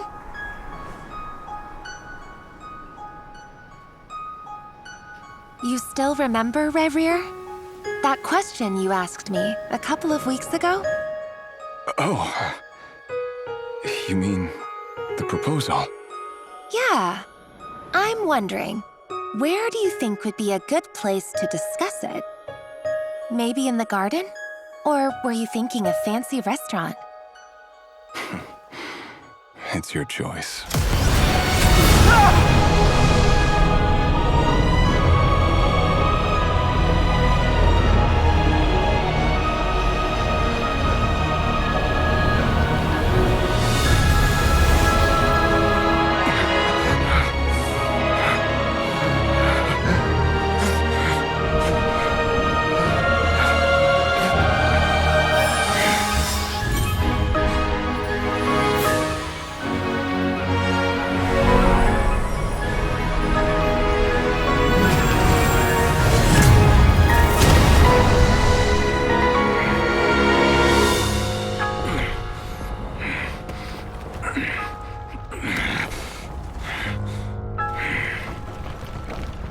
I will find you. And then... you can give me your answer.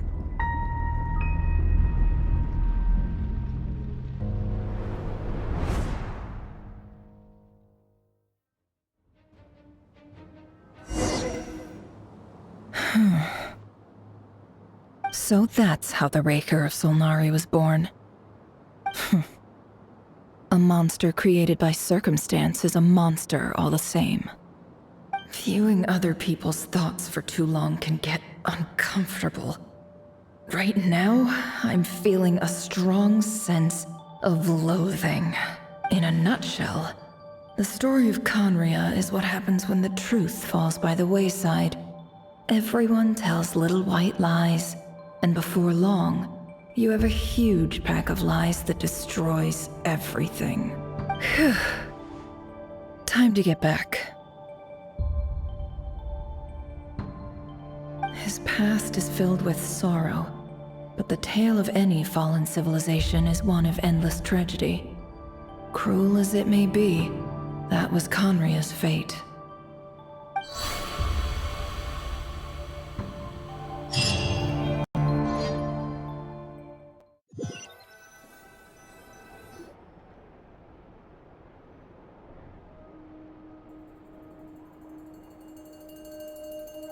Everyone, I'm back. Can I get a standing ovation? Never! How are you holding up? Feeling okay? She's fine. Boss is a pro. Yes, I'm fine. You will have seen the events of Rerir's life through my thoughts. It's now clear that he is just a regular nobody, driven by personal tragedy, as he said himself. I mostly agree.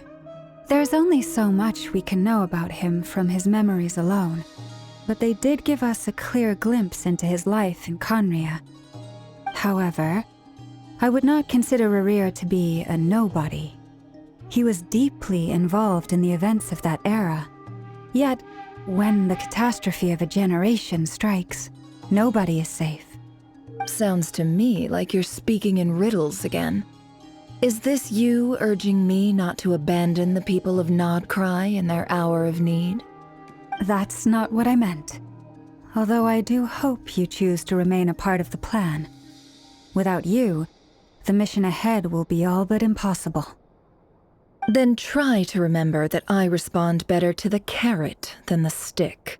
And I don't appreciate being bossed around. Now, as for you, Missy, you were excellent.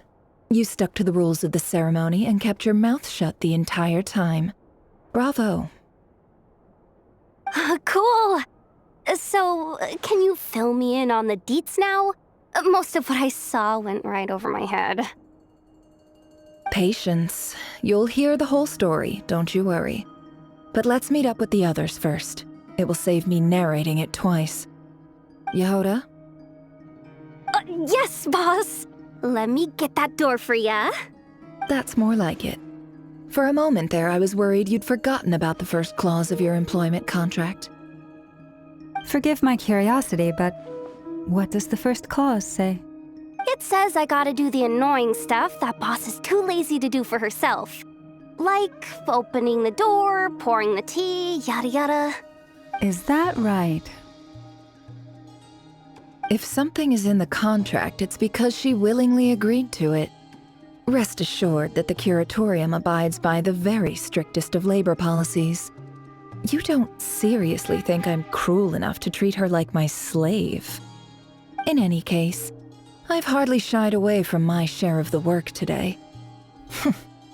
Hope I don't catch Flintz and Varka lounging about in their chairs, enjoying a leisurely cup of tea. There's nothing I dislike more than other people enjoying themselves while I'm hard at work.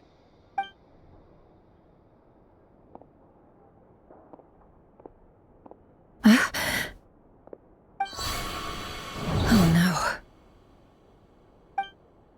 no. Sorry to disturb you, but we seem to have run into some trouble. Evidently so. Don't worry, I'm not about to leave you to fend for yourselves. I'm not that kind of boss. And it would go against the Curatorium's labor policy. I'm sorry? What did you hear me say? I wasn't talking about labor policy. Wait. How long have I been standing here? Not long. You just appeared by the door a moment ago.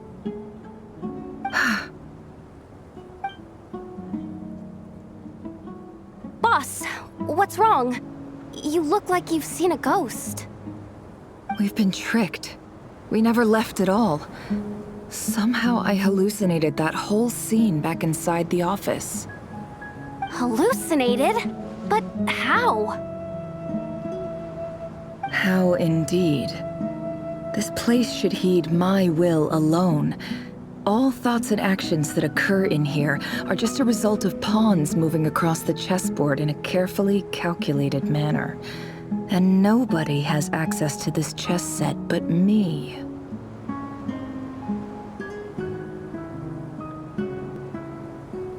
So you control everything in here? More or less. But yes, it's a special technique of mine. Has anything like this ever happened before? Only once. It was the first time I used the chess set. Is there any similarity between what happened then and what's happening now? I suppose my thoughts are a little turbulent, which was also the case my first time. Is there anything I can do to help? The first clause of your contract clearly states that I only need your help with things that I'm too lazy to do myself. Meaning, you're not feeling lazy right now? Meaning, this is not something Yehoda can help with. The chess set is a personal treasure that I alone understand. I must be the one to find our way out of here. Boss, it's fine. Really. Let me do something useful. Oh, listen to you. Whatever would I do without you, Yehuda? What? Really? Yes, really. Where would I ever find another employee as obedient and servile as you? God forbid anything ever happens to you. Oh, okay. Well, anyway, I was thinking of fetching some water. There's gotta be a source around here somewhere. I suggest everyone finds someplace comfortable to take a rest. We gotta conserve our energy. Even though all this chess malarkey doesn't exist in a physical sense, mentally speaking, it's all real. And so is our tiredness and fatigue. You don't want to dismiss mental fatigue. Just because it isn't physical doesn't mean it's any less serious. But anyway, I got your backs, so don't worry about a thing. Don't I have the best employees? Jealous much? If we can find a suitable time, I'd love to borrow Yehuda for a day to help out at the Frost Moon Scions. Would you be amenable to that, Boss Nefer? Oh, Lama. Have I ever told you just how pretty you are? Beauty runs from the tips of your antlers to the depths of your imagination. Time to rally, everyone. Follow me. As we continue our journey, the same rules will apply. That means stay focused and no talking no matter what we encounter. And don't disturb the chess pieces. You have my word that I will get us all out of here.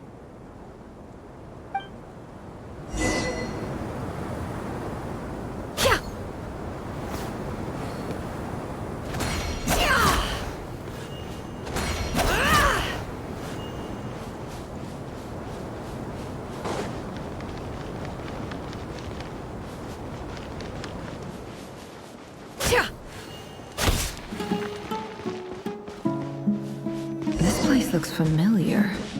That's not a good sign. I wasn't expecting visitors at this hour. Wait, is that? Oh, it's him. There you are. Sinue's been looking for you all day. I think he has some news for you. Oh yeah? What were you doing just now, Uncle Retinue? Hiding away some more loose change? I know I saw some Mora. What do you mean loose change? Oh, come on, I'm too old for this. Just pretend you saw nothing.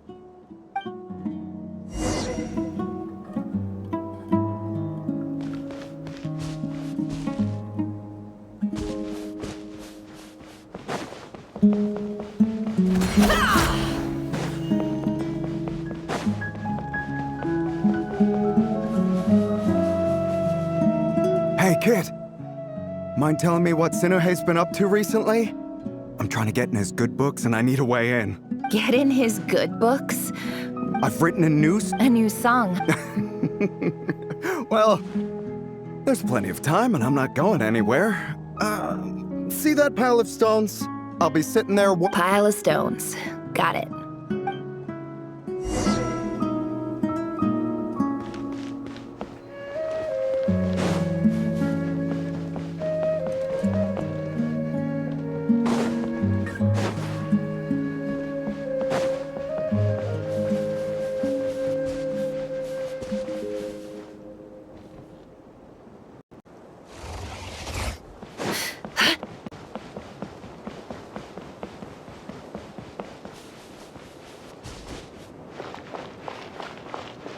Hi, Dad. Uncle Retinue said you were looking for me. Ah, there's my little princess. If you'd gotten back just a little sooner, you could have shared the spoils of war with me. Spoils of war? Who were you fighting against, Dad? It was just a figure of speech. The aftermath of a sandstorm is no time to be waging war. I was talking about our war against thirst. I went out to fix our water supply problem, and now I'm back. Which means... We have a well again! That's right. I found a new one and brought back as much water as I could carry. It should last us for a good while. If it wasn't for these blasted sandstorms, our wells wouldn't be caving in. You wouldn't be spending all your time out searching for new water sources. As the chief of our tribe, I'm supposed to be leading us out of hardship and poverty, onto better things. You know how prosperous our ancestors were. I've told you all the stories. And look at us now, squeezed into these hovels. No one would choose this, if it wasn't for the endless wars over the years. But things are looking up. I started working with some folks from the academia a few months back. They gave me some contacts in return for my assistance in the desert. So you're the Academia's helper now? Special ambassador, they call it. Think of it as a partnership. It's nothing bad, okay? We've been isolated here in the desert for too long. Seeking opportunities elsewhere is the best thing for us, and the fastest way to progress. So, do you get anything good out of being a special ambassador? Of course. My luck's improving all the time. One day, I swear I'm gonna lead us out of this place. We'll find somewhere new. Somewhere better.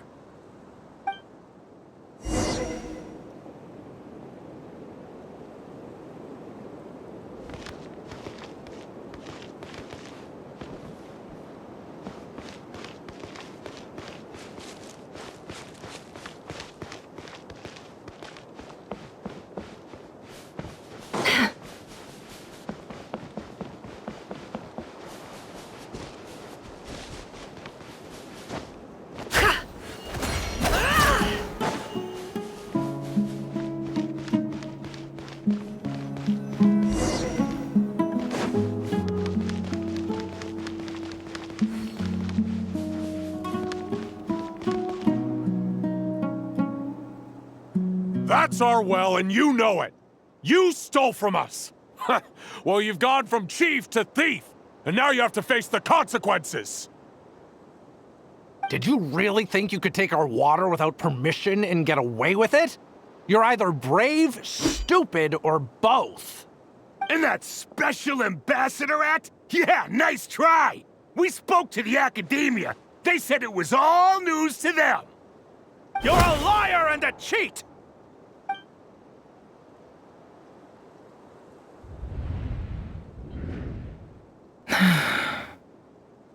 I heard Yehuda gasp, but I don't blame her. Most people are terrified by the sight of blood. Corpses strewn across the ground. The wounds are clearly from scimitars and daggers. The desert dwellers' weapons of choice.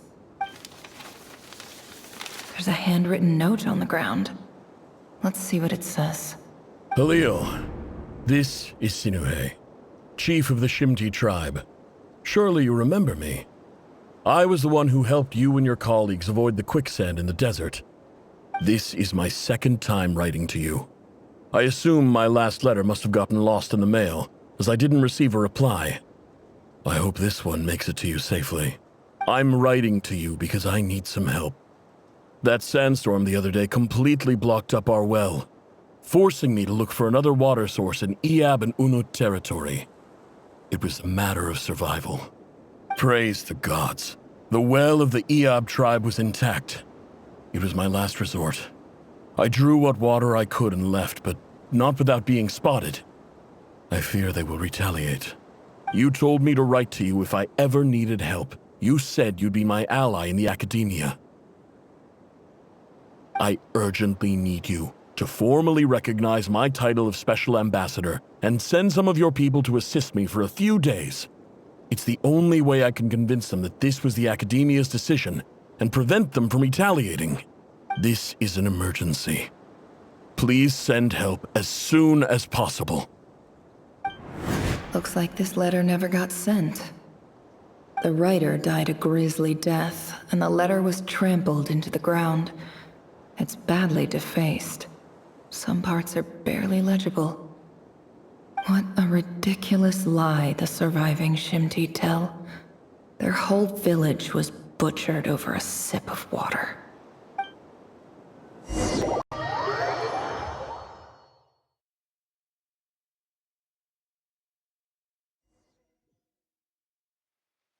officer.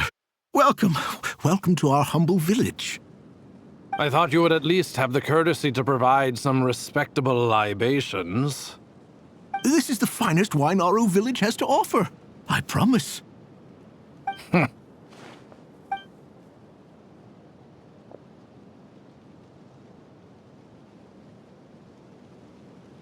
The Academia has agreed to reserve a single space for a candidate from your village.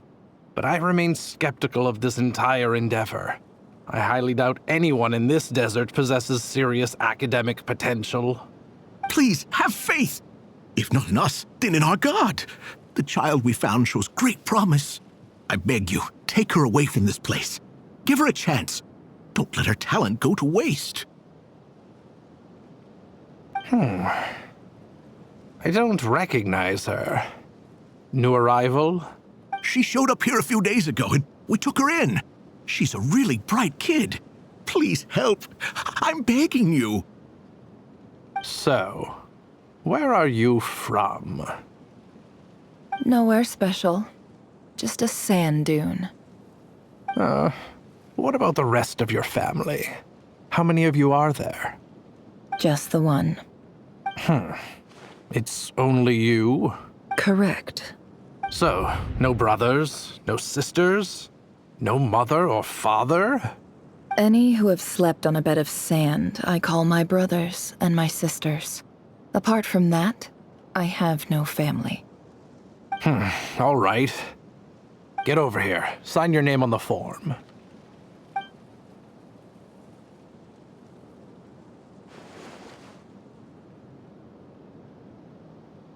Never? You're rather fair-skinned for a desert dweller.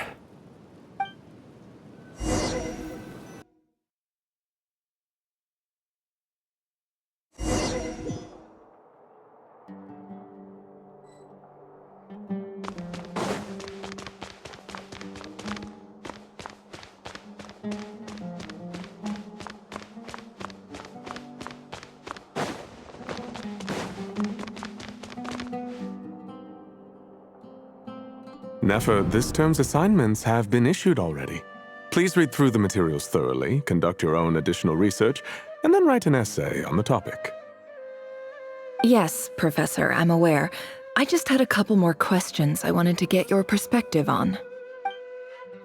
Oh? Please, ask away. Well, I saw the other students' problem sheets, and I couldn't help but notice that my assignment is much easier than theirs. Do you really think I'm a weak student? A weak student? Goodness, no. Quite the opposite. You have a sharp mind. Almost too sharp. I think what you're saying is, a weak student wouldn't have noticed the discrepancy. And if they did, they certainly wouldn't complain about the lighter workload. You see, sharp as they come. You see things the way they are. And I'm sure you know why they're like that. Because of where I come from. Because I'm different. I'm sorry, Nefer. I don't like it any more than you do. It's just... Anyway, you said you had a couple of questions? What's the other one? I wanted to check... If someone sent me a letter to the Academia, where do I go to collect it? Ah, your family wrote to you. Well, as long as they put your name on the envelope, someone should hand it right to you. Not exactly. It's not even a recent letter. I was just curious where the mail would end up if no one collects it. The House of Dana, I expect. I know there's a box for unclaimed mail somewhere in there, probably sitting on a shelf. Whatever you're looking for, that'd be the place to start. Okay, got it. Thank you, Professor. Oh, don't mention it. Honestly, I feel like I failed you. I'm supposed to be your teacher, but I haven't taught you anything. Hey, don't say that. You're a great teacher, and you do your best for all your students. But the rules are the rules. You're not allowed to teach students like me. It's not just the Academia either. The whole world bends over backwards for the successful. and leaves the losers to suffer and die. Oh, my dear child. Don't tell me you've given up on life already. I haven't. I just think that if you want to make it in this world, you have to find a way to become successful.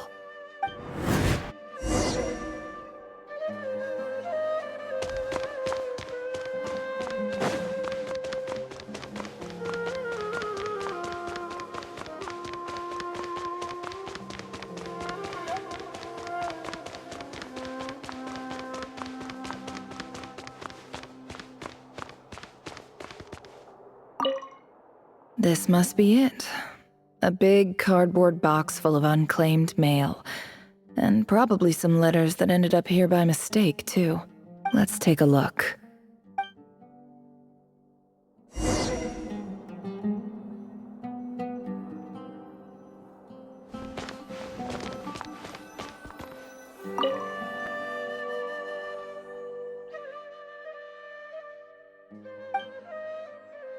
A dilapidation survey from Port Ormos. Looks like it's from a Core of 30 representative. What a strange thought. A bunch of mercs losing sleep over rundown buildings. This one was never even opened. I guess the recipient didn't care what the Core of 30 had to say about anything. Who was it addressed to?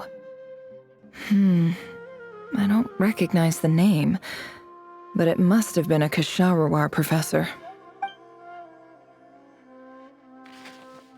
This one is addressed to the Amorta Sage. The title is Changes Observed in Satyavada Life Symptoms. Why do all these letters read like full-blown dissertation? In clinical, this seems like something. Wait, the note says, This next one is a few words in however, as well, education as grand, I do hope, and the sender, so this, whatever. I don't believe for, wait, could,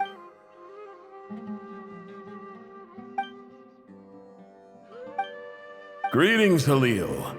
My name is Sinuhe, chief of the Shimti tribe. I was the one who came to you and your colleague's aid when you ran into trouble in the Great Red Sand. I don't know how well you remember it now, but I brought you to safety and gave you some water and other supplies. You seemed very pleased and told me your name. In my tribe, learning a person's true name is serious business. And I therefore see you all as friends. You were kind enough to leave your contact details, so we could stay in touch. The Shimti tribe lives a harsh, nomadic existence in the desert. You were sympathetic towards my plight, promising to make me a special ambassador of the academia and help us find a way to make a better living. This brings me to my reason for writing. Our tribe has fallen on particularly hard times, and I would like to ask for your assistance. There was a terrible sandstorm a few days ago. The Eob and I found a well. When we met, that aside, we have next... From the outset, the academia never took you seriously. Those things they promised were just empty words. I doubt they even... And you were so emphatic that your luck had finally changed for... You swore you'd leave... You liar. You lied about everything. You promised the world and delivered on none of it. And who fell for it? Just me, by the looks of it. Despite your best efforts. Which makes you a pathetic liar. You weren't even any good at it. I think I'll take over from here. Let me show you how it's done.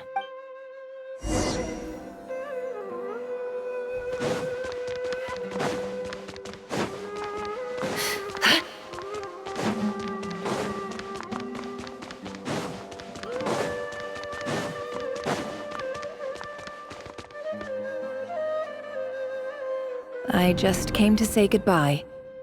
Thanks for everything you've done for me in my time here. Nefer? You packed your bags. Where are you going? I'm quitting. Something's come up in my hometown. Gonna head back and deal with it. Huh? But this was a hard-won opportunity for you. You know that better than I do. It was. But it doesn't matter. I have more important things to deal with, and they can't wait. Oh, and I didn't want to overfill my bags, so I left some incense on your desk. What's wrong? I thought you liked incense. Although, I did read somewhere in the House of Dana that it has hallucinogenic effects. Don't use it all at once, alright? Isn't this the stuff you brought from your hometown? You're just letting me have it? But you said it's a rare and valuable commodity. Yeah, about that. I lied. It's not rare at all. There's this bunch of ruins near my hometown that are practically overgrown with this plant. It's not worth much. Keep it, it's fine. But Nefer... All right, that's all from me. You take care.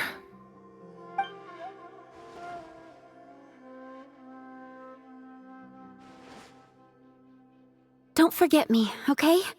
I mean, we're more than just classmates, right? We're friends.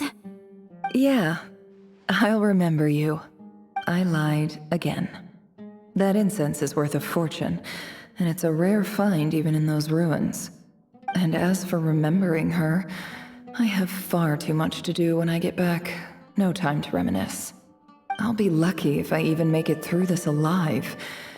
But either way, I expect I'll forget you pretty quickly.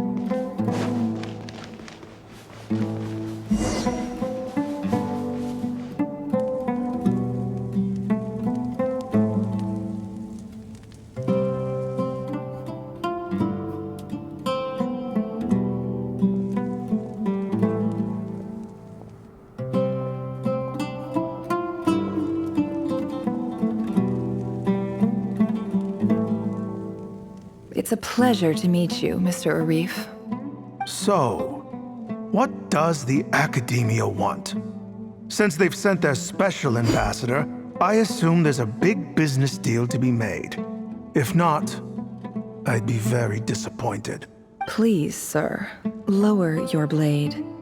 You're lucky I'm the one they sent. Not all special ambassadors share my admiration for the Iab people.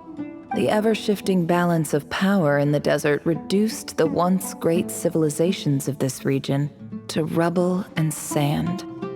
But the story of the Iab has a very different trajectory. Others grew weak, but you grew strong, beginning in obscurity and moving to prosperity. You're the only ones who defied the trend. Huh. So, you do know who you're dealing with? This well is the perfect symbol of your strength, is it not? It used to belong to the Unut, but it looks like you have control over it now. You're not wrong. But I'm sure you didn't come all this way just to flatter us. Of course not. I came to bring you some very good news. Some information that recently came to light, which might just be your ticket to freedom. Records uncovered by the Vahumana Darshan show that a certain well currently under Iab control is built on top of some ancient ruins.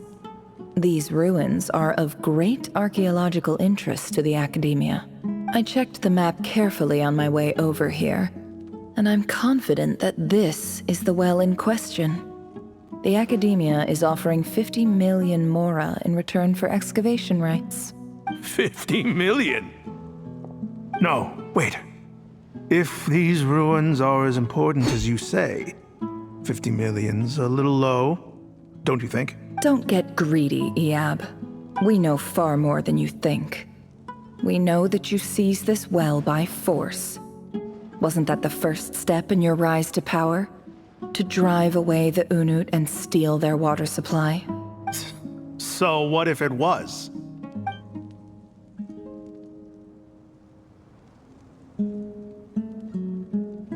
Don't worry. As unscrupulous as it was, it's something we're willing to overlook. The Academia is only interested in dealing with the de facto power holders in the region. I hope I am making myself clear. And I hope your words are the truth. If I find out the Academia is trying to play me, I'll hunt down every one of your people and make you watch as I cut their heads off one by one.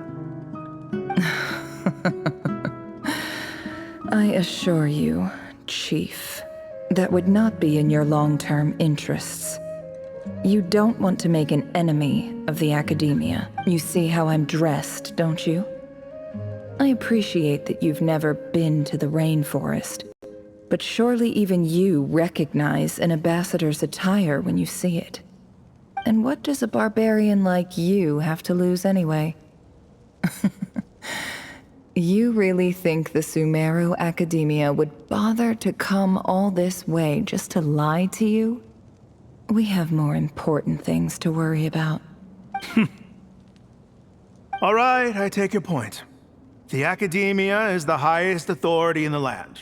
I'm sure you're trustworthy people. In that case, we have a deal. We will sell you the excavation rights. I'd like to thank you, Ambassador. This is good news indeed. Excellent news. In fact, it calls for a celebration. Would you do us the honor of staying a while and enjoying some Iab hospitality? Gladly. I am partial to wine myself, and I trust you are as well. So let's indulge in a few drinks together, in celebration of this momentous occasion.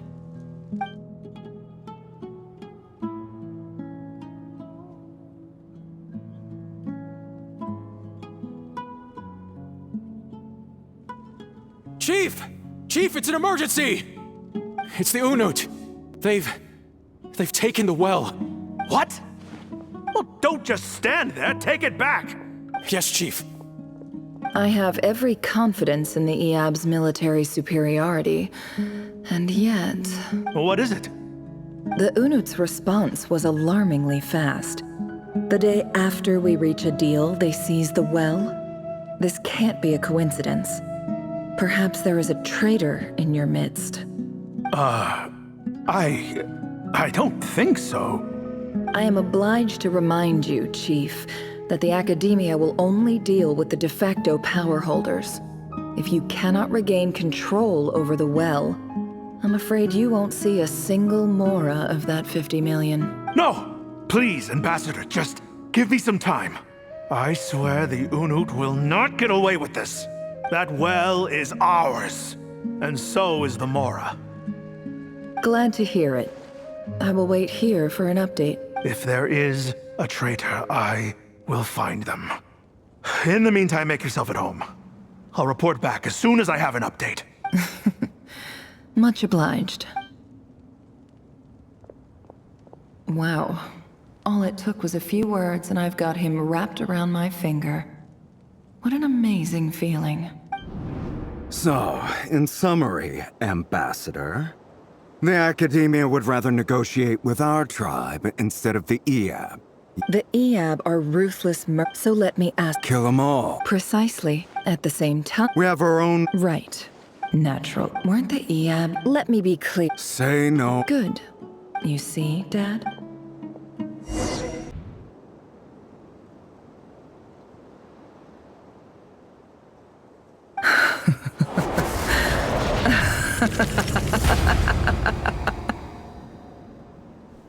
Look at yourselves.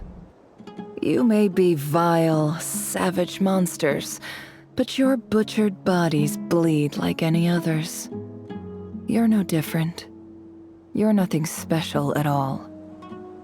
The monsters who destroyed my home, they're just ordinary, petty human beings.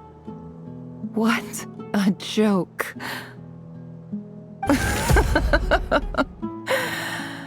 I think we're even now. Maybe I've even done the desert a favor. It's a better place without all these people around. Oh, Sinuhe, my gullible fool of a father. Perhaps if you'd been as ruthless as I was today, our tribespeople would still be alive. In this dog-eat-dog world, a chief needs to be tough to survive. But you couldn't do what had to be done. So I did it for you. Nefer, it's okay. All of this is in the past now. I believe I remember you promising to remain silent. Yeah, but even so... Yehoda, is there anything you can do to ease the tension? Alright, time for a sharp turn onto a completely different topic. So, anyway, that's enough of that. When are we getting out of this place? Feels like we've been walking forever. I'm getting pretty tired. Oh, Alma, you tired? Yes. If we can find somewhere to sit down, I could certainly do with a rest. It's not far now. There should be a temple just up ahead. Yes. Really? A temple? That's where this story ends? I guess that's how things go in the desert. Desert dwellers can never escape their destiny. Or so everyone says. I never wanted to believe it, but looking back now, I'm as desert as they come. You mentioned a temple. What's waiting for us there? My biggest trade secret of all. Ah. Then I'm guessing it's where you got your power from. The power to peer into other people's minds. I didn't know you were clued up on any other religions. I'm no expert in the history of Sumeru, but since you come from the desert, I would imagine it has something to do with King Deshret. Sounds impressive. Ah, I know who you mean. General Mahamatra Sino. The spirit of Hermanubis dwells within him. That's Boss Neff for ya. She knows everything. Sino's hardly a figure of obscurity, but I know about Sethos too. What about him? Is he a big deal or something? Well, he's not a small deal, let's put it that way. Please, this is the bare-bone basics. Save the flattery. Thanks for your patience, everyone. I'm sure it's been a lot to take in. With any luck, that's our exit just up ahead.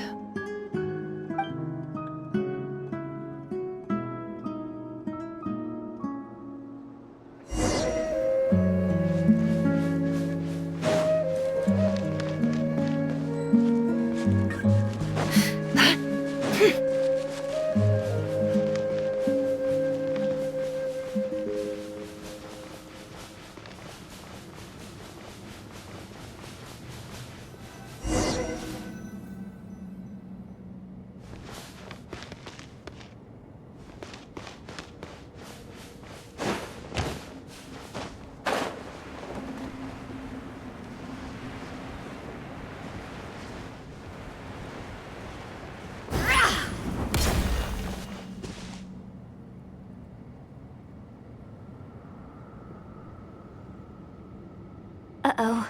Uh-oh. Uh-oh. I'm totally out of my depth here. I don't have anything to add about any of this stuff. Like, look at that statue, for instance. I want to do the whole name-dropping, this girl knows her stuff thing too, but I've never seen anything like it before. A statue with the head of a bird. That's Thoth, the Ibis King, one of the 7 pillars of King Deshret. The legends say that he, the Crocodile King, and the Goat King were the 3 retainers of King Deshret. Let's take a look.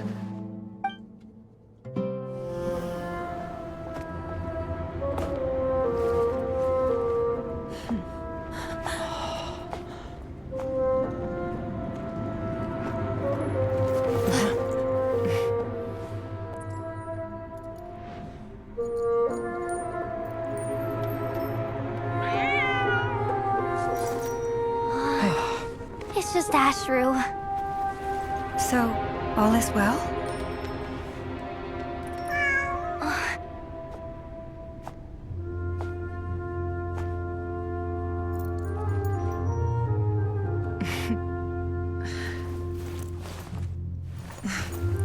Typically speaking, at this point, the world disintegrates.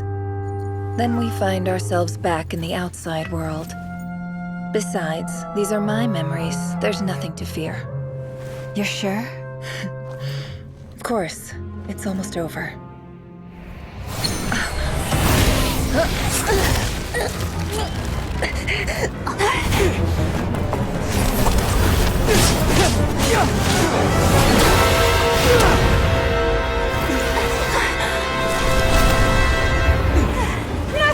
Hold on!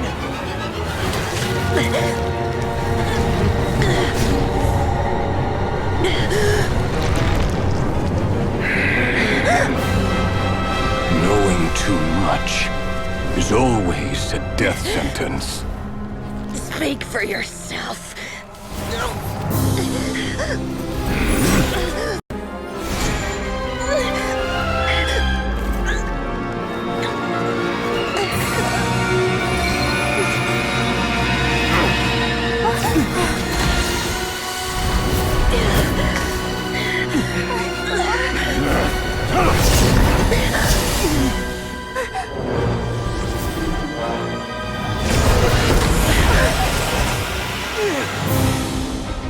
How repulsive.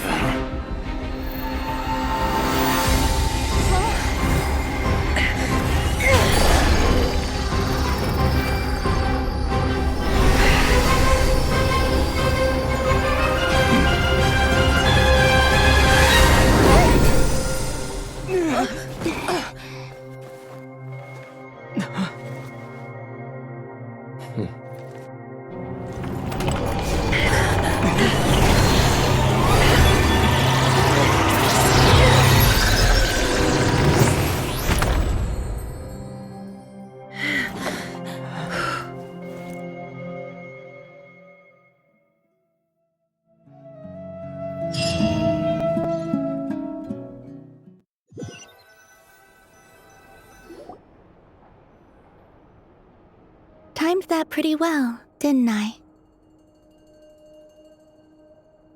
It's okay. I'm just glad no one was hurt. Paimon noticed you doing something too, Dainsleif. Were you helping get them out? Of course. When I asked Nefer to conduct this investigation, I was not naive to the dangers involved. I had a duty to ensure your safety. Good to know your sense of justice is still intact after all these years. I take that to mean that you saw the truth. That comes as a great relief. I certainly did. And thanks to your help, I also managed to trap Rerir inside the chess set. Whoa, really? How'd you manage that? Well, to be honest, I sensed that something was wrong long before we made it to the temple. By using this fragment to probe into Rerir's past, well, the monster formerly known as Rerir, it seems I alerted him. I was tracking him, then he caught on and started tracking me too. Can't say I'm surprised. But how did he track you through your thoughts alone? That shouldn't be possible. Rerir was a secret agent who reported directly to the Vinster King. He is an expert at finding a trail and hunting down his pursuers. No wonder. He infiltrated the chess set, read my thoughts, and built a new virtual chess set inside of it. That's why we weren't able to leave at first. Speaking of your chess set, it's quite a remarkable item. Would I be right in thinking you have some connection to King Deshret? You overestimate me. I only have a connection with one of his underlings, the Ibis King. You all saw how this came to be. A long time ago, the Iab massacred my tribe, the Shimti, in our home village. A few years later, I enrolled in the academia, where some new information came to light. The Unut and the Iab fought a bitter battle over the rights to a well, all for the sake of a non-existent 50 million mora. The Eab ultimately won that confrontation, but their victory came at the cost of almost every warrior in the tribe.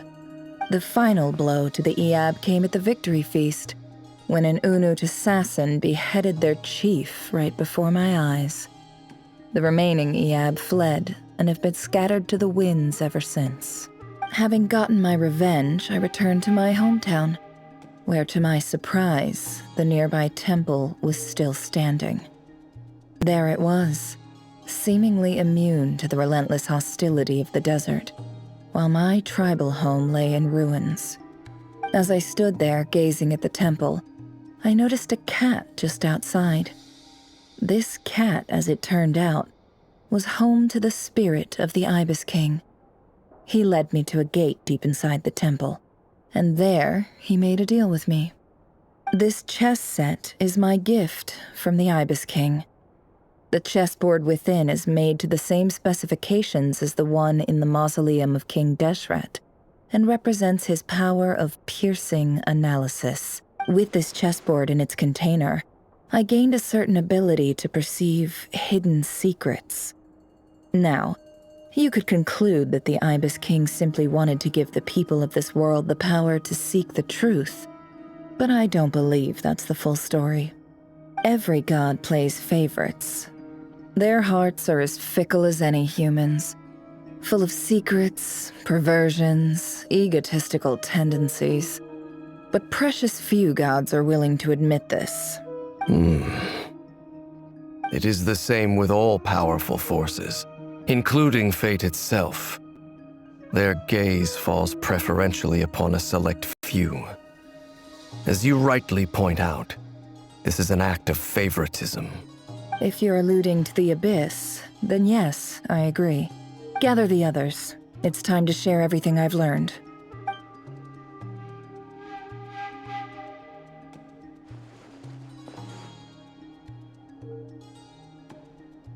Thank you all for being here. As promised, I did some further investigating into the Raker of Solnari's background. I am pleased to report that the investigation has been most fruitful indeed. The Raker of Solnari, real name Rerir, was once a Conrian subject who served the Vinster King. I will now share the important details of his story. Please save any questions or comments for the end.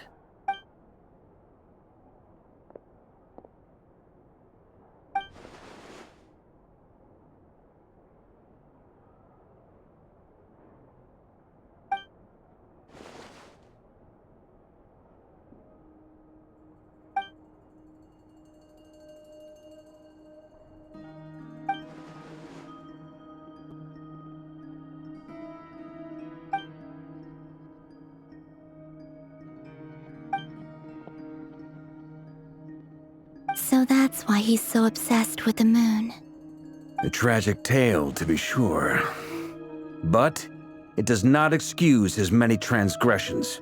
No matter how much Rerir suffered in the past, the fact remains that he is what we know today as the Wild Hunt, wreaking havoc upon innocent lives in Notcry. He becomes more dangerous with each passing day. If left unchecked, it is simply a matter of time before all of Tevat suffers the consequences. This is a threat that the Knights of Favonius cannot ignore. A question for Miss Columbina. Forgive me if this is presumptuous, but have you ever seen the spatial gateway that appeared in Rerir's memory? Never. But I have heard stories of something called the Moon Gate, and this seems to fit the description. Miss Lama, any thoughts on this?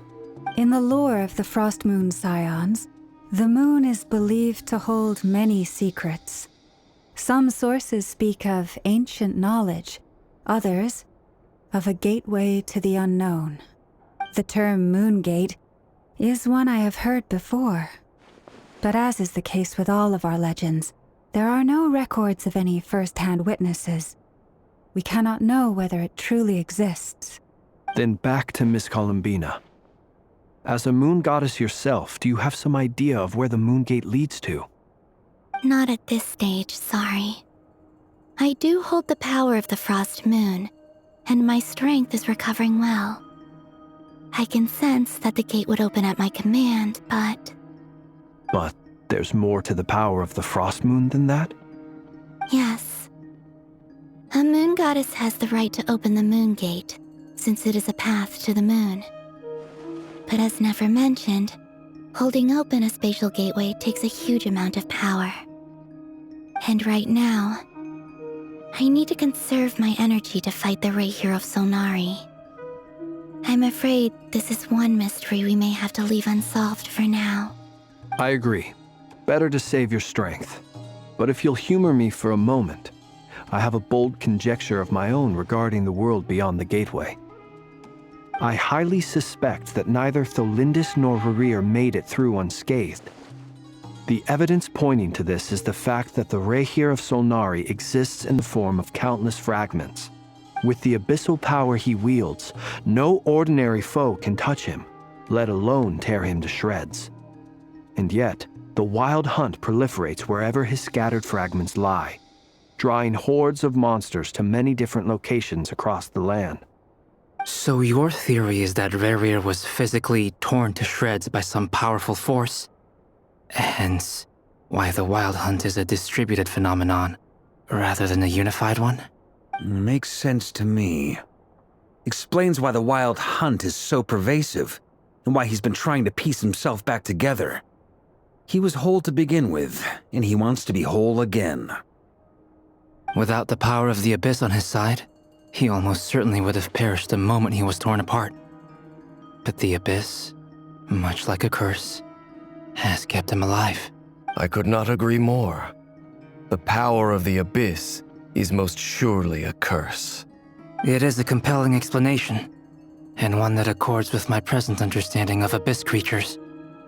Whether the life form in question is primitive or advanced, if a curse has extended its lifespan unnaturally, it will continue to survive in spite of everything. This raises some interesting questions. I will run some experiments and see if there is any validity to my suspicions. That being said, regardless of whether my research bears fruit, I would like to thank Miss Nefer for conducting such a thorough investigation. Already, it has greatly enriched my understanding of the entity we face. My pleasure, Mr. Albedo. I too hope that the information I have shared today proves useful as we look to formulate the next stage of our plan. Hey! What is it, Dainsleif? You look really upset! It's just...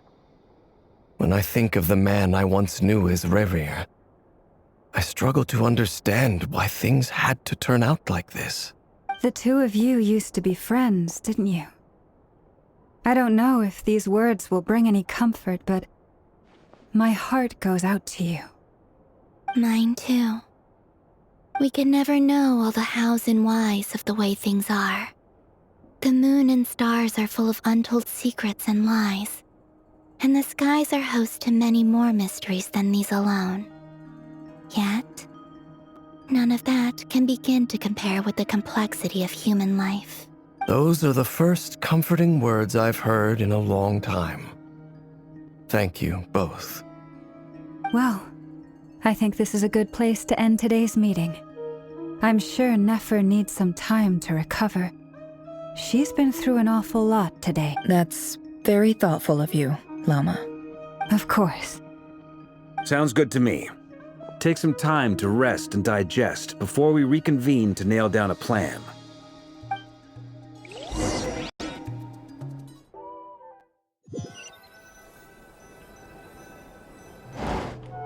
Hey, is this a bad time? Hope I didn't kill the conversation. No need. Come on, let's talk outside.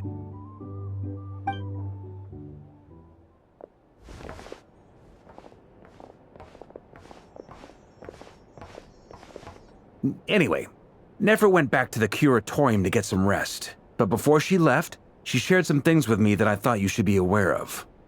Firstly, although she managed to trap the Raker of Solnari inside her chess set, there's no guarantee that the power of the Ibis King is any match for one of the 5 sinners. Their powers are beyond our comprehension. It's only a matter of time before he finds a way to break out. We have to come up with a plan and take care of him before that happens. Honestly, Paimon figures figured that might be the case. So, how long have we got? Well, I asked her that same question. She talked for a long time, but for the most part, it seemed like she was trying to convince me how precious her chess set is. What a long and storied history it has. It felt like some kind of sales pitch, you know? The kind where you end up handing over Mora against your will? Anyway, after all that, she finally answered the question. 2 days, at most. 2 days? Holy moly! Can we even recruit enough help in that time? That remains to be seen. Which brings me to the second issue. Dainsleif is obviously conflicted about this whole thing. But given how little time we have, there's no way we can pull this off without his help. You have some history with him, right? Do you think maybe you could talk to him for us? Great, I appreciate it. All right, on to item 3. So, Albedo, Durin, and I put our heads together and came up with a plan. Can't promise it's gonna work yet, but at least it's a start. We figured we'd bounce the idea off you first. We'll explore it further once everyone's recovered. Oh, Paimon's dying to hear this. All right, so here's what we're thinking.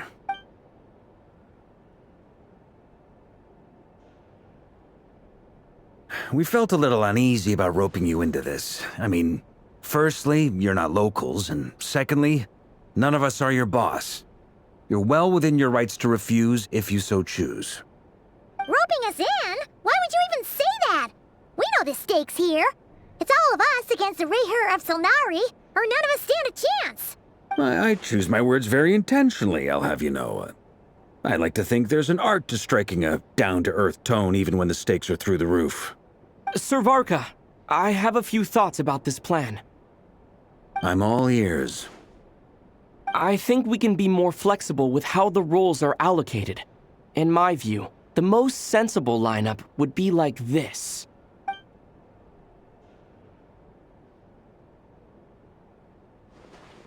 I see your point, yeah. But if that's how we're going to approach this, you'd better make sure you're ready. To be clear, I don't doubt your abilities. Far from it. I just want to make sure. Are you really willing to take all this on? I want to do everything within my power. The Rayher of Solnari is a truly fearsome opponent, and if I do my part, it'll greatly reduce the risk for everyone else involved. Well, that tracks with what I've heard. Jean's mentioned in her letters that you're so diligent it's almost abnormal. As in, most people weigh up the risks and rewards in situations like this. But you seem to just march towards danger without a moment's hesitation. Of course, everyone appreciates a fearless pioneer. But all that aside, I'm the Grand Master of the Knights of Favonius, and you're our honorary knight. I want to make sure your courage doesn't come at the expense of your safety. Thank you, Sir Varka. I should be the one thanking you. It means a lot to have you on board. I'll give some serious thought to your suggestions.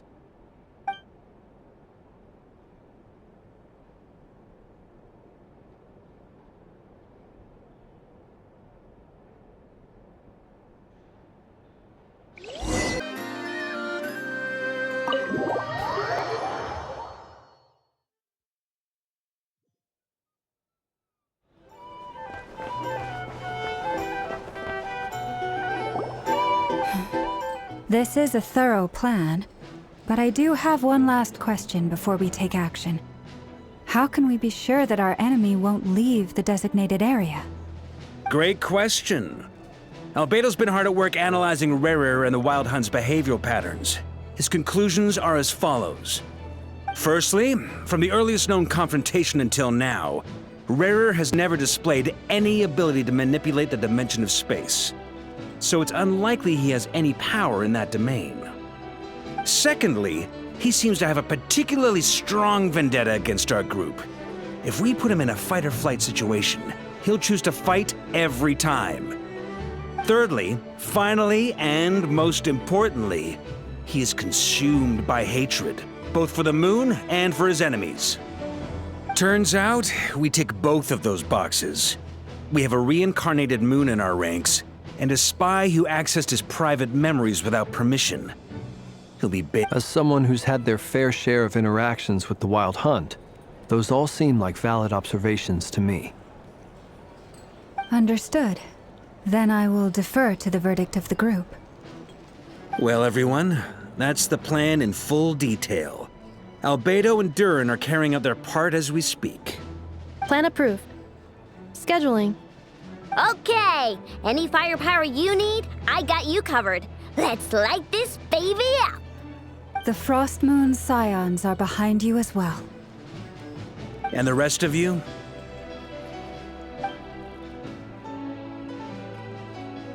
No objections? All right, then it's settled. This is the plan we're going with. Next up, an old tradition of mine. Anyone who wants to back out, now's your chance. Wait, we can still back out of this? Everyone says things they regret, right? I don't want anyone feeling trapped because their mouth said yes before their brain had time to think things through. A very people-first approach. I hear that's common practice in the Knights of Favonius. Heh. Who'd you hear it from? D-Luke? Shh. We don't use people's real names at work. This contact will be known only as Owl, please and thank you. This plan can only work if everyone does their part. Flint's and I will absolutely support it. We shall indeed. You'll be glad you accepted our help. Also, you are the last person I expected to see here, Miss Dory. It's not often I get called Dory in a work context. My peers usually call me Lord Sangama Bay. So, the longer your name, the higher your net worth. Is that the idea here? In that case, Mr. Flint's here must be worth a fortune. That's right, I know your full name. It's... The walls are thin here. I'd appreciate you keeping that a secret. Okay, fine. I'm actually only here as a favor for someone else. Do you have any idea how much it would cost to hire me otherwise? Oh, does this mean someone out there actually has the power to boss Dory around? It most certainly does not. We have a long-standing and mutually beneficial business partnership. She's actually the mom of a friend of yours. Said mom supplied me with a great little trinket, but now that lady's ruined everything. If I don't start building a little goodwill now, my whole business in Notcry is gonna go down the drain! Okay. So what exactly is so special about this pendant? It's a lucky charm that a great mage made for me. We have a business relationship, and she was worried that something bad might happen to me. So, she wanted me to have something that can store power to protect myself with. I finally got it all fully charged up with Kuvaki, and then never went and used it all up at once! Never lost so big in my life! You're right. It was all my fault. I didn't mean to drain all the Kuvaki in the pendant, but I'll make it up to you. You will? Well, in that case, how about you give me your chess set, and we call it even? I knew you'd say that. Well, it's yours if you want it. In fact, take it now, and I'll even throw in a free Raker of Solnari. Deal? You're putting me in a difficult position here. It's a very useful thing to have around, but I have a funny feeling it won't be around much longer. I guess we'll see in a couple of days. Looks like bankruptcy for me. Hey, don't be so pessimistic. See this through and you never know. You might find a new business opportunity on the other side.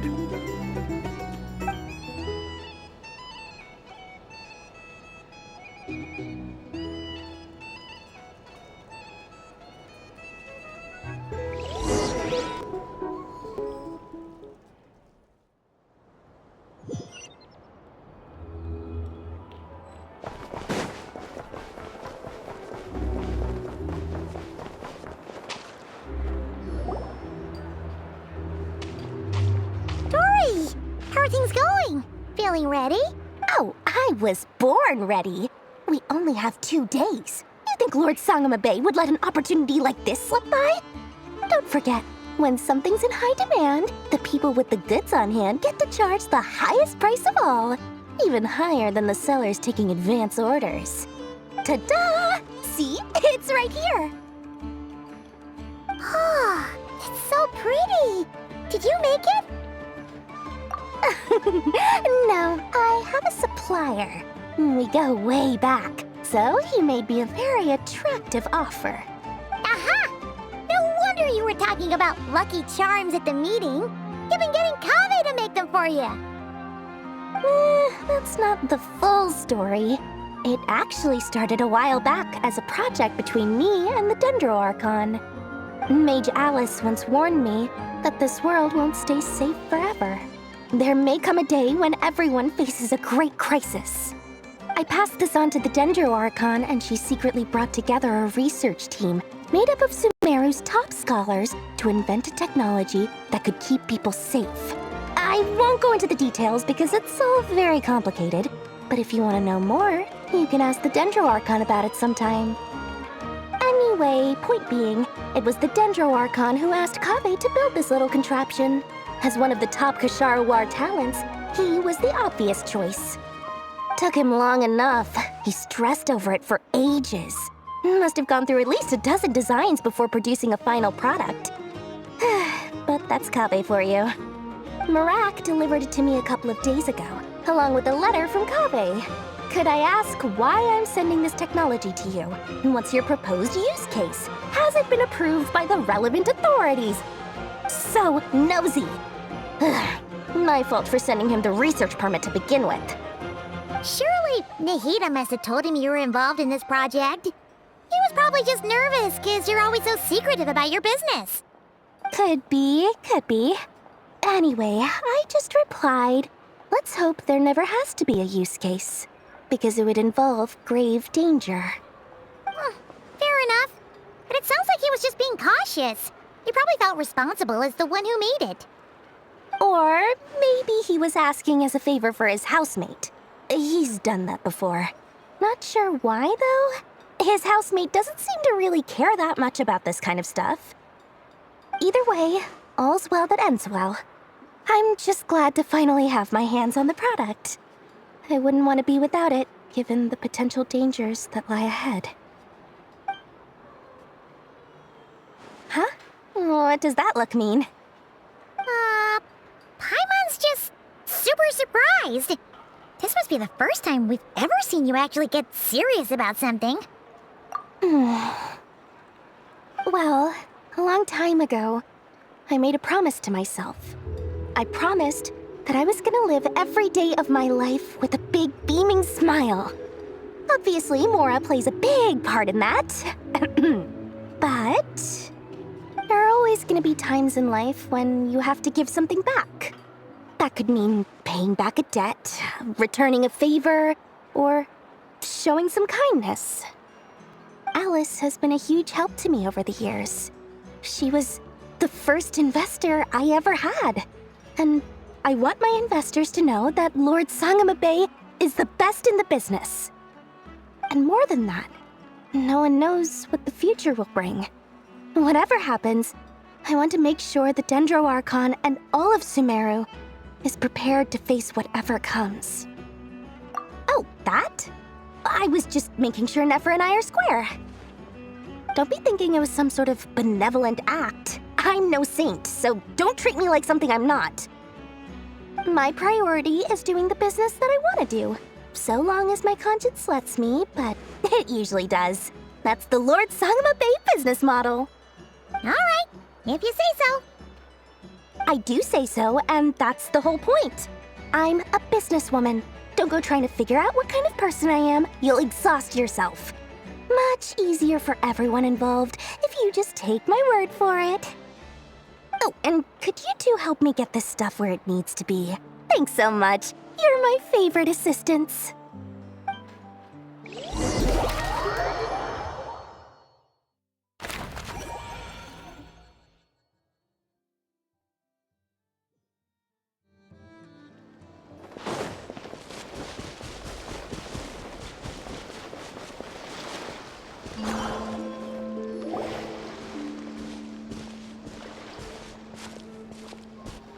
Traveler, Paimon, it's good to see you. Everything going smoothly over here? Sort of. As you're probably aware, Varka, Durin, and I captured some abyssal creatures from the Wild Hunt. Per the plan, we dissected and analyzed some samples of these creatures. The process went very smoothly. The findings, however, come with some troubling implications. What? You can actually dissect the Wild Hunt? That depends on your definition of Wild Hunt and dissection. Harmless, lifeless. These words are accurate descriptions. The Wild Hunt is an interesting phenomenon. In and of itself, it doesn't seem to possess anything akin to a human personality. But taken as a collective, the medium through which the Wild Hunt is summoned does appear to have a soul. Master griped a lot about the wise Horoptotire, and seemed somewhat fascinated with the foul Certology. But she barely mentioned Rerir at all. I don't think that was because of his lower social standing, though. Anyway, it's a pity. I should like to hear her thoughts on the nature of the lifeform he has become today. It's a strange mix. The furious energy of an abyssal being channeled through a fractured physical existence. A consequence of being torn apart by an unknown power. Perhaps the only explanation for his survival in this state is that he sacrificed a degree of individuality in exchange for a continued existence. Oh, sorry. Once I get talking about interesting research, I have a tendency to go on indefinitely. Back to our research findings. Essentially, they confirm my hypothesis. Rerir's corpse is completely contaminated by the Abyss, and the effects are irreversible. You could think of this as Rerir in mutated form. But in my view, even that would be inaccurate. In reality, his whole being has been consumed by the Abyss. In other words, he is now nothing more than a manifestation of abyssal power. Unfortunately, at present, we have no means of completely eradicating abyssal power. Hence, we cannot fundamentally destroy the Reihir of Solnari either. Oh, that's terrible news! So, that's it? We can't defeat him? Not even if we get the power of the Three Moons? Miss Columbina's situation is a difficult one. She can never achieve wholeness when the world does not accept her presence. It's as if her creator banished her to a place she can never be accepted. It means she spends most of her energy just on her own survival. Given the circumstances, it's only natural to despair. But we must see this plan through to the end. Time to kick off the backup plan. Oh, Paimon almost forgot! This is for you. Dory asked us to bring it. Ah, how wonderful. Well, thank you for making the trip. Durin and I will be heading off shortly. I'm sorry I won't be there to protect you in person this time. Please be careful. All right then. Stay safe.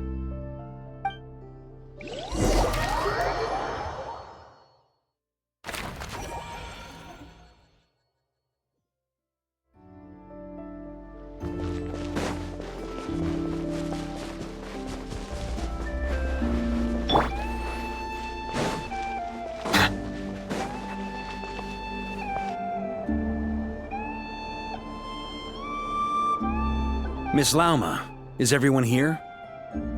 Yes. The fate of my flock is in your hands, Grandmaster Varka. Please keep them safe. My lady, what are you saying?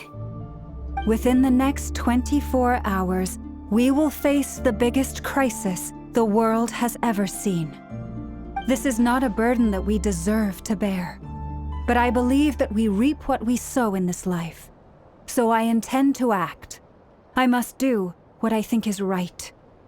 For me, that means fighting for the future of Nodcry. This gentleman is the Grand Master of the Knights of Favonius, Varka, Knight of Boreas. In my absence, please follow his lead. Hey, everyone. Guess I should introduce myself. Well, to start with, I know my way around a battlefield.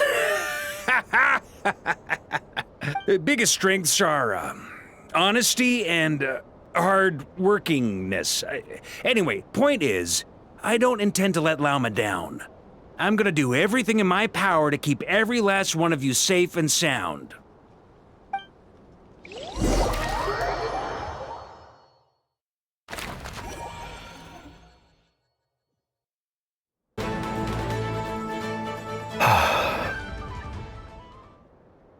Something on your mind? Miss Columbina, was it? I believe that's how the others addressed you. That's right. Names are funny things. Have you always been called Dainsleif? Yes. I take it your own name has a more complicated history. I have a different relationship with names than other people. To be honest, I'm not even sure that Columbina is my name. At least, not in the same way that Dainsleif is yours. But it's what everyone calls me, and I go along with it. A lot of my life has been that way. I get so used to things that I forget to question why they are so. I never used to think much about where names come from, or what they mean to people. Maybe something's wrong with me. You're different from other people. I sensed it the first time we met. You're more perceptive than most. I'm sure your long life and rich range of experience explains that. Do you ever find yourself missing Conria, Mr. Dainsleif? Difficult to answer. I have dreamed of the past many, many times. Sometimes I'm fighting tooth and nail. Other times I'm lying on the ground, defeated. I don't recall any happy moments from that time. It has been too long. Is that because hatred survives longer than love and affection? That would not be for me to say. I make no excuses for the grudges I bear. But whatever the reason, I remember little that was beautiful or sentimental. Thank you for your help with the Rerir situation. Without your efforts, I never could have learned the hidden truth of his story. You're welcome. I know he's your friend. Friend? He betrayed me. And I never really understood what he was going through in life. Some friendship, that is. Okay. So, do you plan to fight him with us? You see, you're torn. Now you know what really happened. You see the things he's done in a new light. I need some time. Of course. I completely understand. Anyone else in your position would feel conflicted too. Actually, I went through something similar myself recently. Something happened that changed my perspective on a situation. A situation I took for granted at the time, but now I feel very grateful for it. You mean the Harbingers who still support you, even though you've left the Fatui? Yes. I always thought they were only helping me because Harbingers are forced to work together. But then I abandoned them. A warrant was even put out for my arrest.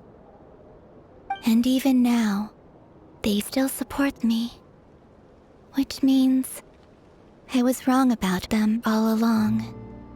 Clearly, they view you as a friend. I feel a little guilty now. I regret not seeing her help for what it was, and not treasuring it. I see the guilt that you're feeling now, because I feel it too. Hopefully, talking about it will do us both some good. Have you noticed that the Traveler and Paimon are over there? I think they've been listening. Huh. Shall we say hello? Sure. Hello. Ah! They caught us!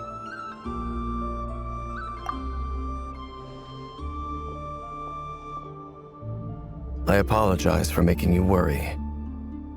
No doubt you wish to know where I stand on the plan to take down the Raher of Solnari. I'm afraid I need a little time, but I will seriously consider joining you. You will? Oh, thank you so much! Everyone will be so grateful to hear that! They needn't be. This was something that I was going to have to face up to eventually. That doesn't matter to them. They're grateful to you regardless. You can't control their gratitude, so just accept it. And then, have a think about whether you're willing to join us.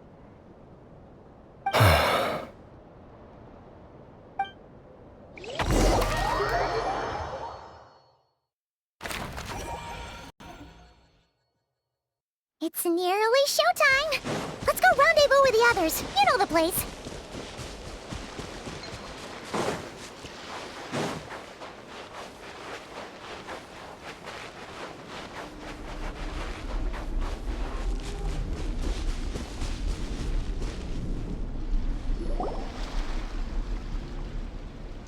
Ah, you're earlier than I expected. Hey, Flint's! Been waiting here long?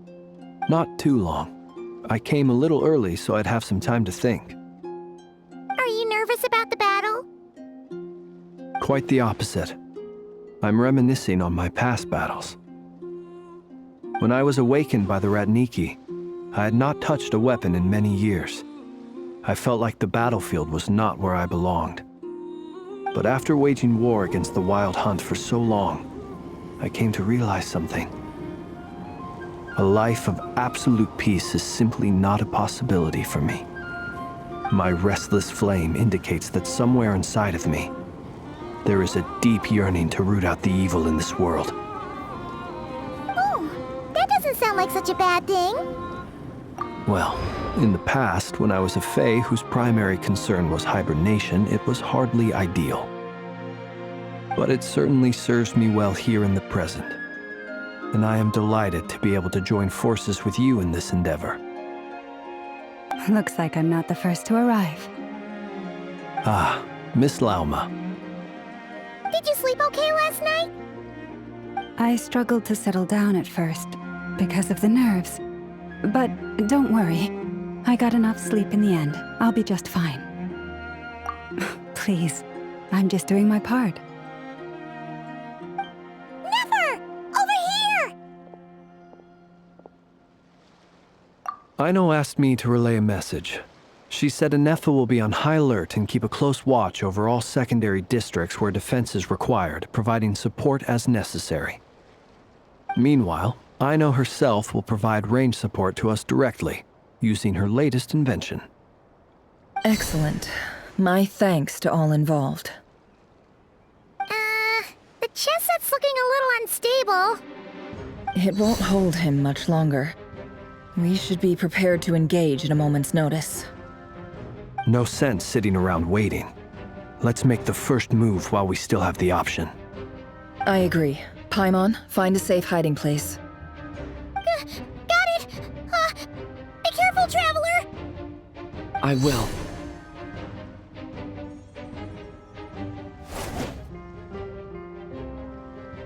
Everyone, take your positions as soon as the battle starts. Every ounce of strength we have in our bones, let us bring to this fight. Ready? Let's go. I've seen all your futile ploys before. You have become the authors of your own demise. I wouldn't be so sure about that. You are merely a moment of sport before I tear down the moon.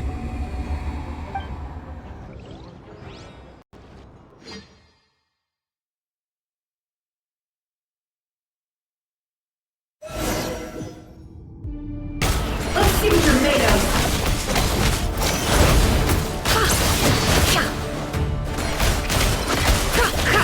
Can't hide the truth. What? Go! Yeah.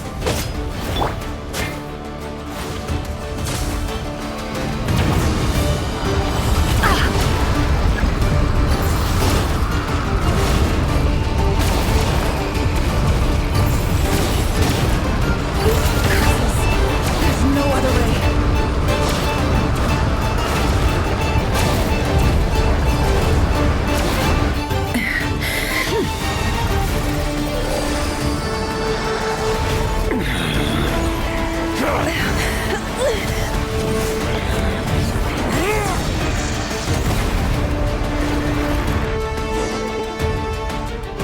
The only way to defeat Rarer is to borrow his own power. That means Columbina will have to disappear while you two bear the brunt of his attacks. You have to hold on. Find a way to keep him focused on killing the two of you.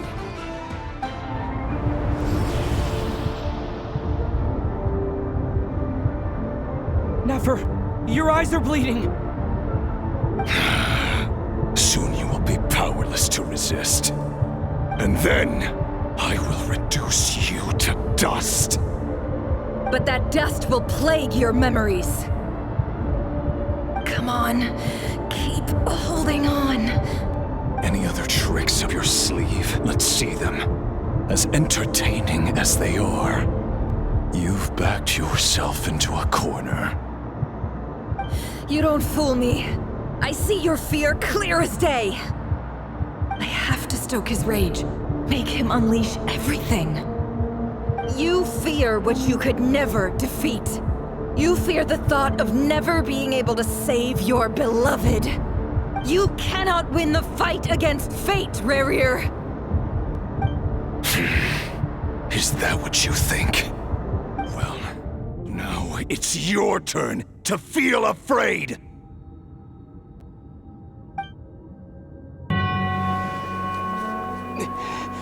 You fear the sound of your own name? Is it us you hate? Or is it what you've become? Let's see what becomes of you!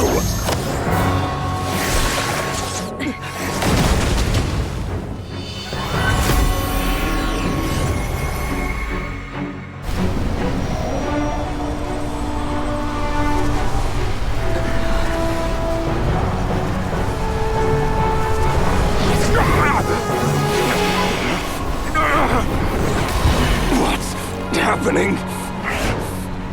That power. I've seen it before.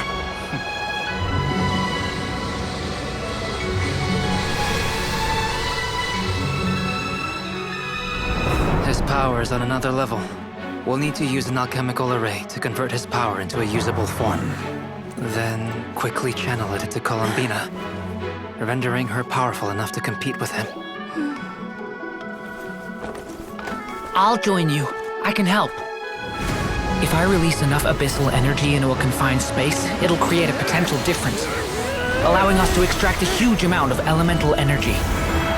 Next, I'll synchronize with everyone's minds using Pyro, then give you temporary access to their abilities and fields of view. But it won't last long. Can you see? Well enough. So, we have a student of Gold Rhine-Daughter in our midst. How about that?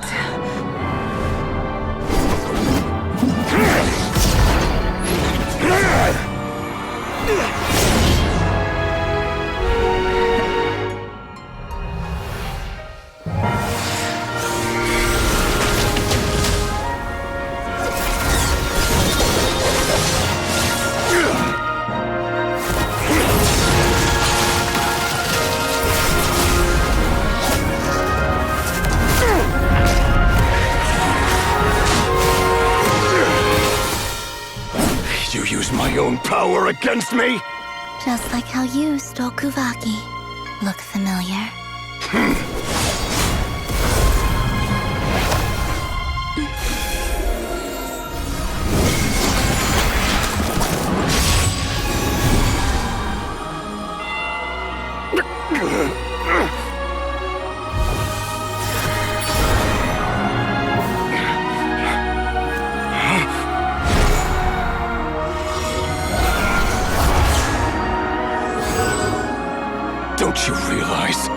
You don't have the power to hold that gate open! I don't, but someone else does.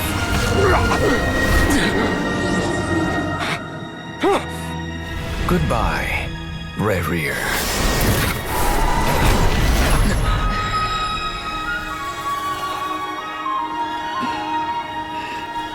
We won.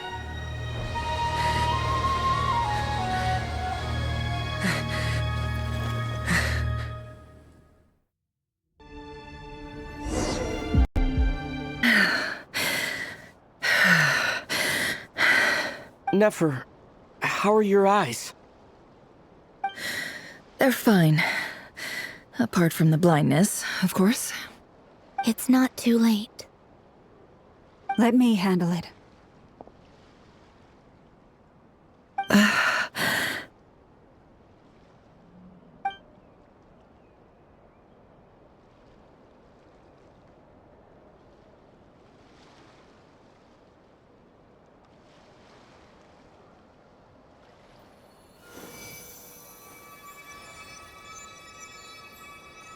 Miss Nefer, it's not like you to lose your composure. That was the most reckless thing I've ever seen you do. Reckless how? The situation was critical. Our lives were at stake. We had to do something. Even so. Okay. I guess you're right. Under the circumstances, it was a wise decision. You traded your eyes for an incredible victory. In business terms, I suppose that's a huge return on investment. I'd be hard-pressed to argue otherwise. Still, I don't like this outcome, and I don't want you to lose your sight for good. People suffer when they make sacrifices they shouldn't have to make, whether that means faith, strength, or in this case, your ability to even see. I had hoped you could win without sacrificing so much as a single hair on your head.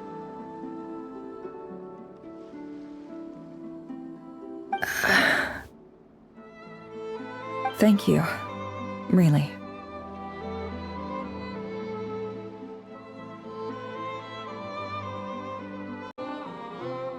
All done. Don't try and open your eyes just yet. We'll see how you're doing in a couple of days. Until then, please follow your recovery plan to the letter. I'll send full details through Yehoda. For now, just get yourself home, relax, and rest. My dear friends, we have fought bravely and achieved a spectacular victory. A dark cloud has been lifted from the skies of Nodcry. All in this land will be grateful for what you have done. The moon will remember this day. Thank you both.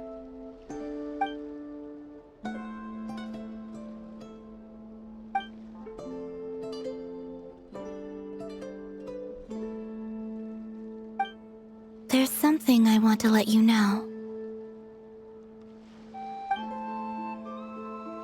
What is it? When Durin connected everyone's minds so I could access their powers, I also felt everything they felt. And since Nefer's eyes were injured, my eyes are hurting now too.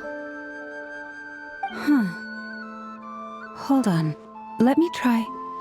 I only feel the pain. There's no actual damage. I just thought I should tell you. You're right. There's no damage. That's a relief. But I must say, I'm surprised to hear the Kuthar share something like this with me. In the past, you never used to open up about yourself. Things are a little different now from how they were. I'm learning to share how I truly feel with my friends. Friends? You have no idea how glad I am to hear that.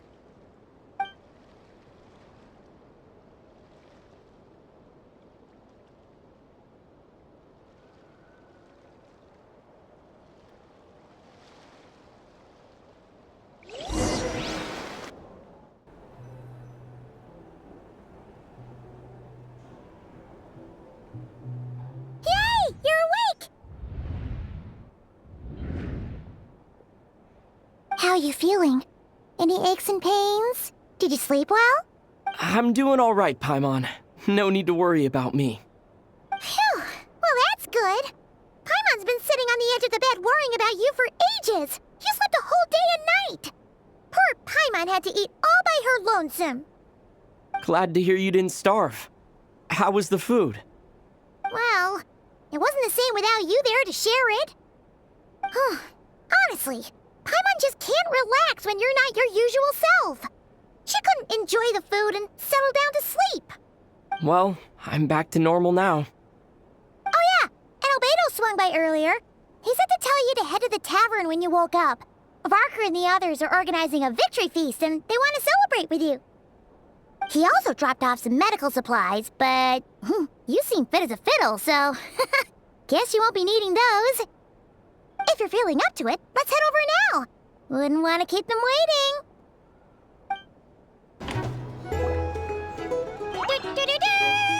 We're here! What, Traveler and Paimon? Perfect timing! We were literally just saying how there's no way we're holding this victory feast without you any longer, and we would have postponed it till tomorrow. How are you feeling today? Much better. Thanks. Don't worry about me. Relieved to hear it. If that changes, just let me know. Happy to check you over at any time. Yep, we're here for you. Anything you need, just let us know. Oh wait, where's Nefer? How are her eyes doing? Nefer's right over there. I'm sure she'd love to catch up with you.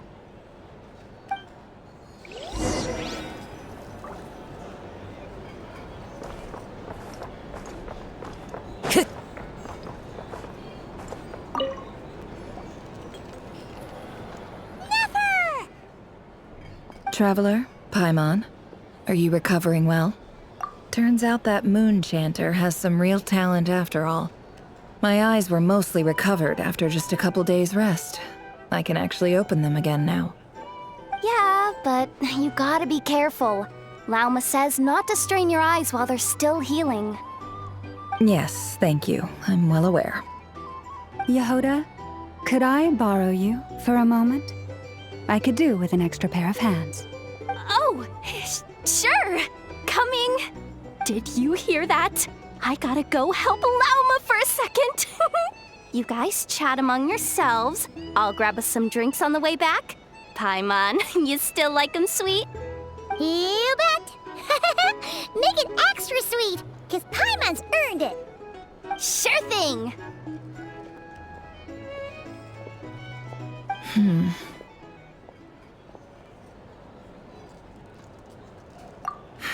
The Raker of Solnari. Kind of a snake, don't you think? No, definitely a snake. A poisonous one who spewed his venomous hatred everywhere. Anyone who seeks revenge out of hatred for other people has become a snake. That's something my dad used to say. Perhaps. I'm sure it sounds like a very wise and open-hearted perspective to your ears. But me? I think hatred is a perfectly justifiable emotion.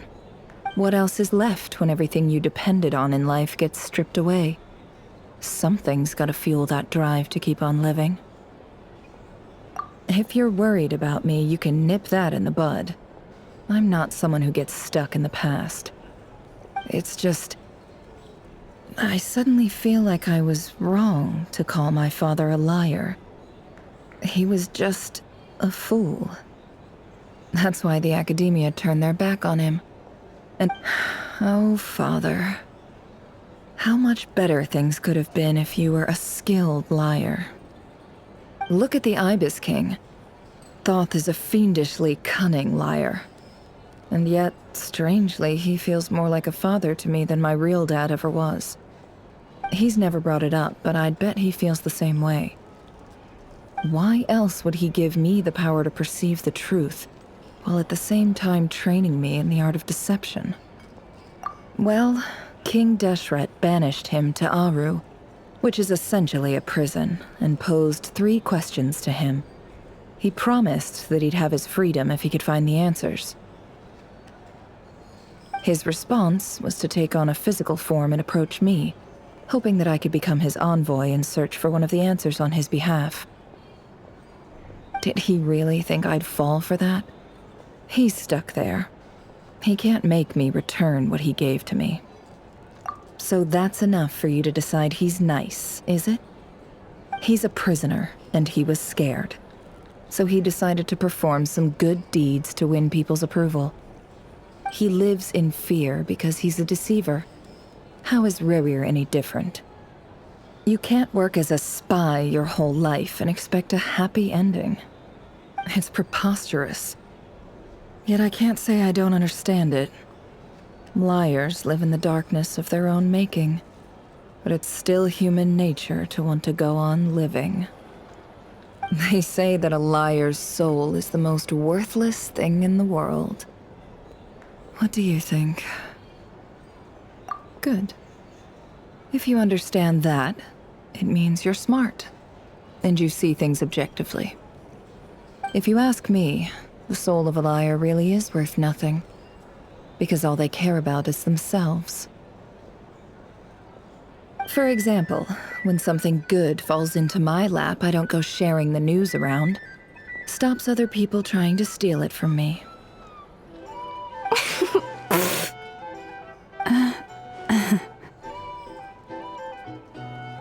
So be it. They have sharp ears. I can't keep anything from them. Oh, is that what it looks like? Well, you all know my past now. And I can't simply eliminate everyone who knows too much.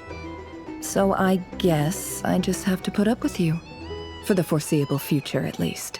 When you find yourself in a situation you can't control, the safest play is to keep calm and start monitoring everyone involved like a hawk.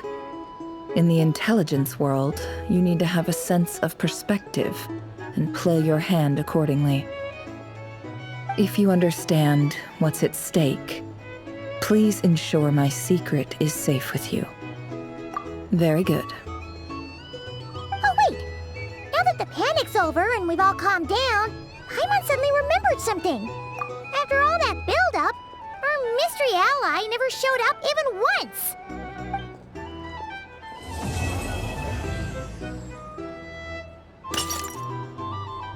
Huh? Am I imagining things?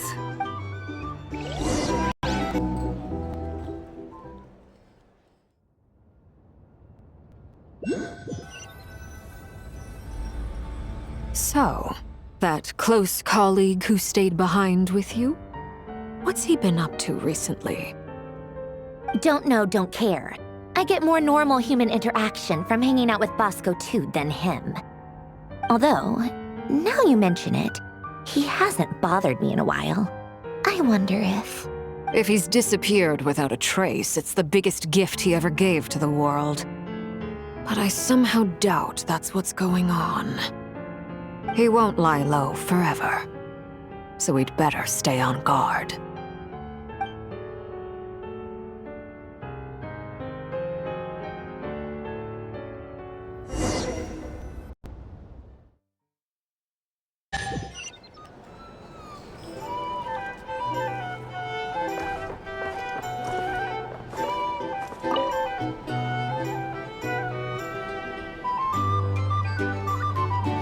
Ah, Lord Sangama Bay. How lovely to see you.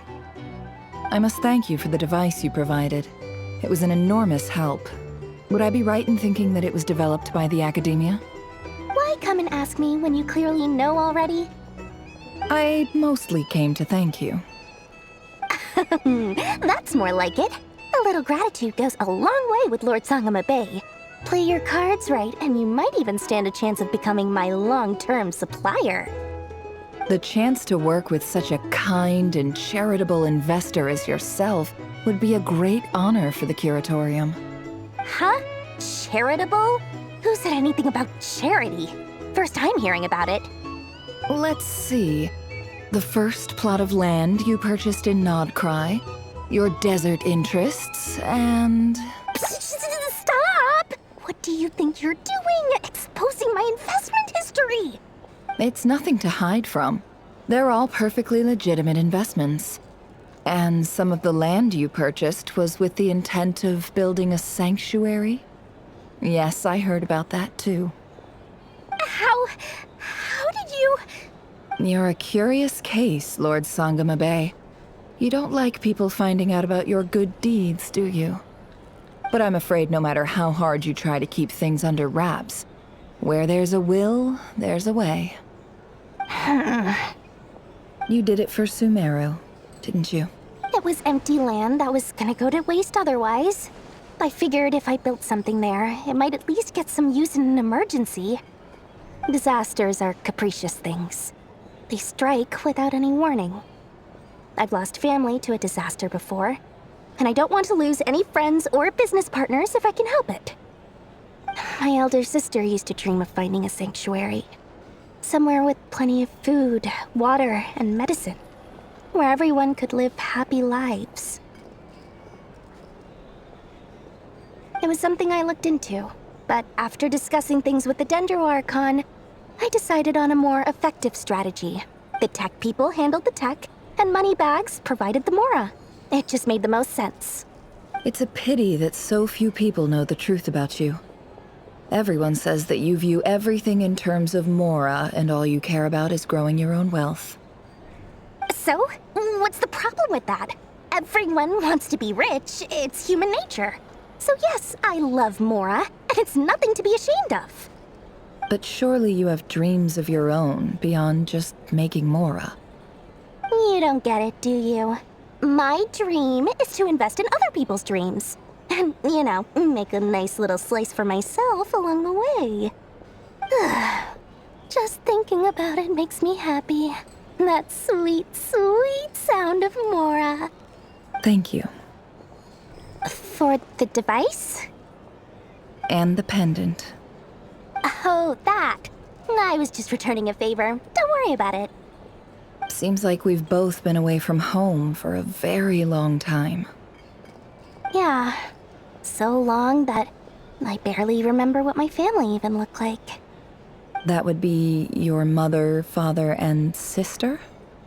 Yeah, though it's been years since my sister passed away.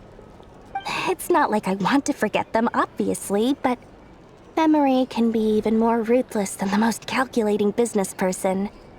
Beyond a certain point, if something isn't helping you, it just gets rid of it. My sister can't help me now. Slowly but surely, her face is fading from my mind's eye. It's become a vague impression. Not everything will fade. When loved ones pass away, the beautiful memories are the ones that last the longest. Yeah, that's true. If you ask me, that's the one silver lining in all of it. Well, that, plus, I'm sure that life is much better now than it was back then. Oh, absolutely. I have tons of Mora, a big beautiful house, business is booming, and I'm as happy as can be. You've got a lot going for you too. Boss of the Curatorium of Secrets? I'm sure there's plenty of Mora to be made in that line of work. I appreciate the vote of confidence.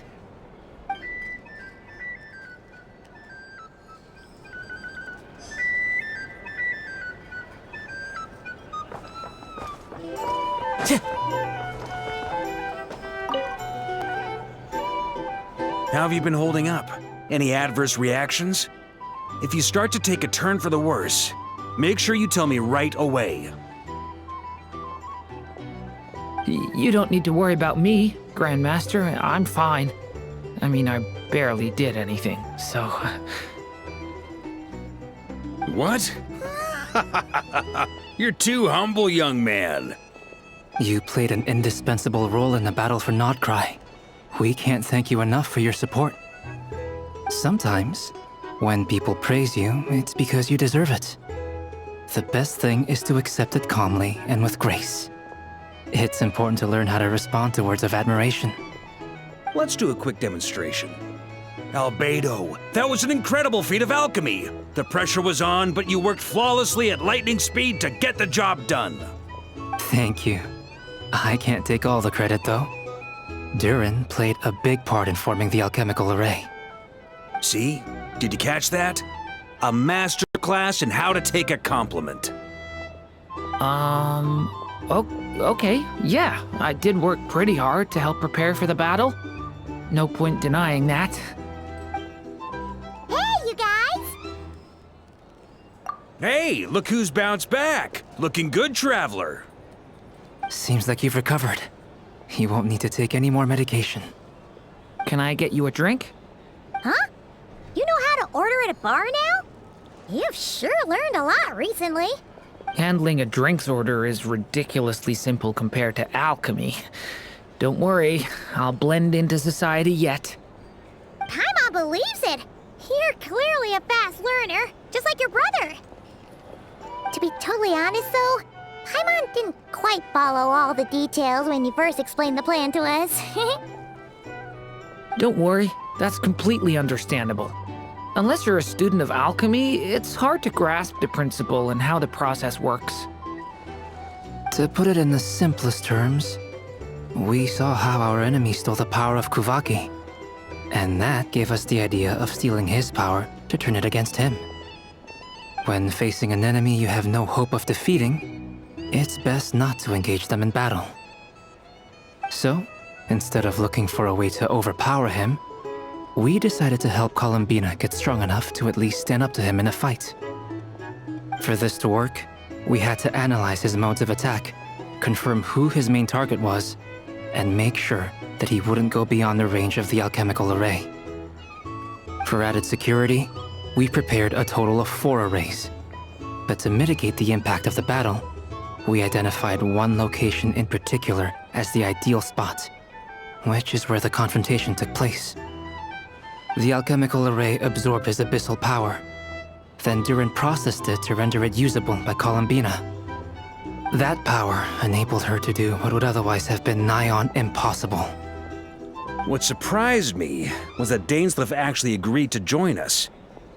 Given his history with Rerir, he had every right to sit this one out. But we're extremely grateful for the decision he made. It must have been a painful choice to make. But I'm sure that making a decision was far better for him than staying in limbo. Absolutely. He was torn between 2 paths, but in the end, he made his choice and stuck to it resolutely. He doesn't strike me as the sort of person who'd stay trapped in limbo for long. Anyway, however you cut it, everyone gave a stellar performance. And now, it's time to kick back and celebrate.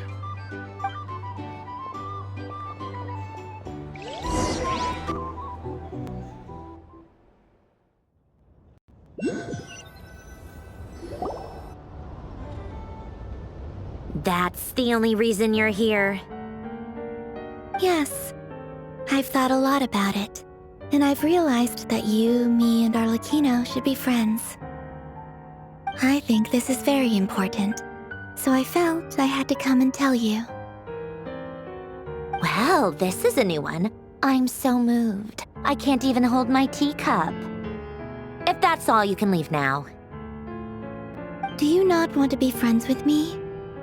Or is it that you prefer being co-workers? What is this, Columbina? Are you deliberately testing my patience threshold? Right now, my politeness module is active. But if you say another word, I swear I'll shut it down. If your politeness module was active, wouldn't you say the word please at some point? Polonia, please see Lady Columbina to the door. Will you still invite me to your next tea party?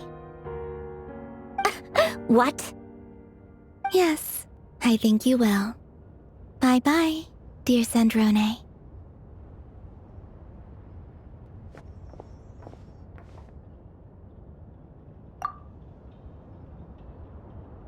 Last time, the Wild Hunt escorted you out.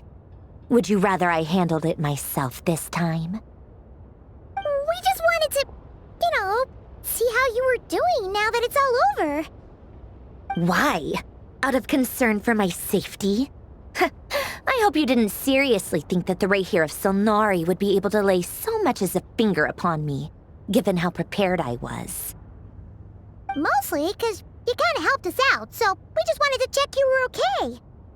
Looks like all your robots are fixed, huh? Oh, don't you worry about that. Tea time is already a write-off. The visitor before you managed to kill my appetite. If you're in the mood for tea, go ahead and help yourself. Otherwise, it's going to waste. My coasters are still missing in action, though. Use this notebook instead. Whoa! Pretty hefty notebook. Look at all those calculations. You can ignore those. They're just dumb scribblings. I doodle and write in my free time. Sometimes I remember the distant, dreamlike past. Sometimes I imagine the far-flung future. And other times, I grit my teeth and note down all the crazy nonsense going on in the present. Some people do the crosswords in the newspaper. This is my equivalent of that. Trying to predict the future is like daydreaming, and writing about the present just makes me furious. The past is my favorite. If nothing else, it's already set in stone, so I don't have to rack my brains trying to figure it all out. Huh. Although, having said that, the only vaguely interesting memory in my past is probably that guy they call Lord Artificer. Who else? Pretty much all the mecha and Fontaine are his personal handiwork. Wait, are you saying you know him? Like, personally? As a friend? I mean, I guess we were friendly enough. Yep. In fact, I'm probably the only normal person left who knew him at all. We used to chat occasionally back when he was still around. Before he passed away, he asked me to destroy all his manuscripts. I honored his request, but I did read through everything first before destroying them. I mean, I couldn't let the genius of Lord Artificer Alain Guillotin disappear like that. Would have been such a waste. So, that's where the formulas in your notebook are from? I just told you. Those are my equivalent of crossword puzzles. They're just dumb formulas that I solve for fun when I'm bored. Alain's work was like epic poetry. The formulas in my notebook are just silly little riddles in comparison. Not that there's anything bad about them. I mean, at least, solving those riddles isn't going to hurt anyone.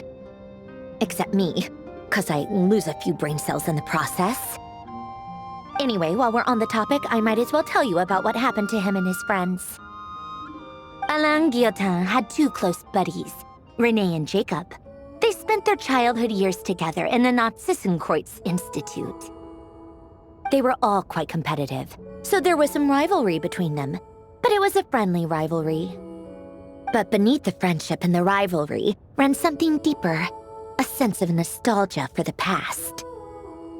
Unfortunately, childhood would end, the prophecy would come true, the apocalypse would arrive, and the future would never be. A mad dream that would normally only capture the minds of lunatics began to take root in their hearts. A dream of saving the world. And if René and Alain had been people of lesser wits, that dream would probably have ended up as something for them to joke about in their older years. But alas, they were some of the sharpest minds around. They nurtured that dream with the full power of their intellect, and it grew into something that ate away at their souls.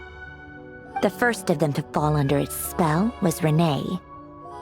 Against Alain's wishes, he persisted in experimenting on a mutual friend of theirs to try and save their life. Alain did not approve and parted ways with René.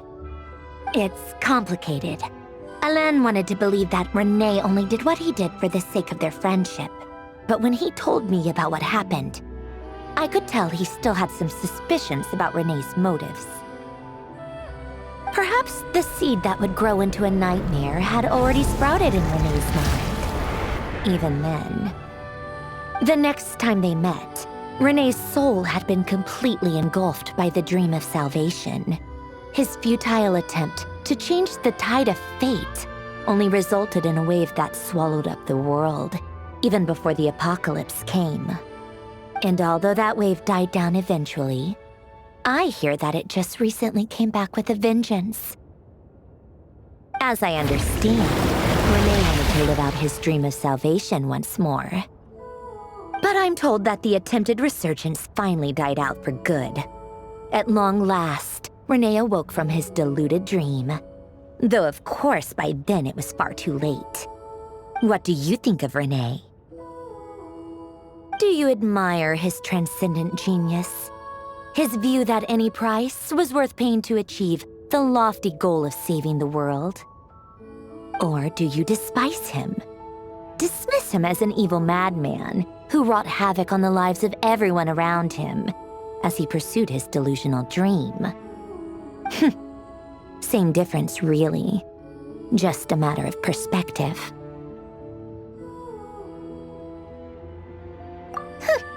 Doesn't surprise me. You share one thing in common, after all. You both want to be the savior. The only difference is, your dream came true, and his, well, he wasn't the one who made it come true. I don't like fanatics who give up their whole lives for their ideology. Nor do I like fools who let their delusions take control. Maybe I could understand if Renee had just been an ordinary person.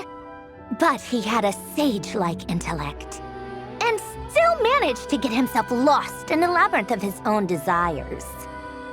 Anyway, that's enough about Renee. Now, moving on to Alain Guillotin, the Lord Artificer. He managed to put a stop to the first storm whipped up by Renee. But after that, Alain lost his friends and family. To his credit, I suppose, the loss of his family and friends was purely a tragic accident. It's not like Alain sacrificed them for his cause or anything. After that, the only thing supporting his work was the same dream that had dragged his closest friend down to the abyss. But although the desire to save Fontaine drove him to found the Fontaine Research Institute, Alain continued to reject any form of transcendental knowledge or power. He was suspicious and fearful of it, having seen the way it had affected his closest friend. I think that formulas and machines derived solely from human intellect were the only thing that gave him a sense of spiritual comfort. Yet Alain's intellect was simply too great. It barely left him space to breathe in his lifetime. Once he realized that the end of his life was approaching, he finally accepted the truth. The Nazissenkreuz Institute needed someone, and a human being, to see its story through to the end. He quit working on his formulas, trading them in for the fairy tales that had played such a formative role in his childhood, but which he barely touched in his adult life. He told me that the director of the Nazissenkreuz Institute used to read those fairy tales to the children as bedtime stories. Apparently, they worked wonders at sending kids off to sleep. I think that all he wanted at that time in his life was to be able to sleep deeply without being plagued by depression. By that point, nothing else really mattered. At the very end, he laid down to rest in the ruins of the former Nazissenkreuz Institute orphanage, while the Fontaine Research Institute he had founded continued tirelessly with its work. Many years after that, tensions over competing dreams would once again cause a rift, this time between members of the Fontaine Research Institute. But the actions of those fools had nothing at all to do with Alain. And that is the story of two people from the Nazissenkreuz Institute who both wanted to save the world. One went all in on his fantasy of salvation without ever looking back, and ended up calmly sinking to the bottom of the deepest sea. The other sought desperately to burn bright in his life, even though he wasn't sure where he was going. I do sometimes wonder, why is it that people like them have such grand hopes of saving the world? Even the grandest tree starts as a tiny seed. So perhaps, for each of them, their mission to save the world began with a very simple desire: to save themselves. They were young children with friends and family who mattered to them, desires to explore the meaning of life, ambitions to have a successful career. They didn't want to see all of that taken away in one fell swoop. Or maybe they just wanted to find something to anchor themselves within the chaos, to stop them getting quietly swept away by the storms of life. But instead, the search for their own salvation took them down the rocky road laid out by fate.